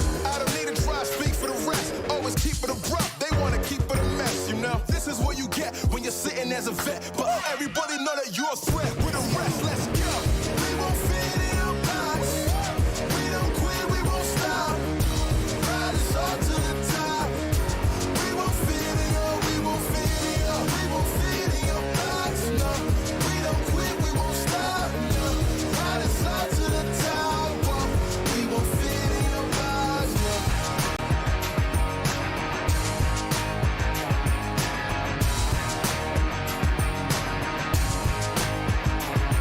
Look, I try to tell you we don't fit in your box. Why you try to box me and I got the key to unlock? I know the locksmith, optics, speak of the loss. I'm eating lobster, chopsticks, freaking the boss, you know. I'll never fit in where I go at. Ooh, boss talk like I'm Boaz. Ooh, why fit in where you know you can stand out still? They remember you more when you hand out deals. Let's go.